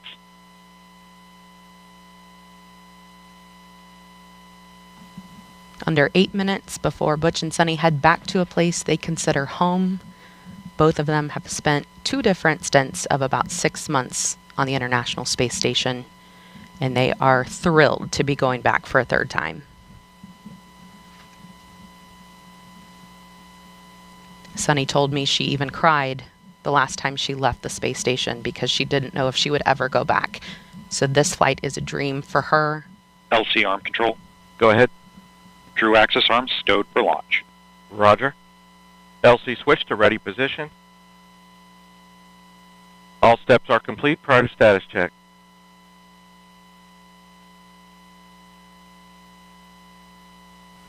Let's listen in to Chief Launch Conductor Doug Lebo conduct that final terminal count status check as we prepare for launch. L-minus 7 minutes. Status check to proceed with terminal count. Atlas systems, propulsion. Go. Hydraulics. Go. Pneumatics. Go. LO2. Go. Water. Go. Centaur systems, propulsion. Go. Pneumatics. Go. LO2. Go. LH2. Go. Has gas. Go. Electrical systems, airborne. Go. Ground. Go. Facility. Go. RFFTS.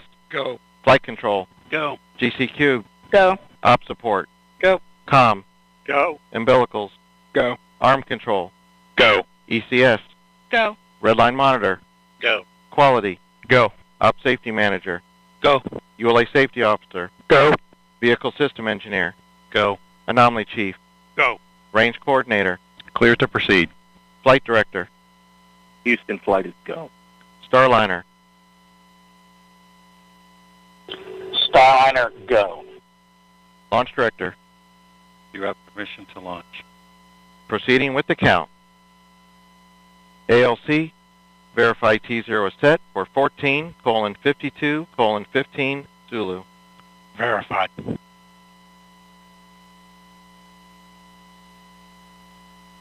Starliner, net is clear. Thank you, LC. For everybody listening, just a thought. Sonny and I, as we were traveling to the pad, we saw many American flags, and many of you were waving flags at us. And then as we reached the pad, we look up, and of course there's that American flag on the side of the White Room, also one on the side of the rocket itself.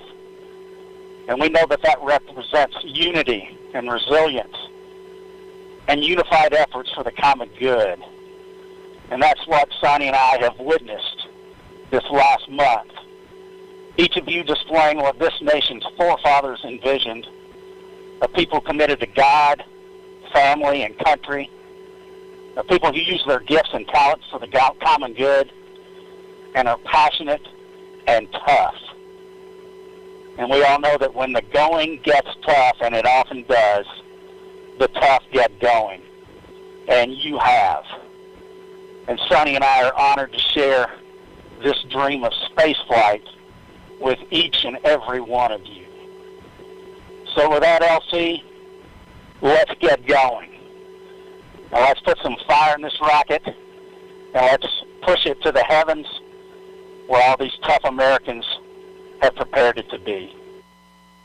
Let's go, Calypso. Take us to space and back. LC flight, Starliner configured for terminal count. On my marker, the time will be T-minus 4 minutes and counting. 3, 2, 1, mark. 3:55. Resumed for on-time liftoff. Just beautiful words from Butch there. No better example of unity on this planet than what happens at the International Space Station, where Butch and Sunny are headed in just 3 minutes and 30 seconds. 3:30. Atlas hydraulics at flight press. Atlas boosters hydraulic steering systems now pressurized for launch.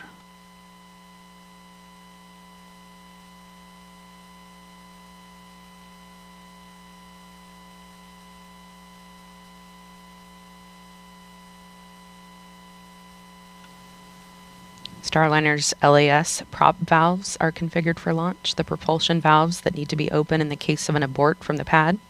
3 minutes. Pressurizing Atlas tanks. Securing LO2 topping. 250. FTS internal.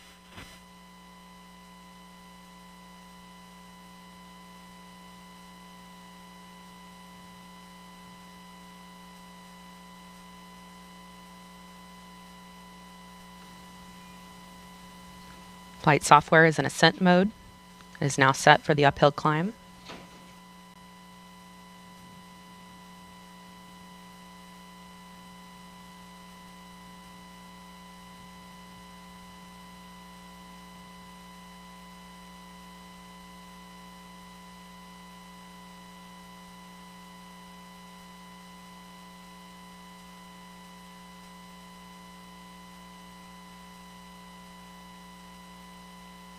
$159.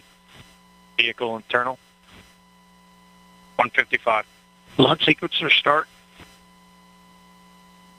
150. Securing Centaur LH2. Securing Centaur LO2. Vehicle is now transferred to its onboard batteries, and topping is 140. completed. Launch enabled. 137. FTS armed.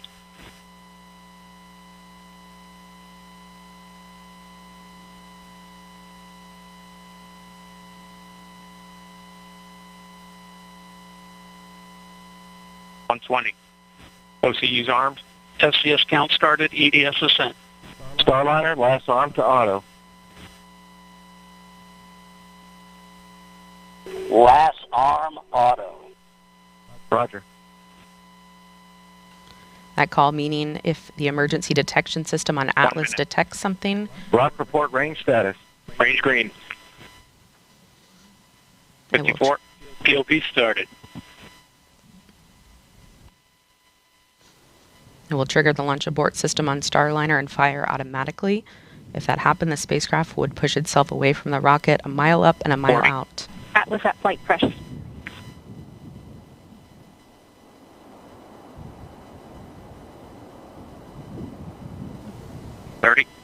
Centaur at flight press. 25. Status check. Go Atlas. Go Centaur. Go Starliner. Godspeed, Butch and Sonny.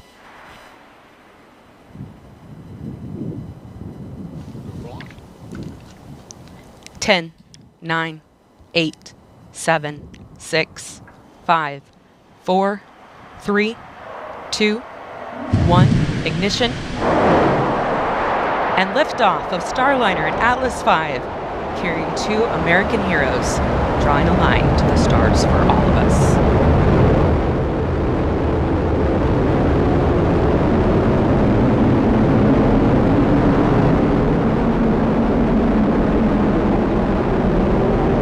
Commander Butch Wilmer, they're calling down to Mission Control here in Houston that the spacecraft has begun rolling into the right attitude for its ascent, and the Guidance, Navigation, and Control Officer here in the room seeing good data on that.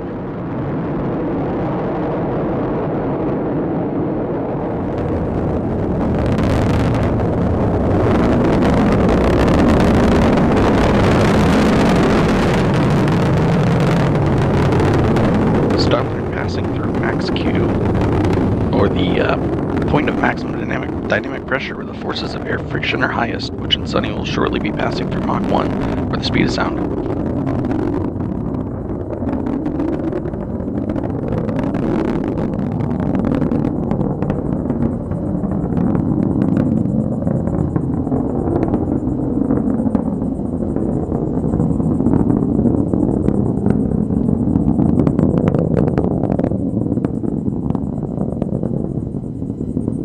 You got a good throttle up. Starliner and Atlas. Looking good with speeds and attitude increasing as expected. Coming up in less than 20 seconds, the solid rocket boosters will run out of fuel and burn out.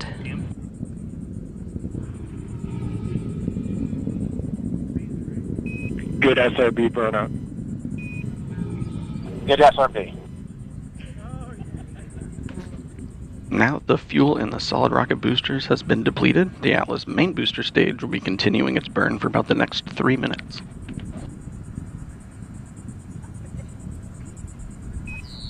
Good handle. Good handle.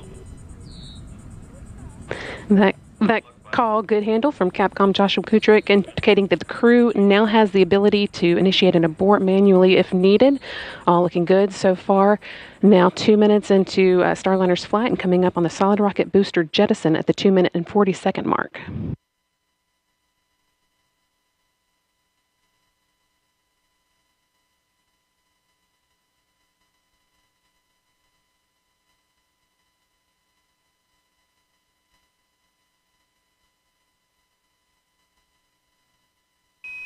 CLG and net, good trajectory.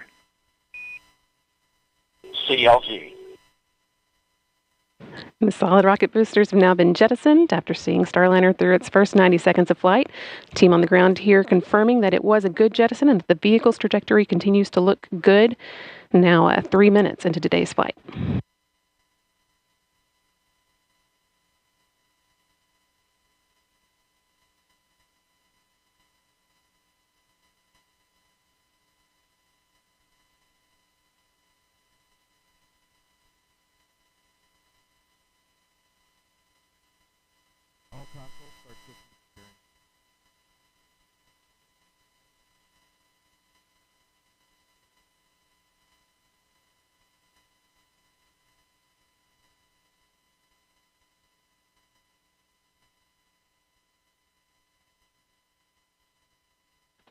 Atlas booster now throttling back to limit the G-forces on Butch and Sunny, trying to limit that to around 3.5 times the force of gravity you would feel while on the ground.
Staging. Here in the ground. Decals open. You have sublimator rack.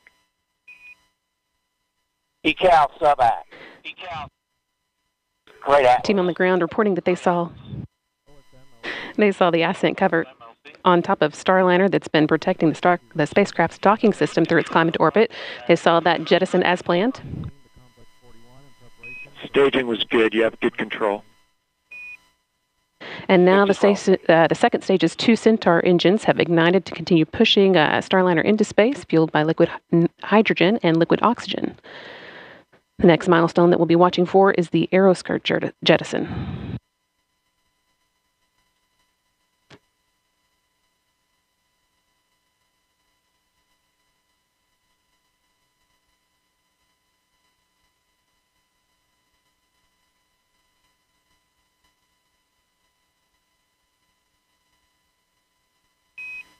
Starliner, you had good booster performance. You're up to plus 31. Plus 31.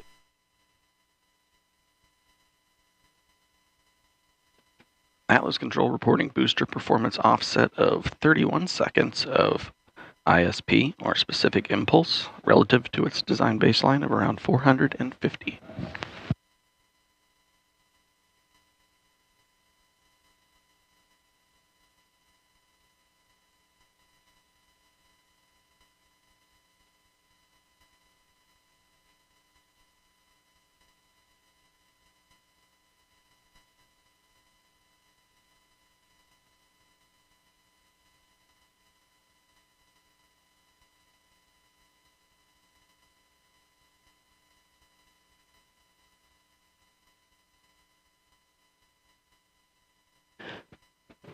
All continuing to perform well, almost 7 minutes into today's flight.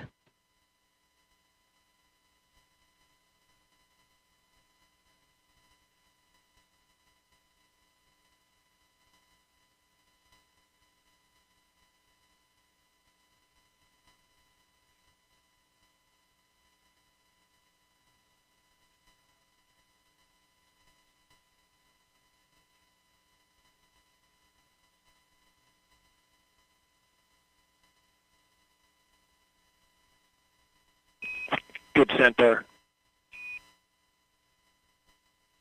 Good Centaur. Capcom Joshua Kutrick continuing to pass good news up to Starliner's crew. Last one reporting that the Centaur upper stage remains in good condition and is performing well, pushing them into orbit.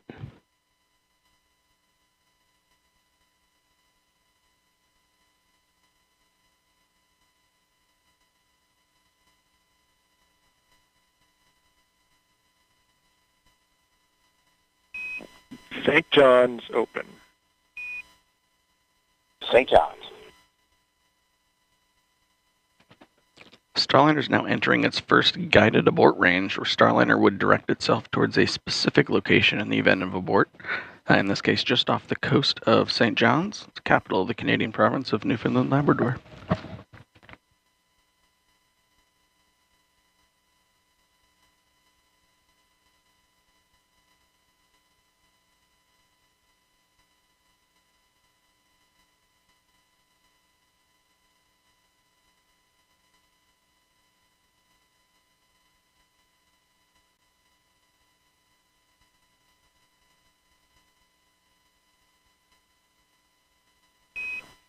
Starliner MECO converged 11:5 to 11:52. Good perf. You're at 34 to 36 seconds. 11:52. 34 seconds.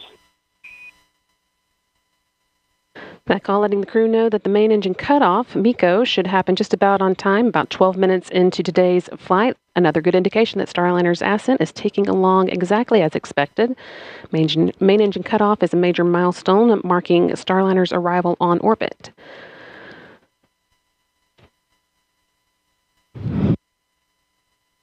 Still got about 2.5 minutes until we get to that, with the spacecraft continuing to perform well, make its way towards orbit. No action, Starliner on the LCL. That's just the system coming up into controlling mode. Outstanding. No action.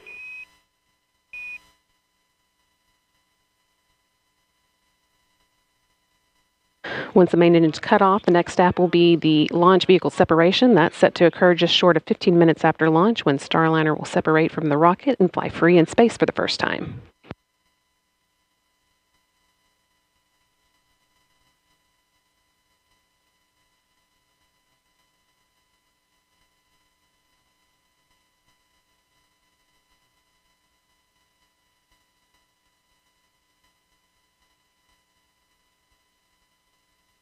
Flight Dynamics officer reporting that at this point, Starliner could potentially make an abort landing off the coast of Ireland. Good cooling. And they're, again, all continuing well, so we're not expecting to need that abort. As Starliner is rapidly approaching orbital velocity, this abort region is only available for just over 1 minute, where Starliner would just continue up to orbit after that.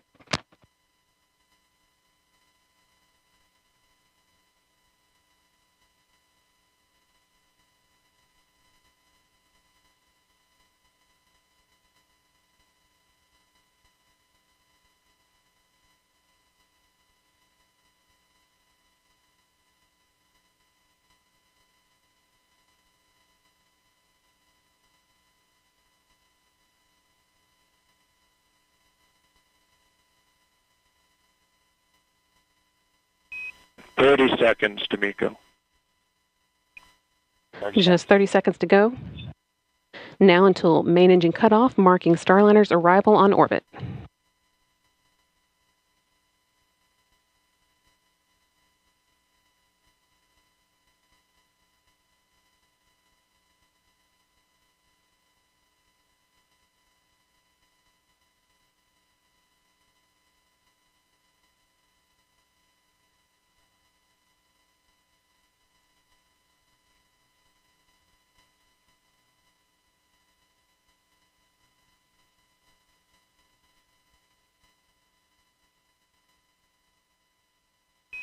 Nominal MECO Starliner. Nominal MECO. And with that nominal MECO call, that's main engine cutoff. We've got good energy, meaning a good velocity for continuing to orbit, and a good plane, meaning Starliner's trajectory is aligned with the International Space Station for rendezvous tomorrow. And with that, Butch Wilmore and Sunny Williams returned to orbit. Individually, they are both extremely experienced astronauts. 14:5 to 14:52. 14:52. They're both very experienced astronauts with a combined total of 489 days in space between them. Starliner is also the third spacecraft that they've launched in. Both have traveled to the International Space Station via space shuttles and Soyuz and are now well on their way to repeating the journey via Starliner. It's also worth noting that Williams' role as pilot marks the first time that a woman has crewed a flight test of an orbital spacecraft. Just a few seconds ago, you heard Capcom Joshua Kutrich calling up to Butch and Sunny.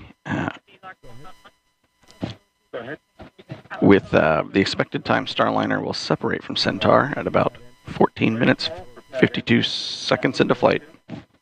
Just under 2 minutes from now, or 1 minute from now.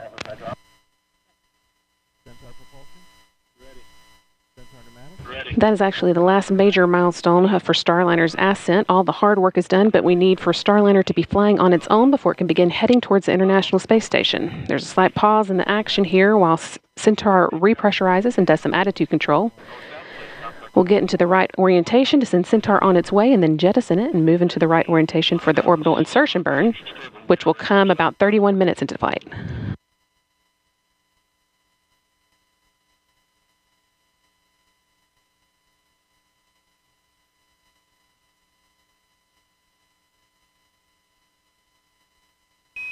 No action on the cabin temp Starliner. No action.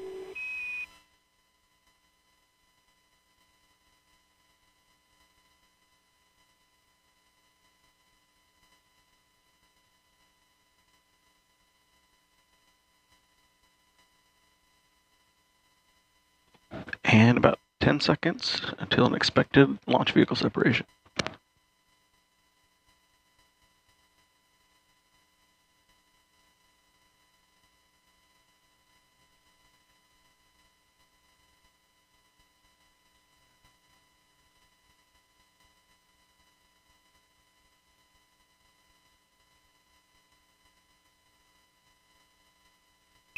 LV-SEP confirmed. Good LV-SEP.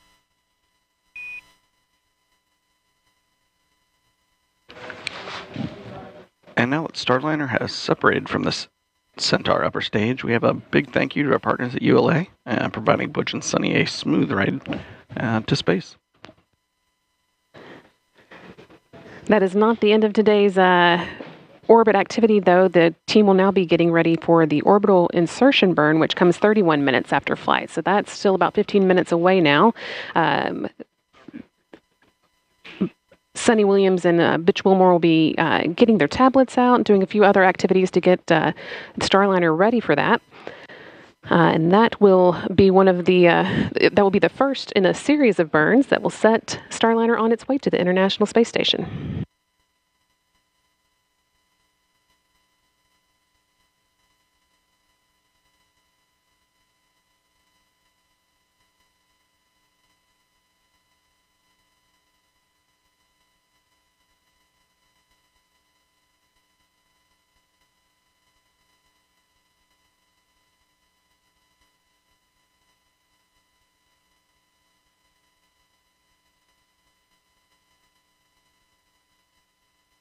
Once again, Starliner with astronauts Butch Wilmore and Sunny Williams on board launched from Florida, the Cape Canaveral Space Force Station, Launch Pad 41 at 9:52 a.m. Central, 10:52 a.m. Eastern today, and they have now Starliner, made it into your orbit. nominal TDRS show MDL is active. You have good targeting for OI. Good targeting.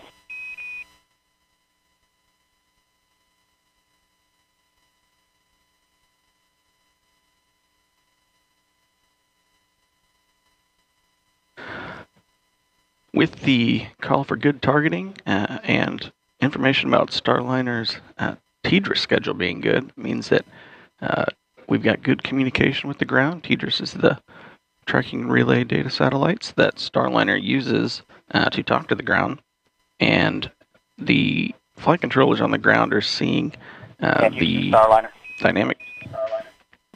Go ahead. Yeah, if you could relay a message to our brethren at ULA. We're all listening. Go ahead. Yeah, they've been a member of the family for a long time, but now it's official, and we want to welcome them to human spaceflight. We all copy all and really appreciate the words.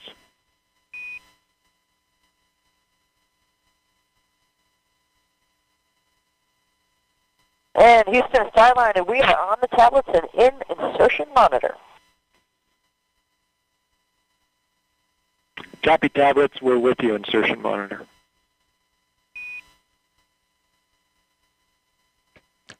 So the crew have their tablets out, so no longer using the paper procedures now that the vehicle has stopped moving so quickly.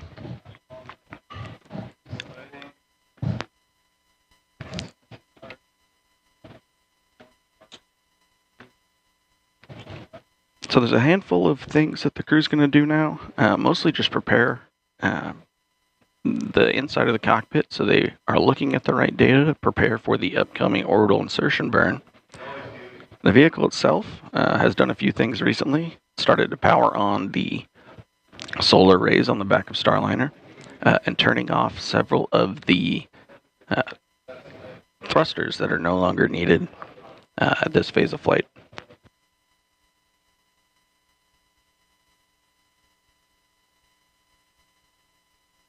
Upcoming in about 4 minutes, Starliner is going to start to orient itself in the direction it needs to do the orbital insertion burn.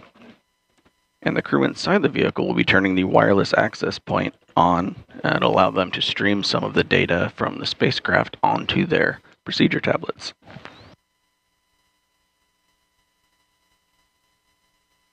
And Houston Starliner, last arm is off. Backup control switches, enable 1 on, enable 2 off. SMRCS is the mode. We copy off. Enable 1 is on, enable 2 is off. SMRCS, you're in a good config.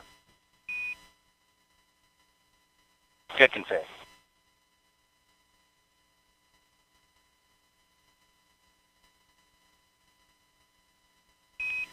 Your EXDV targets are on board and good. Good EXDV.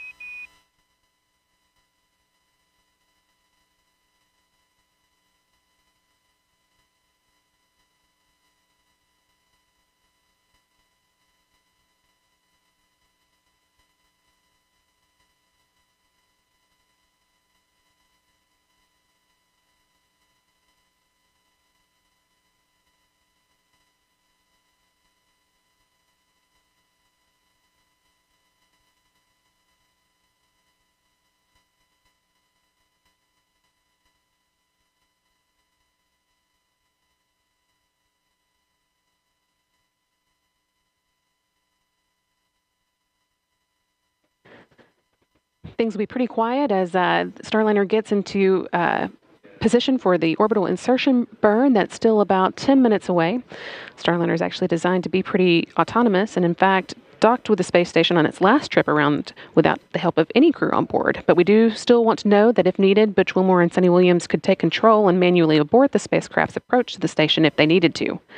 So to prove that, one of the few things on their agenda after they reach orbit will be to perform a test of the manual piloting mode.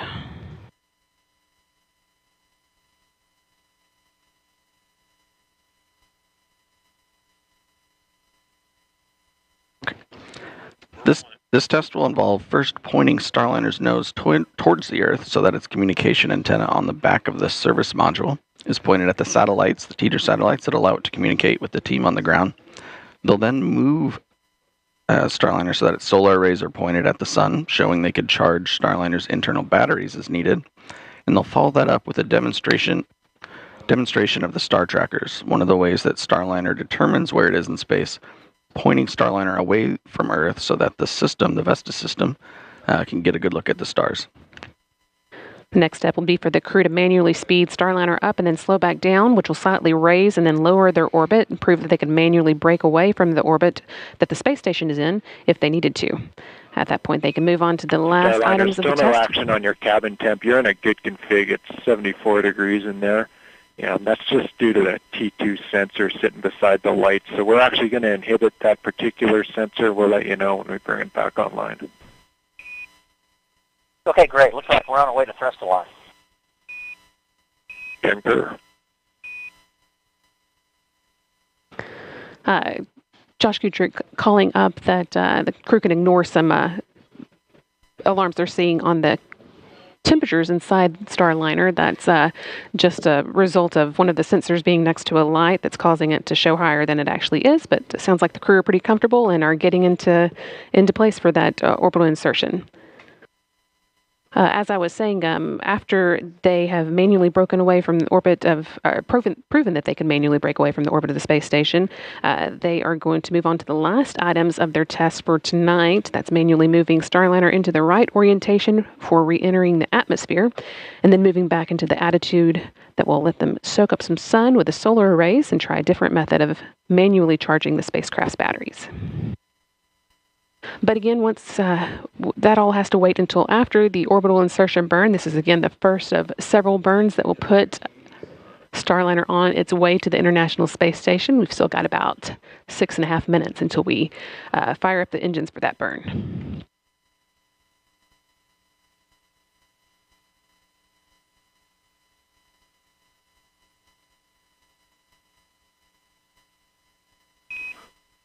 Starliner, we did not see the hand controller deflection. Just wanted to know if you did that yet. No, we'll get it now. All good.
USO, establish barricades around MLP and an area beneath the MLP, and perform O2 LEL checks at Sunset 41 areas.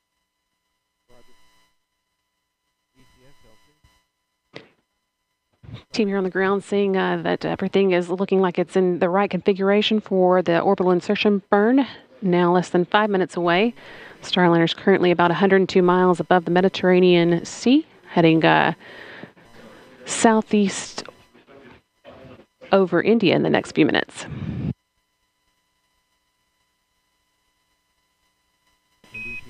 Starliner, good config for the OI burn. Good config for OI. And good config from the OI burn.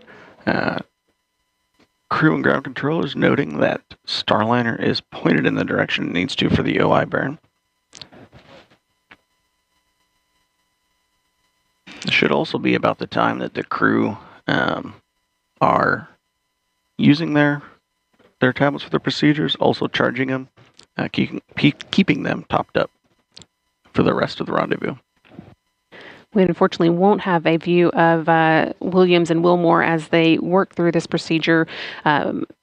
Although we had a view of them from inside the cabin on the ground, Starliner isn't able to send that view to us again until it gets to the International Space Station. So you'll be seeing this screen quite a bit as Starliner was getting into the right position for the burn. And actually just now you can see some of the engines firing that help it steer and move around in space. And you can also see what attitude it's in at any given time.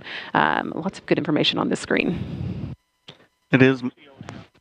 A lot of this information actually directly mimics the views that the crew is seeing, especially the one in the upper left-hand panel.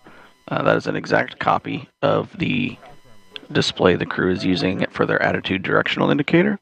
It also covers what mode their translational hand controller and the translational pointing is in. On the left side, on the right side, the pointing guidance, which tells the Starliner in automated mode which direction to point, or when in manual mode, which direction the crew needs to move the vehicle, like we're going to do in some of the manual piloting maneuvers.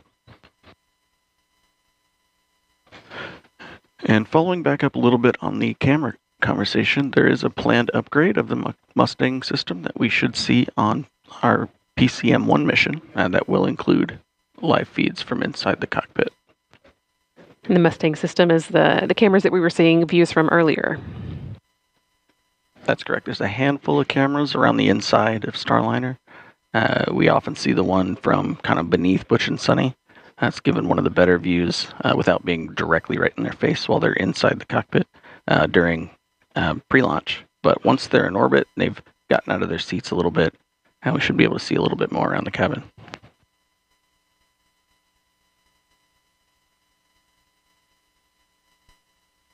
We'll, though, as you've already heard, continue to hear regular audio updates from the crew.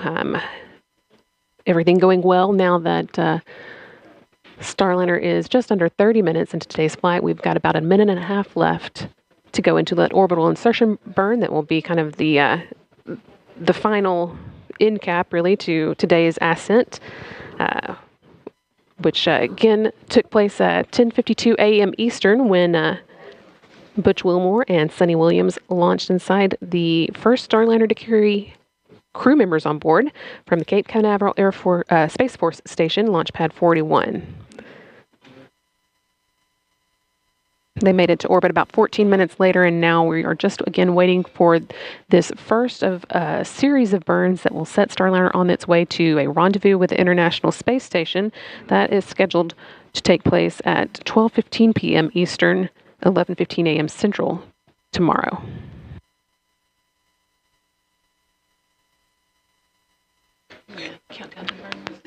And we're coming up at about 40 seconds till the orbital insertion burn. This burn is going to take Starliner out of its slightly suborbital trajectory and push it up to an altitude that will allow us to catch up with ISS for a rendezvous later tomorrow.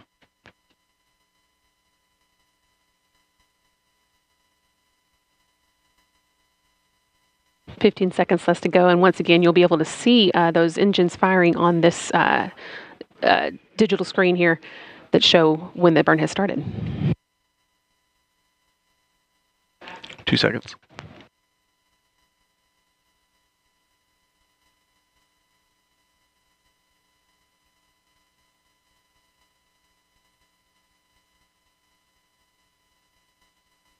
And flight controllers here in Houston, seeing 4 good OMACs, good burn.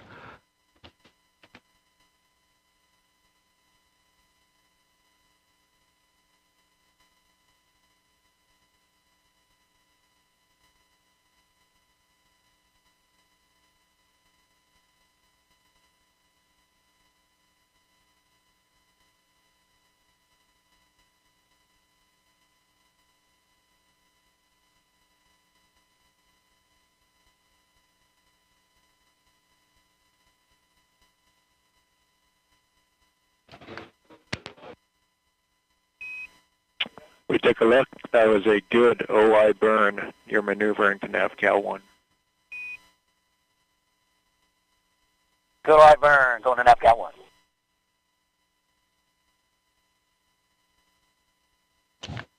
And with that call up, both crew and flight controllers agreeing that that was a good OI burn. I'm looking at the trajectory plot here in Mission Control. I see our trajectory pointing us directly up to the altitude we need to go to for the next burn. Right now, Starliner is moving into NavCal mode, or NavCal attitude. That's going to be the first of several positions that Starliner, directions that Starliner points itself to track some of the stars from the Starliner and update the position inside of the position orientation of Starliner inside of its guidance, navigation, and control algorithms.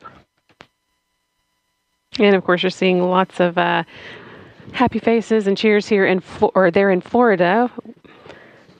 Everybody glad to see Starliner safely in orbit with Butch Wilmore and Sunny Williams in tow, sending it on its way to the International Space Station for docking tomorrow at 12:15 p.m. Eastern Time. Once again, Starliner safely on orbit, has conducted a good orbital insertion burn, and is on its way.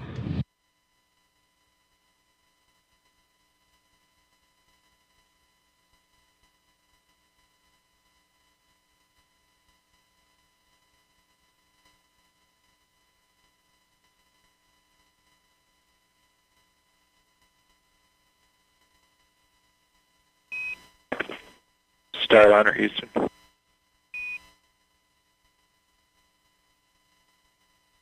Go ahead, Starliner, Houston. Yeah, you do have good cooling. The sublimator is working. We are watching it, though, because the water usage is just a little more than we thought we were going to see. You probably noticed that. It's a reason for the advisory there. From the ground, we'd like to swap you over to the other leg. So we're going to close sublimator leg 1, wait for about 60 seconds, and then open up leg 2. You'll see us do that. No impact or action. Okay, we copy. We'll be watching. Thank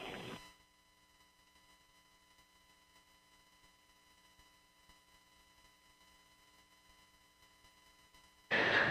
Joshua Kutrick there again, giving the crew some words about information they're seeing on orbit. This one related to sublimators, which are used to cool the spacecraft down. But just letting them know that there's nothing that they need to be concerned about. The team will keep watching that. In the meantime, as Starliner begins making its way to the International Space Station, we're going to check in with Rob Navius in the International Space Station Flight Control Room. Rob? Yeah, thanks very much, Brandy. With Starliner en route to the station, the work now just beginning for Wilmore and Williams. First up, an important rendezvous burn called the NC burn, which will adjust Starliner's altitude relative to the station and begin to refine its path to the orbital laboratory.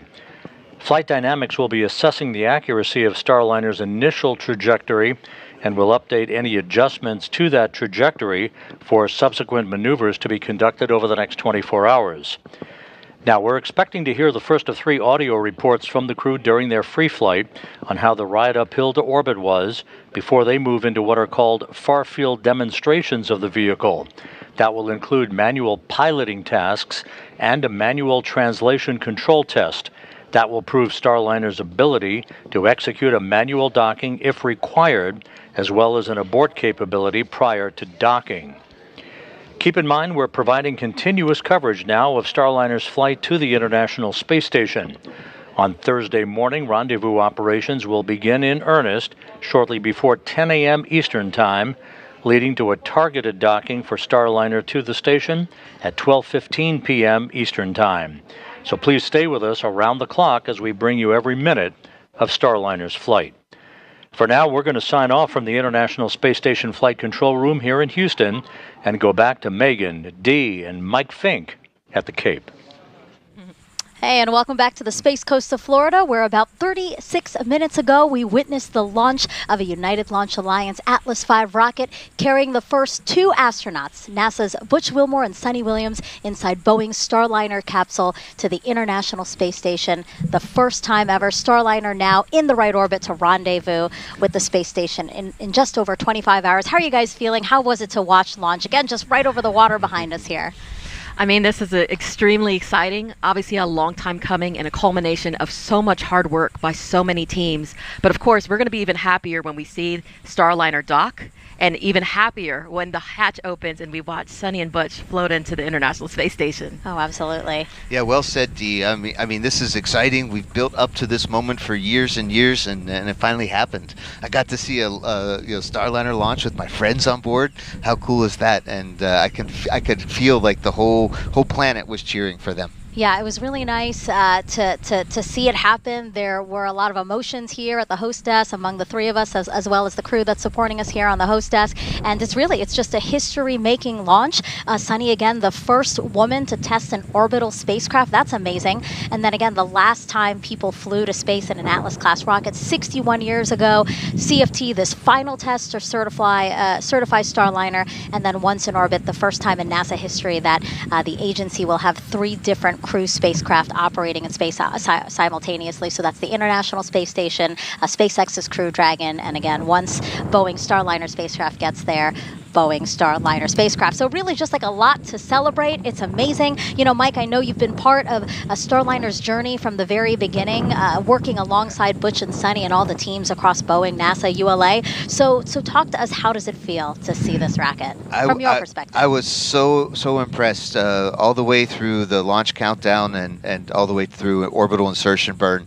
Everything was just like the final simulation exercise they give us back at Johnson Space Center, where they just give us everything nominal.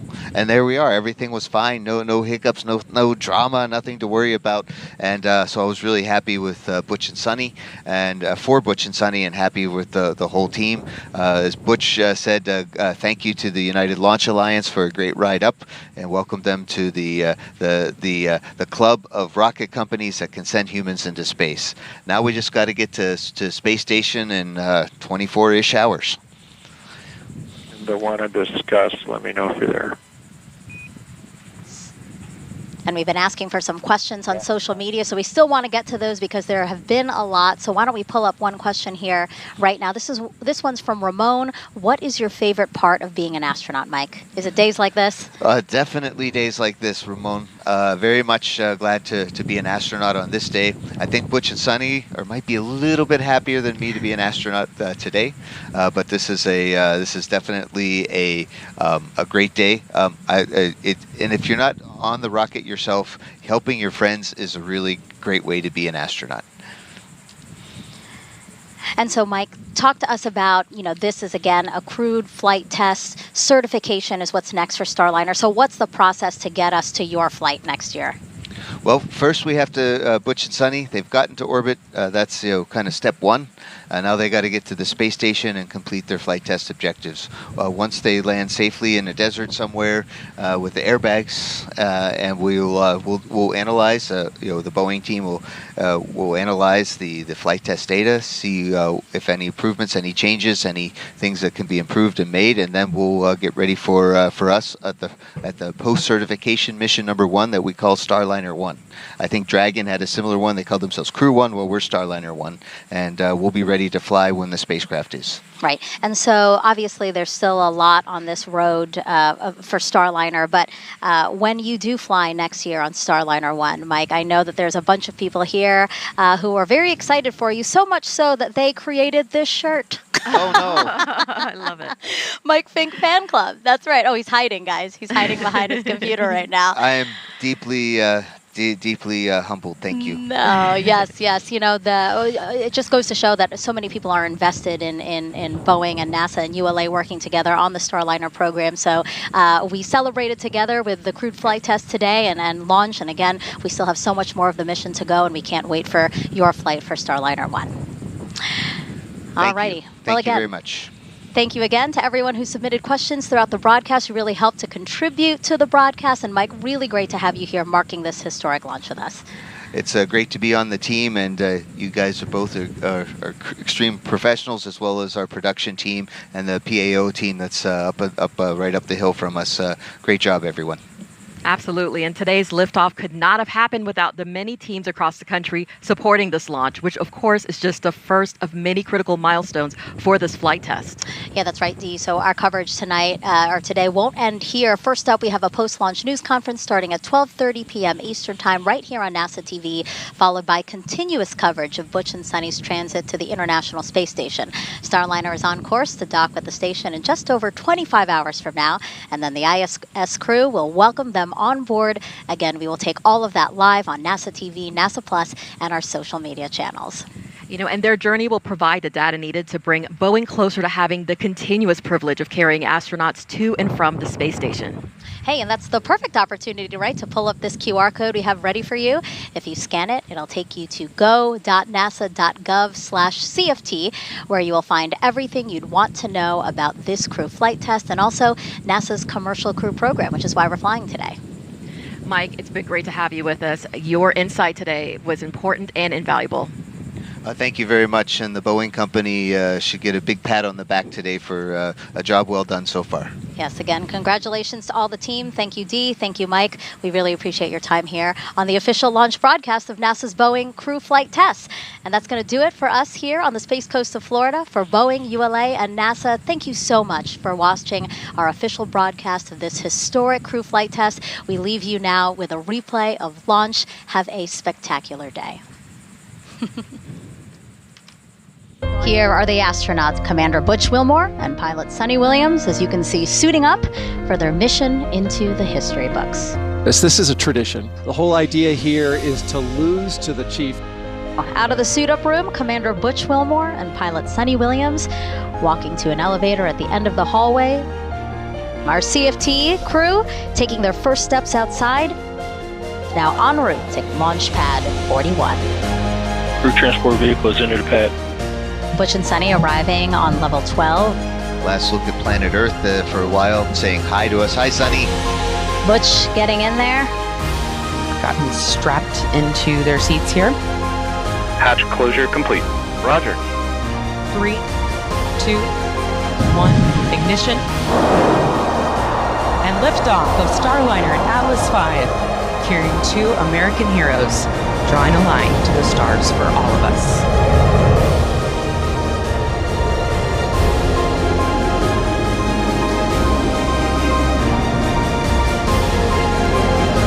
Commander Butch Wilmore, they're calling down to Mission Control here in Houston that the spacecraft has begun rolling into right attitude for its ascent. We got a navigation and control officer here in the room seeing good data on that.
Houston, Matt 2.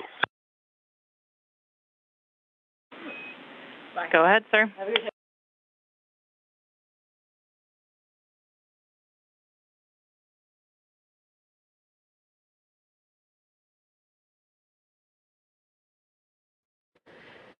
You're back with Mission Control Houston, coming to you from Johnson Space Center. Team here in Mission Control continuing to watch over the Starliner systems. They have been continuing to watch the sublimator issue that we mentioned just before we went back to Kennedy Space Center there for an update. Those sublimators are used to cool the vehicle down before the vehicle uses its radiators for cooling. It is running out of water a little more quickly than it was expected to, but the radiators will be able to take over the cooling of Starliner just in the next few minutes. So we'll keep an eye on that, but it should not be a problem for today's flight.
Another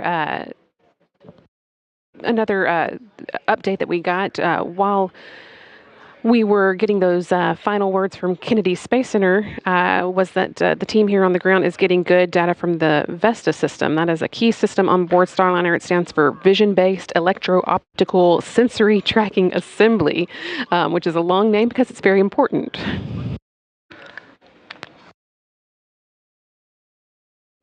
So that system actually does many things for Starliner.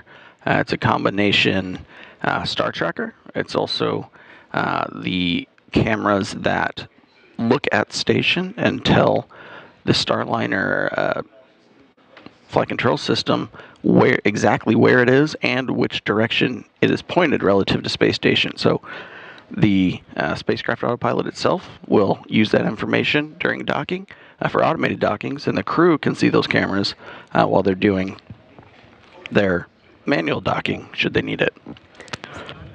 So you'll be hearing a lot about the Vestas over the next 24 hours as Starliner makes its way to the space station. That is a key part of the systems that we'll be checking out along the way and then using for the actual docking. Yes, and that system is made up of 6 cameras. It's got It's a dual redundant system, so there's 2 copies of each. There's 2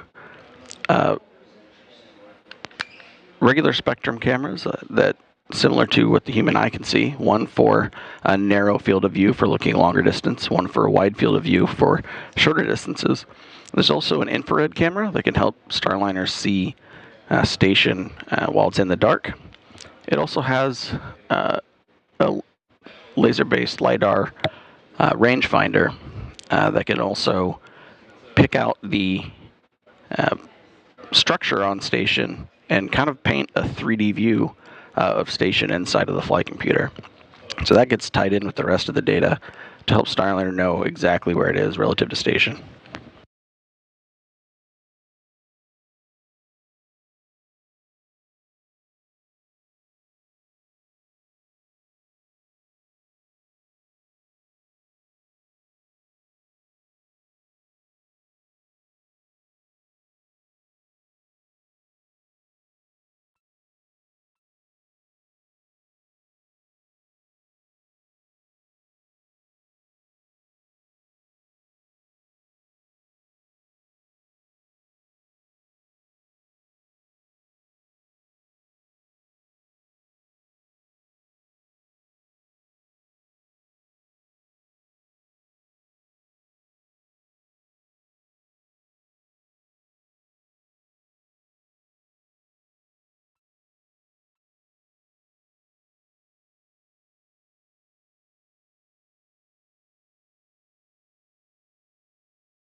So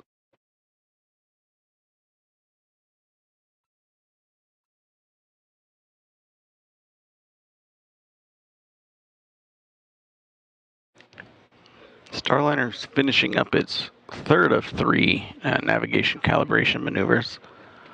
The next things coming up are enabling some of the Good rad flow. I'm not sure if they made a notice, but there was a few warnings pop up. Those were associated with the radiators coming online. We're still watching it, but good rad flow. No action. Yep, good rad flow. We did see him in no action. We figured that. Thanks. And those radiators, that was one of the items I was going to say is coming up soon. Starliner turns on the radiator system based on what the current temperature is, based a little bit on solar activity and the heating it got during ascent. So now that system's on, cooling Starliner, we are looking towards getting Starliner pointed in the direction for the next upcoming burn, which is the NC burn, or the phasing burn, where that C means catch-up. During that phasing maneuver, Starliner is going to stay in a slightly elliptical orbit, but at a lower altitude than station, and it's going to use that time to catch up with station, and then we'll later move up to station's altitude for final rendezvous and docking. View you're seeing here is of the flight control team in Mission Control Houston. In the center of the view there is Mike Lammers, the lead flight director for this mission. Next to him, Rick Hempfling, and on his other side, Joshua Kutrick, the day's Capcom that you've been hearing talk with the crew. You saw Lammers there pointing around the room as he was going through a no-go call for moving into orbit ops, the next mode that Starliner will be working in, having finished its ascent and its orbital insertion burn.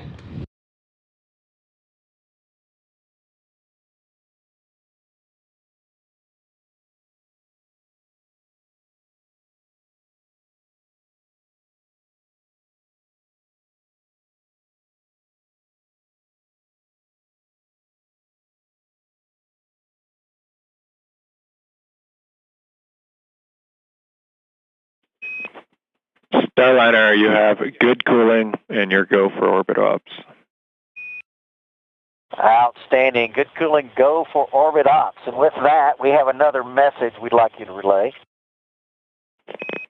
Everyone is listening. Go ahead. Yeah, if y'all could call Kennedy Space Center crew quarters and strongly request that they release Joe Acaba and James Branson from quarantine. I'm sure they would appreciate it. Yeah, I'm going to give him a call. I'm not sure Joe's going to want to leave, but we'll pass it along. You may be right. He said a lot of free bacon. Sounds good.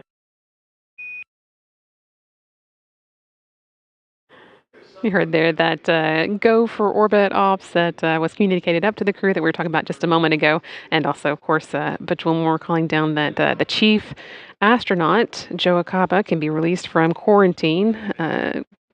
Butch and Sonny went into quarantine April 22nd, so they had a bit of a longer than expected quarantine as they waited for today's launch, but they are safely in space. So now that those who have been in close contact with them and needed to preserve their own quarantine to make sure that no germs were sent up to the International Space Station can also end their quarantine.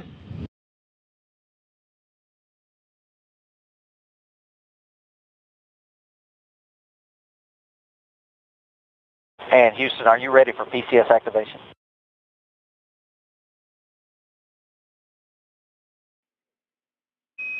We're ready. Here go for PCS activation. Here we go.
And Houston, I burped the PPM suit open via step 1.14 3 times. It keeps cycling back above up to 152.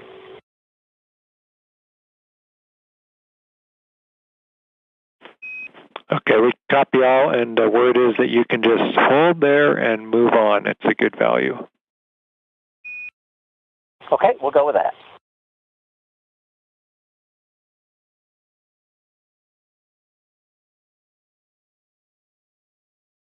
All right, we'll call the PCS System Act complete for my steps. Let me know if, check me, make sure I didn't miss it. We're checking.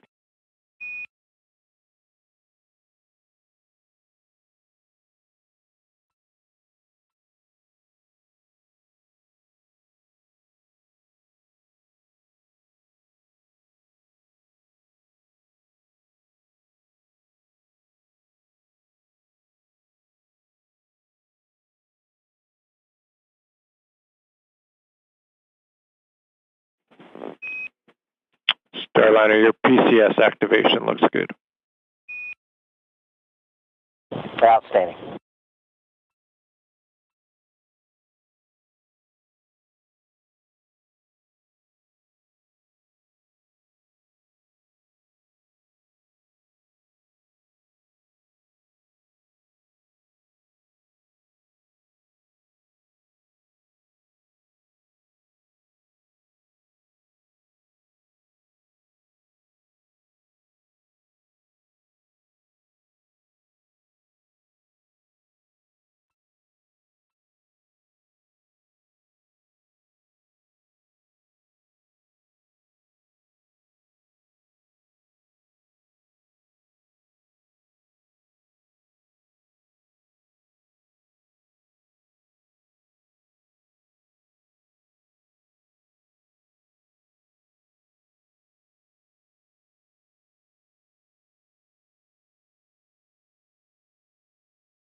For those just joining us, or for those who've been watching since launch, Starliner is doing the last bit of coast before it gets to the NC burn, or the phasing burn.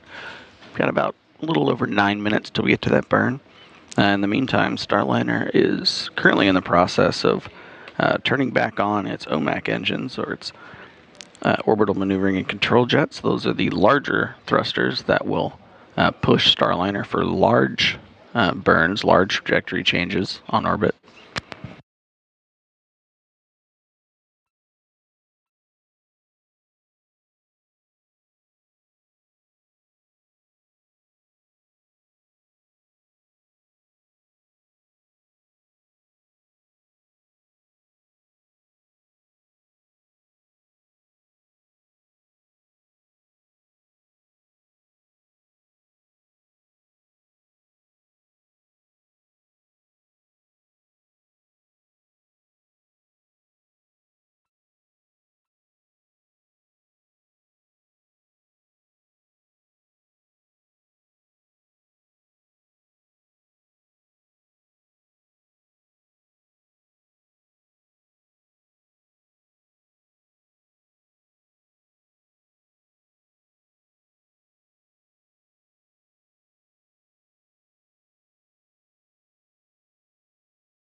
And Houston, the hatch locking device is installed. We copy. Hatch locking device installed. Thanks.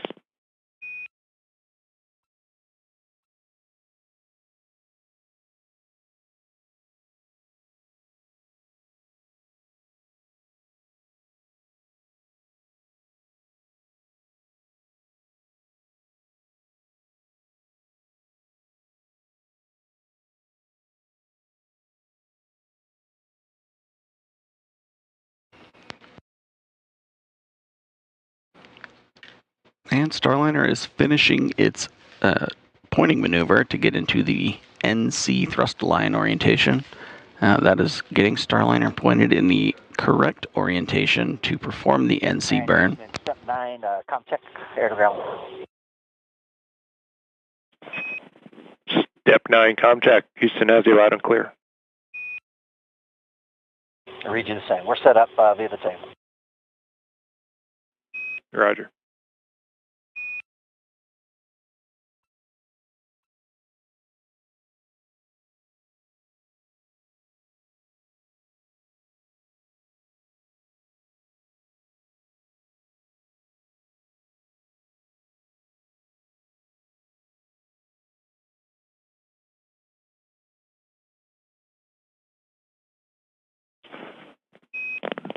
Starliner, good config for the NC burn.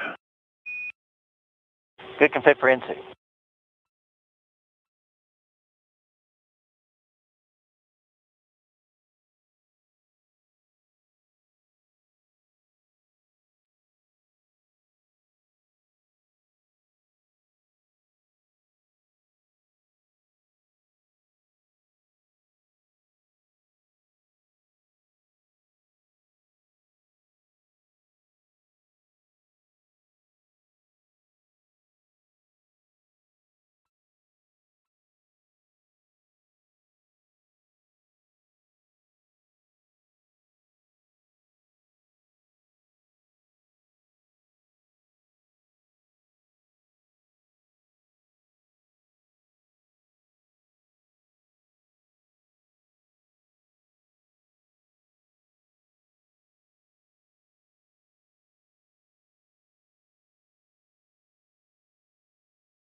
Houston Starliner, com check on the handheld mic. Houston has you loud and clear, handheld mic.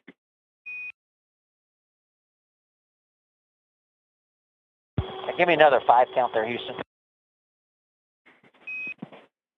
This is Houston 5, 4, 3, 2, 1, and we have you loud and clear, handheld. Yeah, we're just checking the volume on the speaker. Thanks. Copy.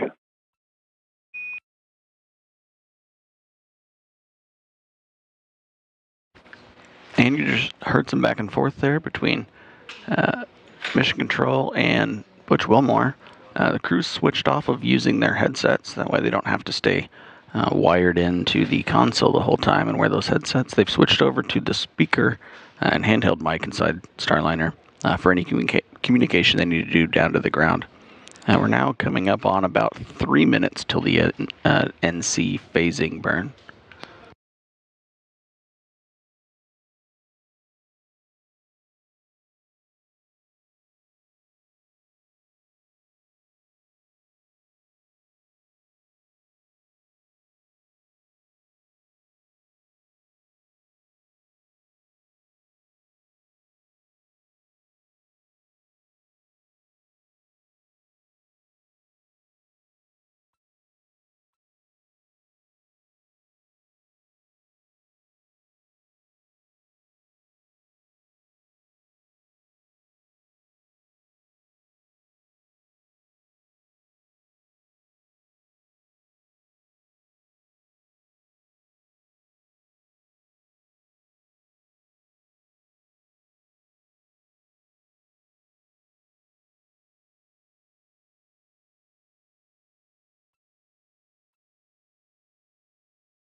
We're coming up on 2 minutes till Starliner's NC burn.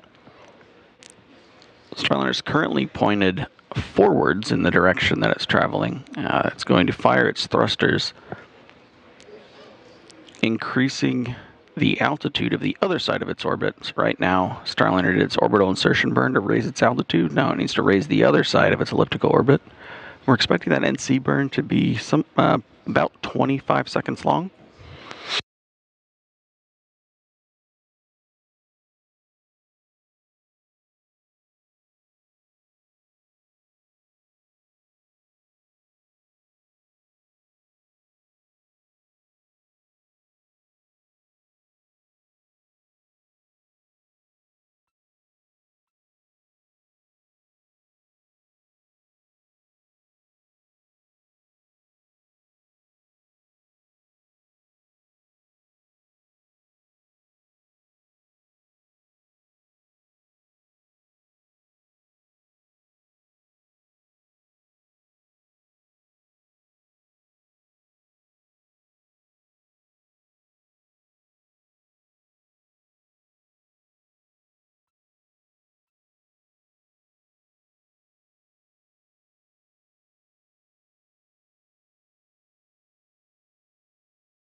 And 30 seconds till the expected NC burn.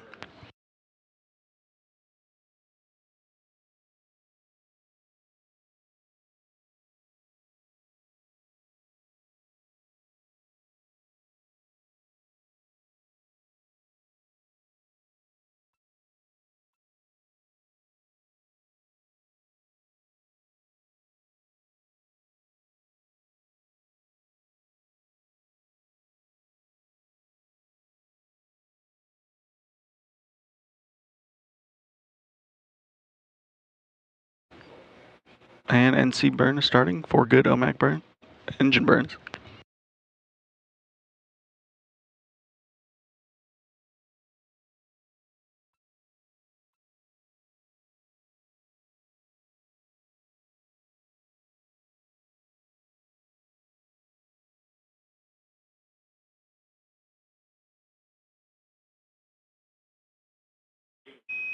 Good NC burn.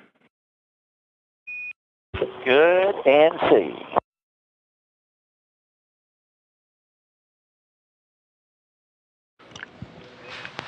Hey, firm, you're on your way to tail sun, step 12. We see it. And that call up from Capcom Joshua Kutrick to the crew. And Butch responding, he sees the same data. Starliner had a successful NC burn. Starliner's orbit is now a slightly elliptical orbit, varying between 324.7 kilometers and 323.6 kilometers.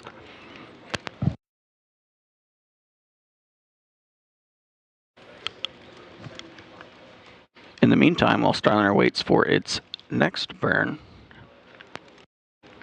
coming up, the NHPC-1 burn, which is 20 hours and 42 minutes away.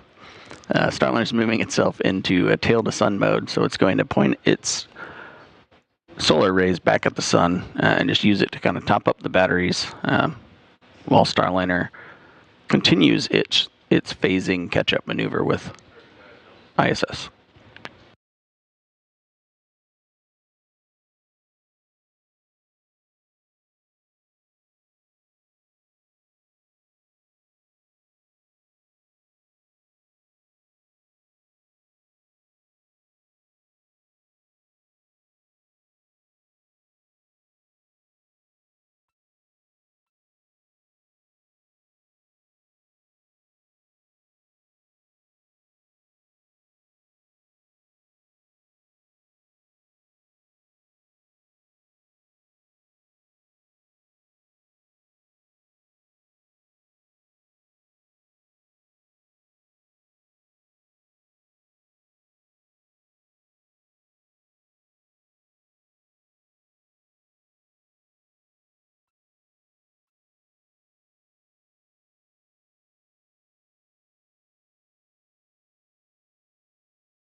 with this first section of downtime that the crew's going to have, they're going to be using this time to get out of their suits.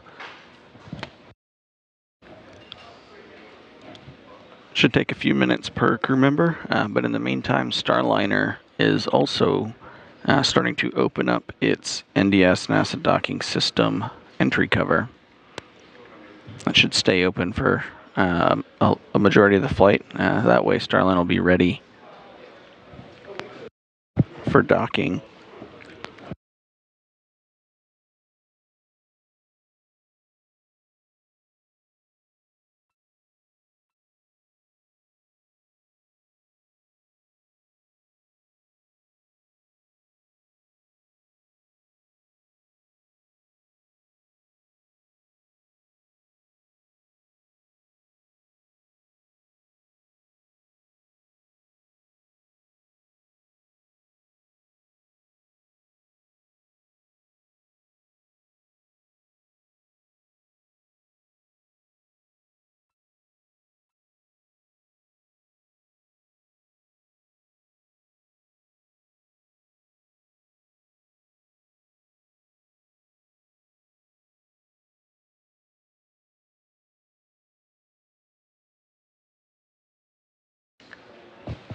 And flight controllers here in Houston, noting they see the entry cover open. We're getting that telemetry data and showing it on our virtual external display of Starliner. Starliner, your entry cover is open and complete. You also have a good ADF count, and we're with you moving over to rendezvous monitor. Yep, just about to do that ourselves. Here we go. Rendezvous monitor.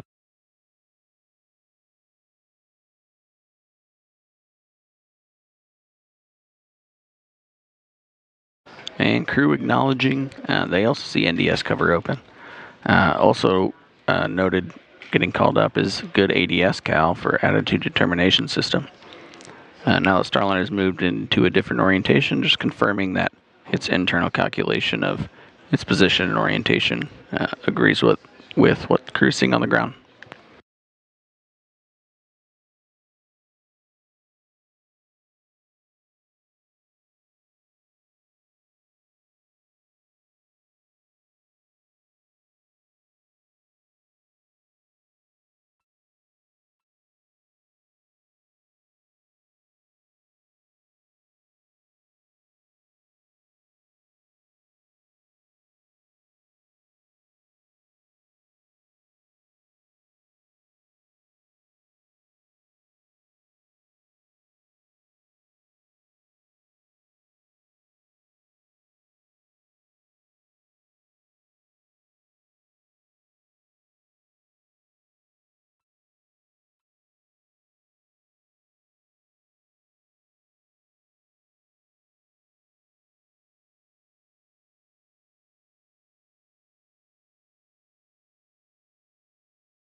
Good morning. I'm NASA's Sandra Jones, and I am joined by Jim May from Boeing, and we are going to continue to bring you live coverage of the in-flight portion, the phasing portion of Starliner's mission to the International Space Station. If you're just joining us, Wilmore and Williams launched at 9:52 a.m. Central Time this morning today from Space Launch Complex 41 at Cape Canaveral Space Force Station in Florida. The duo did lift off on the Atlas V rocket and are slated to dock to the International Space Station's forward port of the Harmony module just a little less than 24 hours from now, targeting that docking at 11:15 a.m. Central Time tomorrow, June 6th. Following docking, the crew will complete hatch opening operations, targeting that hatch opening around 1 p.m. Central Time tomorrow afternoon, and welcome remarks to follow around 1:20 p.m. Central. At this time, Wilmore and Williams are awake and have a busy few hours ahead of them. First up was the NC burn, which took place just a short time ago and was successful. This burn helps get Starliner in the proper trajectory in preparation for tomorrow's docking. Next up, the crew will begin to prepare for their first PAO, or Public Affairs Office Mustang event. This is the first opportunity for the crew to provide remarks on the mission thus far and their flight into orbit. Following this, the CFT crew will also conduct some far-field piloting checkouts and provide feedback to the teams on the ground on those checkouts. We will discuss these piloting checkouts a bit more here shortly as we approach them. Following this, the crew will complete data collection on VESTA, or the Vision-Based Electro-Optical Sensor Tracking Assembly. This is essentially a vision-based system which helps with tracking and docking, of course, for Starliner. The crew will also complete other tasks and checkouts, do a little cleanup, all before completing a medical conference and getting some rest. So as you can see, quite a busy few hours ahead for the crew.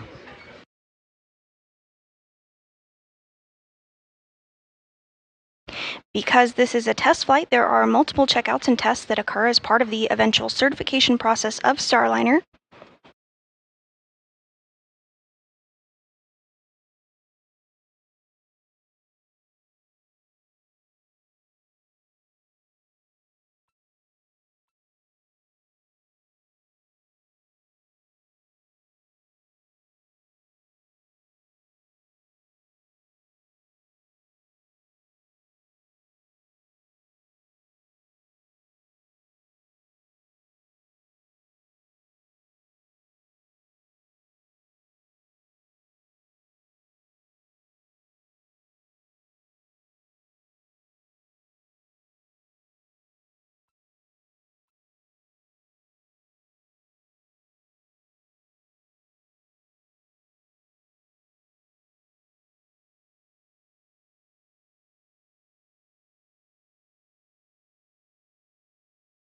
And coming up here in just a few minutes at 11:30 a.m. Central Time, we will have the opportunity to hear from managers at both NASA and Boeing and United Launch Alliance about today's successful launch of Butch and Sunny.